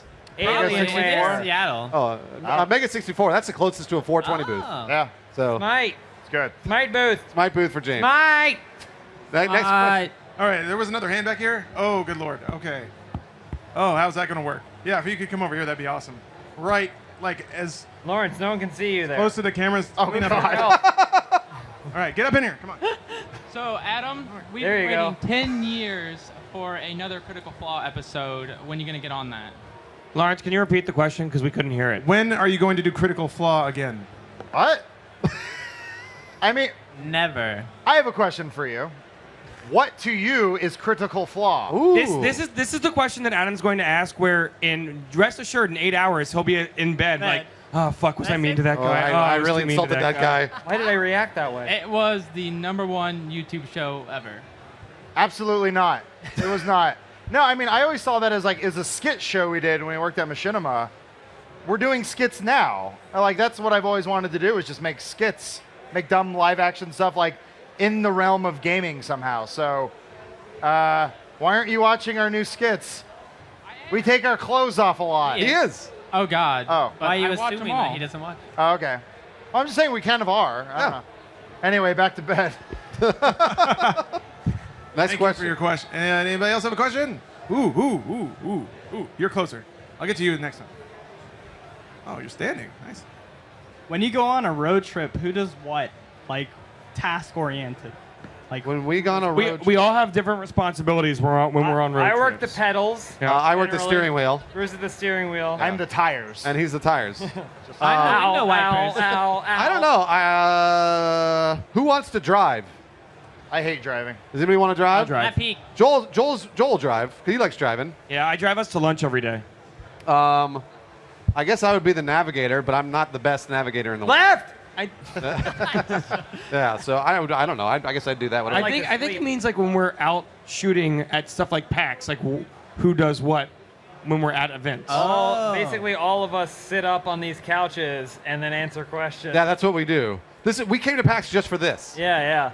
So then after this, we're flying out. Yeah. So. No, we do like signings at our. No, we don't. We don't do any of that stuff. We edit videos. No, we don't do that either. We go to parties. Nope. Some of us. No. Yeah, sometimes we go to Target. Target. Target. Oh, we go to Target. Yeah. Target? Yeah, about a We don't Rubik's go to Cube. parties though. Yeah, we flew in about an hour ago, and then we'll see you back in Los Angeles in about 3 hours. So. No one's You laughing. got. I know. Well, I'm yelling at I just laugh. this kid. What did you say? The podcast is over? No. He's asking about if we're leaving after this, who's going to do the podcast? You are. We're flying back to LA, and then Yeah. we're getting back on a plane to come back here to do the podcast. We do the podcast and fly back. The But times you're going to be on it. will really help out. The change. Next question, please. This man so- has awesome armor. Listen to this. Uh-oh. No, can't hear it. Talking to your mic. His mic? No. Okay, so real quick, I'm sure you've been blown by like everybody, but I just want to say you guys do some baller shit. Anyway, that aside, Bruce, you've mentioned 40K a couple times, and I've always wondered what army you play in Warhammer. Oh, I never played it. Oh, no. That's for nerds. Fucking nerds. No, I used to watch my friends play, which is even nerdier, by the way. It is. And they were like, what was it Chaos? Yes. Yeah, one of my friends was Chaos. He's really good at it. Okay. Another of my friends was like, it's not humans. There's like Imperials or some shit. Imperial Guard? That's what it was. Yeah. He was really bad. He would always making lose. all this up, and no one will know. Well, I mean, I won't know either. I know. I know the game. I used to watch my friends. They would paint the miniatures. You which watched them paint? I did, and I used to try to help, but I'm really bad at it. Again, I was the nerd. I was gonna say. I was the nerd in that were you situation. staring at it, and you were like, "That was dry." Yeah, no, I never really played. I wasn't good at it, so. Okay. Yeah. I've always wondered. So. Yeah, No, now I know. thank you for the question. I'm glad we can solve mysteries. Today, providing a service. Please somebody raise their hand. Good. I like that. How often is someone from the Rooster Teeth office in your office, and how often are someone from your office in their office? And what do you do? Do they put you in a corner, or do you put them in a corner? It turns out there's always somebody from Rooster Teeth in our office because we're part of Rooster Teeth. Boom! Boom! I think he means the Austin. Yeah. Thanks, fool. No, Bernie will randomly show up in our office and be like, "Hey guys," and, Yeah. there was one time we periscoped with. We knew Bernie was coming in, but we only knew like 10 minutes before he was coming in, and we knew he was periscoping on his way into our office. So what we did was we took off all our clothes, sat at our computer desks, and worked because we knew Bernie would come in, and so While he did. periscoping. And the rest is history. Now we're famous. I mean, we only recently moved into an office large enough to support if other people wanted to come out. So since then, not that often, but we're going to go to Austin in a couple weeks and hang out there for a couple days. Unfortunately, we're sitting next to Achievement Hunter. Yeah. So we're not crazy about that. Yeah. I don't like them. Blaine and I are going to lift together. We're going to lift? Lift and live together? Spot me, bro. Do you get guest passes for your gym? All right. That's only for James, though. It's not for you. I said passes. Is it at 24 hours? Yeah. James does need 2 or 3 passes a day. I just put Joel in my backpack and then I walk onto the treadmill. Lawrence, All right, guys. like Yoda. This is the last question. I got Cameron here, and he's going to ask a really good question. Okay. Oh, And if man. he doesn't, he's going to ruin the podcast for everybody. No Okay? pressure. You ready? and if he asks a bad one, I need a prep ready. Do this. Give him a little bit of that. All right, here we go. About a Cameron, milkshake party. best question ever. James, can you do the booby thing? Where you, The what thing? where you pop your boobs? You do the booby Oh. thing. Pop your boob. Oh! Don't run. Wait, hold on. Zoom in. Zoom in. Here, zoom into him. Can we zoom? Wait for it. It's just you doing it. Can we zoom into this or no? No, the answer is no. A locked off There shot. you go. Oh, that's, oh, I think it's that camera there. That's gorgeous. It is. It's that one. There you go. That's on the internet forever. Boy, Mega 64 has never been so embarrassed. 64. 64. 64. Looks like there's a marionette like making him dance. Is that it? That was an awesome last You question. did it, Cameron. That was good. Everybody give him a round of applause, please. Because he That's for makes him. The podcast very Not good. for us. No. Not for us. Good job, Lawrence. Yeah, nice Thank job. you. no room. And thank all of you for attending this recording of the FAQ podcast. Oh, my phone. You guys didn't do the thing. I know it didn't work. Sorry. Aw. Put your phone down. Oh boy, that's bad. That's why we didn't do it. Is that copyrighted? Lawrence, what's coming up Stop next? playing with your phone. Lawrence, what's coming up next? I don't know. Uh-oh. Blaine. It looks like it's Gus. Oh my gosh! Ashley Gus and somebody I've never met on the side stage to talk about something. That's Ashley. You've met her before. Yeah, no, Ashley, you know. That was one of them. And You're the James, two I thought that Ashleys? was our special thing. What, the flexing? Sometimes I like to come up behind Gus and I'll put my arms around him and then I'll start doing This it. is getting awkward because now we're just staring at them. They can't see you. So disappointing, James. So we are with Ian Fisher, the design director for Orcs Must Die. We're going to talk to him a little bit while we set up Guitar Hero for a final rock show. So stay tuned for that. But we wanted to talk to you about Orcs Must Die Unchained because it's so different from Orcs Must Die. It's a little bit different from Orcs Must Die. We carry a lot of the same things forward from our Orcs game. I mean, essentially it is a third-person tower defense game. We've added in now, you're going to be able to, we started off with single player, we went to co-op with the sequel, and now we're going to full PvP in addition to that single player and the co-op versions of the game. So why did you guys decide to make that change with this franchise? This whole game has really been fan-driven from the start. We started with the single-player version of it, and as soon as we came out with Orcs Must Die 1, we had people asking us for co-op. When we started getting co-op in the sequel, we had people asking us for team versus team, player versus player, so we added that for Unchained. Now Unchained's just a pretty good platform for the game, so that allows us to go in now. We've gone back and done the co-op, 5-player co-op, so there's a lot of different things we can do now that we have that baseline of the game built. Nicole, and to give everybody an idea of what it is that we're talking about, I think we've got some gameplay here that we can show so you can see how different this game is than previous installments in the series. Yeah, absolutely. Yeah, there we go. There it's up. So this is it looks a little bit more action oriented. You've got a lot of new mechanics this time around. Yeah, in the previous games, in the first version of it, we had only a single hero, just Maximilian the War Mage. And then in the sequel, we added a second hero. When you're playing co-op, you'd be able to play as the Sorceress or as Max. And now, right now in the beta, we're up to 11, I believe, as of Wednesday. We're adding heroes all the time, so there's more maps, more heroes, more minions to fight with and against. Just a lot more stuff. Are there a lot of challenges to taking this, because you have to take all of the foundations of the game, the sort of the mythology in the world and a lot of the mechanics, and then translate them into kind of a new thing? Oh yeah, absolutely. And particularly in trying to figure out how we're going to do, this is offense and defense that are happening simultaneously. So it's 2 5-player teams, but you still have to build the traps, you have to defend against their armies, and the other side has to be, your other teammates have to be building an army and leading them through the enemy traps. So there's a lot of stuff for us to try to figure out how to get the gameplay right and how to fit all the different pieces that we had before into it.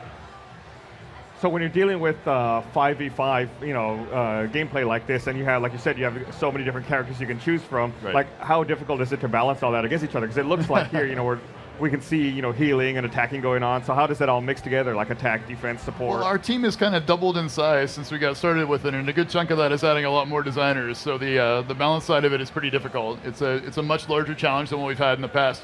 And the previous games were single player and co-op, and the orcs don't complain when it's imbalanced, but when you have a group of players playing against you, then it is. So a lot of abilities that we had in the previous games, that things like wind belt, stuff that was completely overpowered and could be used to knock out a ton of enemy minions, that doesn't work so well in PvP, because all of a sudden those are things that you paid for in your building. You expect them to do something for you, and if somebody just has an ability that destroys everything in one shot, it goes bad. So yeah, we've had to try to figure out how to make that fun and still feel fun and powerful, but allow it to be balanced between 2 players. Right, and you got to keep it all, I'm sure, authentic to the universe and the voice, and make sure that it all makes sense, Yeah, part of the fun of the game is that it's not too serious, right? There's a lot of comedy that's involved in the game, and we wanted to make sure we preserved a lot of the comedy, and you'll see there's a lot of physics. We've added some of the physics traps back in to the co-op game in this last patch. That was something that was pretty hard for us to figure out for exactly the balance reasons that you're talking about, but that's so core to orcs to us to see guys thrown by flip traps flying across the horizon and screaming and they're on fire, and the little kobolds that are running around here, having all those things that are in the game. We really wanted to make sure that we were delivering that with any version of Orcs Must Die we're going to do. Yeah, I mean, it looks great. And what we just saw there was defeating a guardian to sort of open a gate to the next area. And now we've got another guardian they're fighting right here. So it seems like a lot of a series of kind of mini boss fights throughout. Yeah, there's kind of the Guardians kind of mark how far along you've progressed through the other player's base. So both of your bases start off being protected by a series of Guardians, and you can see that there's barriers there that are protecting them from getting through as well. But as a player goes through, you're trying to lead your army into it, start to attack those barriers, start to attack the Guardians, and once you get those guys down, you can get further and further and further. So your defensive side is really trying to preserve that, trying to keep those guys alive, and trying to stop the offensive players from getting in with their army, whereas the other side is trying to push them through. They're trying to chase off the defenders and lead guys through the traps. The better trap setups are going to earn more resources. They'll be able to build more and more defenses. They'll be able to keep the people out, which frees up other people to go on offense. And really, if you can get the other guys, if you can get a larger push on offense, you're going to win faster. Yeah, how tough is it to balance something when it's a little bit asymmetrical like that? It's very asymmetrical. And then when people start to do things like all 5 on offense or all 5 on defense, it gets even worse. We look at a 3-2 split a lot, but a lot of players, like I said, if you can get your defense out of there and you can start to move players off of defense onto offense, you can really change the game. So yeah, we have to look at what the balance happens when people do those kind of off strategies, because you don't really have that same equivalency in this game. So, watching and talking about Guardians as a way to like gate where your progress is compared to the opposing team, it makes me think of a lot of like MOBAs where you have walls you have to break through in order to get the other way. So are there like multiple lanes? Does that also apply to a game like this? Different maps have different setups, right? They have both different lane setups, and they have different, what we see with the stars on this map are what we call neutral objectives. And on this map in particular, those are just capture points that allow somebody to place a boss. But all of these things are kind of different. They follow a similar format, but they're different on the different maps. So you'll see that some maps have a 2-lane setup, some maps have a 3-lane setup. Most of them start with one of them opened, and then based on player performance during the course of the game, they can open or level up the other ones. And one of the differences here we get compared to MOBAs a lot for, I think, obvious reasons. And one of the things that's a little bit different here is, unlike MOBAs, it's not a set of minions that are doing the attacking. You pick what you're going to attack with, and there's different reasons for having an army of different minions that you want to attack with. And you also level those camps up over time. If you're having a good performance and you're pushing in there deep and you're killing a lot of enemy players, you'll level those up faster, and you'll be able to send more powerful minions from different places during the game. What are some of the other elements of the game that separate this from a MOBA genre? I mean, being able to set up your armies on your own, being able to program your armies is something, there are versions of MOBAs that have it, but it's pretty unique to what we do. I don't think there's anybody out there that's doing the traps the way we're doing, where you're allowing people to set up the offense and defense running simultaneously, and having something that's so important like the combos, which is scoring more. We score a combo thing based on the number of traps that hit a minion on the way out. So people that are really good at setting up a kill box, a complex kill box of traps, they'll do much better. And that kind of specialist gameplay is something that we think is pretty unique. Sure. Right? And certainly seeing that trap setup where you have like flip traps that are throwing guys across the map and fire traps that are lighting them up. That's something we don't see in a whole lot of games either. That's like a cool support class, like trap builder. Like that's your specialty. Yeah, absolutely. That's what you're doing to help the team. Yeah, and there's certainly heroes that specialize in that do a much better job of setting up the traps and doing the defense. And players like, we're looking at Blackpaw here, who's more of an assassin. He's not so great at defense. He's not so much about traps, but he is great about going in and killing other players. So what are some of the different heroes, and how are they unique? We're looking at Ozio here. Ozio is something of a player killer. He's a little unique in that he starts out fairly weak. He gets stronger. The more things that die around him, you'll see that he's got stacks. He collects souls as time goes on. So as long as he's around death on his team or on the enemy's team, he's going to ramp up in power over time. So he's got a lot of things that start to tie into some of the other stuff that I was talking about, where like you can program your minions, the armies that you want to attack with. If you pick to attack with, say, ogres, when the ogres come out, you only have 1 or 2 ogres in your wave. So he's only going to have a chance at collecting 1 or 2 souls. If you instead play kobolds, like they come out in waves of 14, and if you set those up in 3 sets, you can get a lot more souls for him. So your team might want to pick those minions instead of going with the smaller number of minions. So all souls are equal. There's no soul exchange rate between. They're fairly equal. The players go for 10 times as much. So if you're good at like nailing the enemy players and he can be around, then that helps him out a lot. Do you ever need to worry if you've got a player like this on your team? Do you need to worry that maybe they'll work against your team and want to see your own minions die? They might. We try to, through the way that we handle matchmaking, we try to make it so it's a little bit more difficult for somebody to kind of collude to do those sorts of things. And you can see here we have a boss that's come out. That's Orpham. So these guys have captured both of those capture points, which allows them to play a boss. And all of this is all player selection. All the traps they have to use, all the bosses they have to use, all the gear they have to use, All of those things are cards in our system. And as a player plays the game, they get to earn those, and then you can work with your team to figure out what the best setup is, the best set of things that you want to take for the strategy you're trying to pursue. So there's a lot of variability in this as well. Cool, yeah, I mean, it totally shows. And I really like the trap building mechanics. I think, that's why I focus on that a little more. Yeah. That may be something I want to check out. Well, that's the reason that we've added, sorry. No, and that's one of the things that makes it nice and unique. Yeah, absolutely, and that's the reason that we've gone to adding our co-op, is because a lot of the people that came from the first 2 games, they were very familiar with the co-op version of the game. They weren't so much with PvP. We started to catch a new audience with PvP, but a lot of the people that from the original side, they weren't so hot on playing PvP. They like to play with their friends. They like to go in and do the co-op PvE game. So it was important to us to get that back into place and give people that experience again too. Is it difficult for people who haven't played either of the first 2 to I guess, pick up on the basic concepts of this, or is it built so that anyone can jump in? It's not so much that anybody can jump in, although we have been working a lot at it. You can see that we're trying to get some depth into the game, so it does have some things that you need to learn, particularly with abilities on some of the heroes that you're going to want to learn. You're going to want to learn some of the deep inner workings of how some minions and some traps do. But as we're seeing in our, the demos of this game here at PAX this year, we have people that are just coming up. They've never touched it before. We give them a couple minutes to talk. There's a lot of things in the game that if you've played any game, you'll pick up right away. It's basic WASD. It's one of the things that's an advantage for us. Haven't worked on a lot of RTSs in the past. The Age of Empires series stuff for a lot of people on our crew. We had to teach things there. It was really complex for us. But when you have a character in front of you and you just start making him walk around and left click fires a shot, it's pretty easy for a lot of people to pick up. So it's easy for new players to come in and learn the basics of how to walk around, and then the kind of the deeper portion of the game that they have to learn takes a little bit of time. Cool.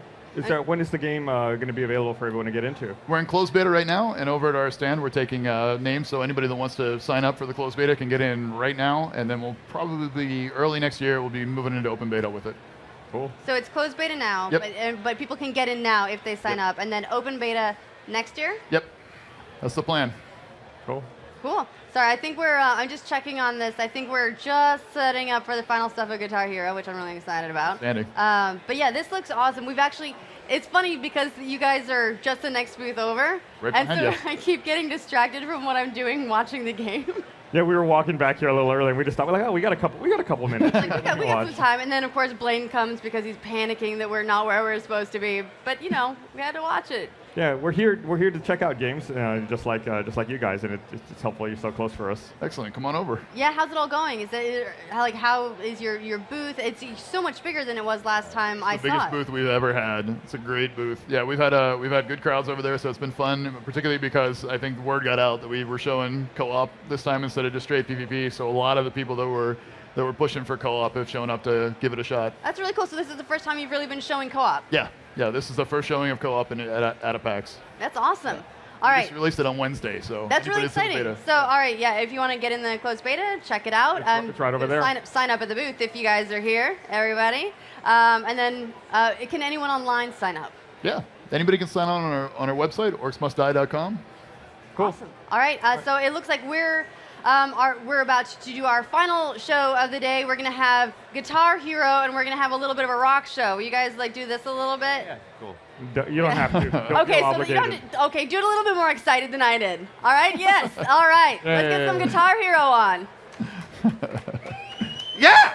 All right, so I'm here with Nathan, senior designer at Freestyle Games. Hey, guys. How's it going? Really, really happy to have you here. This is my second time maybe getting a chance to play Guitar Hero live. Maybe I'll be better at it. Awesome. I'm excited to see you rock out. Oh, boy. This is my first time playing it, so I'm going to be I was asking for fingering advice. Yeah, I was giving you some tips before we Some fingering tips, yeah. So can you explain the new guitar just really quick? Because Sure thing, man. a lot of people are asking about it online. So, So the guitar's been redesigned now.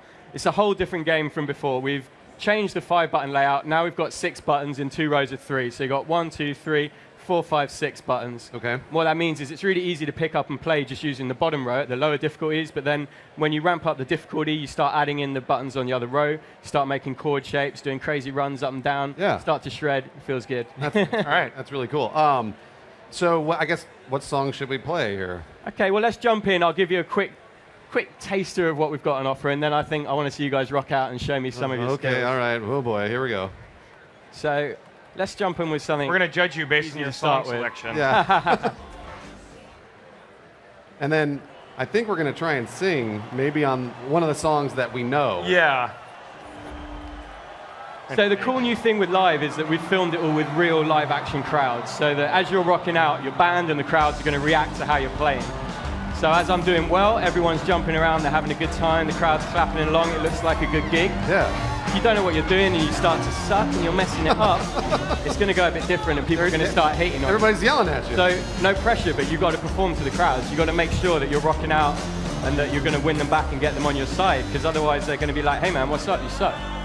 You got to be a guitar hero. I'm not happy with you right now. No, they really don't like you. So I noticed that. Did you guys film all this stuff like on a green screen, or like how did you guys film this? Because it looks really, really good. We got a giant robot camera that we programmed to do exactly the same shot multiple times, and then we filmed it a positive take and then a negative take, and then we got a crowd reaction, and then we moved the crowd back against the green screen, got another reaction, and turned like 200 people into 1,000 people across this festival kind of stage show that we'd set up. Joel, you want to give it a shot? So here you go. You've got the basic idea. You've got your black notes on the top row, white notes on the bottom row. I'll let you pick your own song of choice. I don't want to force your hand here. Bruce, it's always the singer's choice. That's the truth. Am I going to sing? Is that if you wanna? I mean, well, hold on. Let's see what we got here. What's a good one to sing? Good one to sing. If you want, Fallout Boy is a good one, entry level in terms of difficulty. If you want something new, Paramore is one of the newest songs that we're showing off in the game. Gotcha. But they're all great fun. You can't really go wrong. Oh boy, I could try Fallout Boy, I guess. All right. Good. So you're good to go. Button number 1 up here to kick you off. If you want your microphone for singing. Okay, all right, here I go. Oh man, I'm excited. Yeah, you're gonna see some real exciting me fucking up. Hopefully not. What? That's you. Nice. There you go. So white notes. There you go. You got it on the bottom row, and then over to the top row. Sweet. Oh my gosh, I don't know this song. Okay, now we're rocking.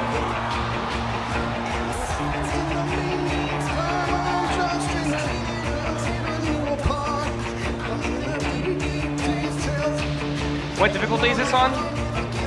Sorry? What difficulty is this on This right is now? on regular difficulty, so this is kind of the default level that we expect most people to be comfortable at. It's using both rows of buttons, but it's not going to get crazy hard yet.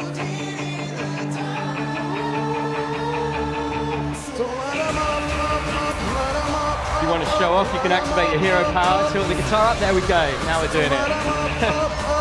Oh, fuck.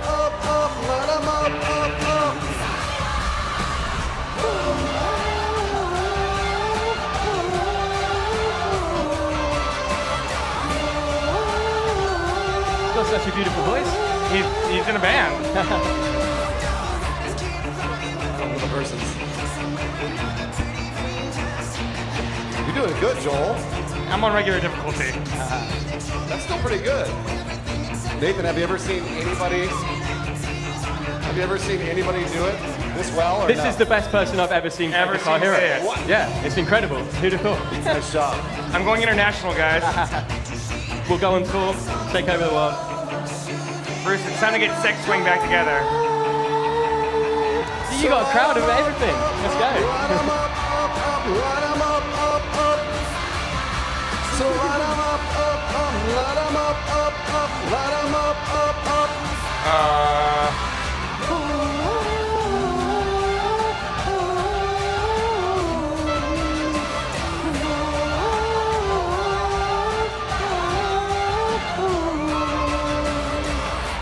Oh man, Joel, you did way better than I did. We did it.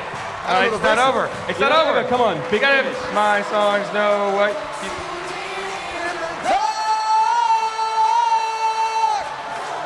What you did. Oh wait, I'm back in.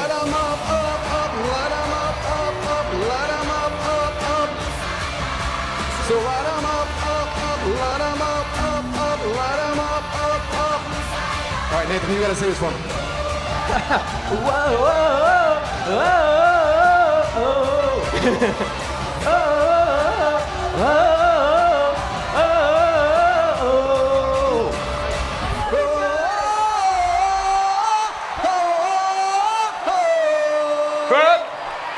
Yeah. Oh man, I could have done better. I'm sorry. I'm sorry, guys. I apologize. Very impressive. It's it's tricky, but I want to keep playing so I don't tricks it up a little bit. Yeah. You know? You wanna Want to trade? Yeah. Okay. Here's the problem. I don't know any of these songs. You might be able to. Well, I mean, I guess I know the Black Keys, but I'm not. All right, Nathan. So now you've had a chance to play Guitar Hero Live before. Yeah, no, I actually played it live on the E3 stream. Awesome. And I got made fun of a lot. Oh no. It was well, really, we'd be nice it to was you really today. bad. Why don't you The pick one of comments the were other like songs brutal, that's a bit yeah. more challenging? All right. See Well, how you get on. which one's not so difficult? I'd try Paramore. It's one of the newer ones that we got to show off, and it's a little bit more challenging than Fall Out Boy, but it's not gonna ruin you. Okay. Do you know this song? Ashley, come sing. Yeah. All right. All right. So. Oh, you don't? I know, but it's a girl song, so. All right. I naturally You know can probably fake it, right? Let's see here. Oh man, Ashley, this is the first time I've heard this song, so. Oh boy. See, oh, geez. Here we go. You're off. I have no idea what this song is. Oh no. This is easy? No. Take this Regular. from me. Na na na na na na na na na na na. You're down it. There you go. You got it. It starts out tough, then it will settle down. Leads now I'll never recover. Have to wonder what it's like to ship a year away. What? Oh man, Nathan. I'm getting killed. She's judging Go on, me. hang I in there. saw You got it. it. Nathan, do you want to sing? No. Does anybody know this song? Seriously? Here you go. Now you're getting it. Sinking ship back to the shore. There you go. Now you're rocking out. Starting over, head back in. There's time and a place to die, but this ain't it. Sure. I'm gonna retire. Is a future we Oh my God. No. I'm so sorry, streaming audience. Get your fingers lined up right. Down one. Just use Oh, there 1, we 2, go. and 3. 1, 2, yeah, 3. you were messing up a little bit. Just keep your hand in one place, and then just match whether it's left, middle, or right. Does anybody know? Allie, do you know it? Allie, do you know it? You must know it. You must know it. Oh, I'm sorry. We're gonna ask you guys You're if you know getting it. any of the I songs on the believe in list, and if anybody does, we're gonna sing it. Black Keys? Black Keys.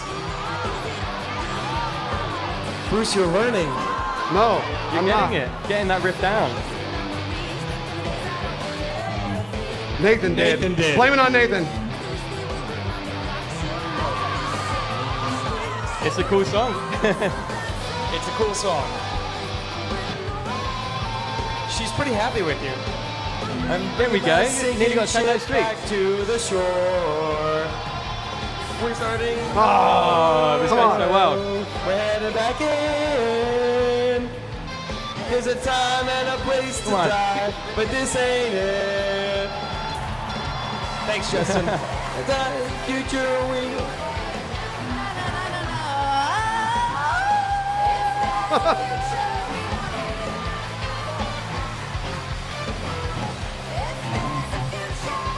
Oh, it's so difficult. Trying to hear the actual singer. I'm trying to line up my fingers, Nathan. I'm sorry. Yeah. I apologize. Down one. Keep your index finger on the first row, and then you'll be sorted out. Those chicks are not happy with you, Bruce. I know. They get angry very quickly, especially the drummer. She tends to hate you if you're messing up. So how many songs are you guys gonna have at launch? So, to date, we've announced 100 songs so far across both live, which is what you're seeing here, and Guitar Hero TV. But we've got a lot more that we want to share with you over the next few months leading up to the release of the game. That's really exciting. I think one of the things that I really loved about Guitar Hero was just continuing to add to my collection. We often talk about, like, in terms of what games we spend the most money on, and always, at the end we're like, oh, World of Warcraft, or this, or that, and then at the end it's always, oh yeah, we spent a shitload of money, because you just want to keep adding to your library. Well, the best thing about Guitar Hero Live now is at launch you'll also get in Guitar Hero TV, which is our online multiplayer area of the game, which we're going to continue to add tracks to after it's out. So you won't even need to continue to spend money. We're just going to continue to update it with new tracks anyway. The second best thing is that Joel is using this microphone. Is mine plugged in? Is this even audible? How many points did you get for that? It's just force of habit. I think we won. There you go. That was a All right, I got better at it. I got better at it. That's good. definite point. Here, I want a guitar again. Okay, all right, all Guitar right. again. What about Ashley? Ashley, what do you want to do? Oh, do you want to play? Yeah, Right, I'm not suggesting a song this time. I can't take the pressure. It's pick one. I'm gonna put this down. It's just the singing. It's just the singing is Very just, difficult. So especially like towards the end of PAX, your voice is torn up. When you got 2 microphones on the go as well. You're juggling both microphones. So Nathan, can you give us kind of a hint as to what other songs are coming out soon, or have you announced any of those, or no? One of the more exciting things that we've just been starting to talk like about this is our Avenged Sevenfold stuff that we've been working on. Awesome. So at launch, if you have the game day one, you'll be able to play some exclusive Avenged Sevenfold tracks. That's really cool. Okay, cool. Which one should Ashley play? I'm not getting All right, involved. Oh, yeah, that's right. Nathan's not getting involved. Okay. Apparently, this one's a good singing song too. So What is if anyone feels inspired, this is Black Keys. You probably know this one. You probably know this one. Your voice is better than mine right now. So All right, Joel, are you going to ask Nathan duet? questions? Yeah, I will. Okay, here we go. You can duet. We could duet. Ooh, boy. We can Okay, duet you ready for this. No. We can do Black it. notes are on the top duet. row. White notes are on the bottom row. You just need to use your first 3 fingers. Oh God, you're gonna You don't kill have me. to worry about your little finger. Keep your hand in place and just Ashley, match. have you ever played white notes before? are bottom- Not with the new controller. There you go. You got it.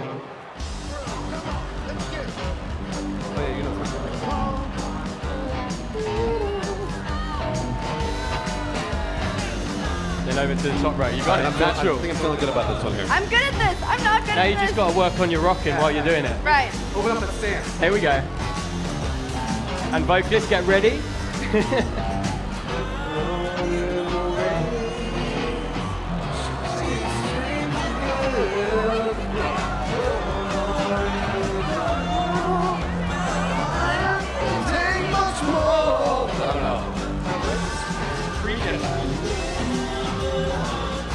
You guys, I'm dying. I'm dying. Come on, Hang in there. Ashley. I'm Pick up dying. our slack. Come on, chorus. They don't like You can us. do it.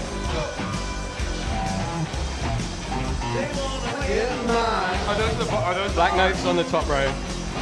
So when you see the white line across the The white line is an open strum. That's just strumming without pressing any buttons.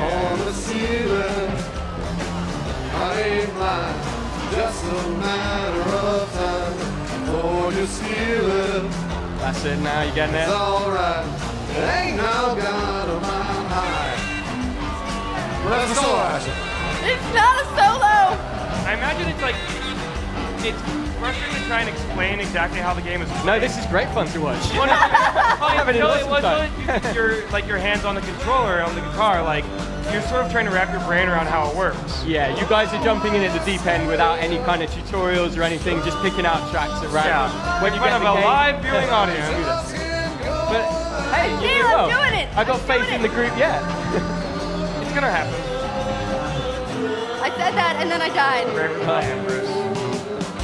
Go on, let's see a note streak. I believe. You can say this part, Joel. They wanna get mine.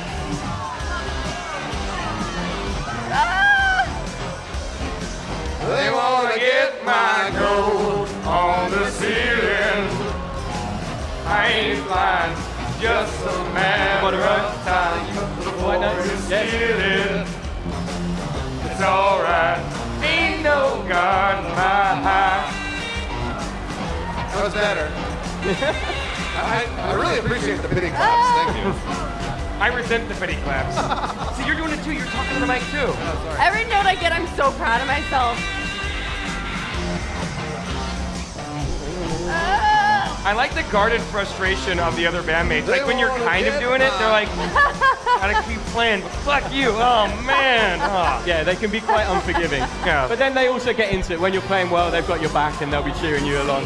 I feel really terrible because I thought, you know what's gonna be really amazing is like we'll do this totally sweet like rock show at the end. I should not have gone last. That wasn't a rock. Not the high note to end on. Guys, was that a rock show? Nathan, thank you for coming on, and we're sorry we suck so hard. You don't need to lie to us, guys. You were trying well. The applause was overwhelming. There was That's the next question. applause. You had a captive audience here.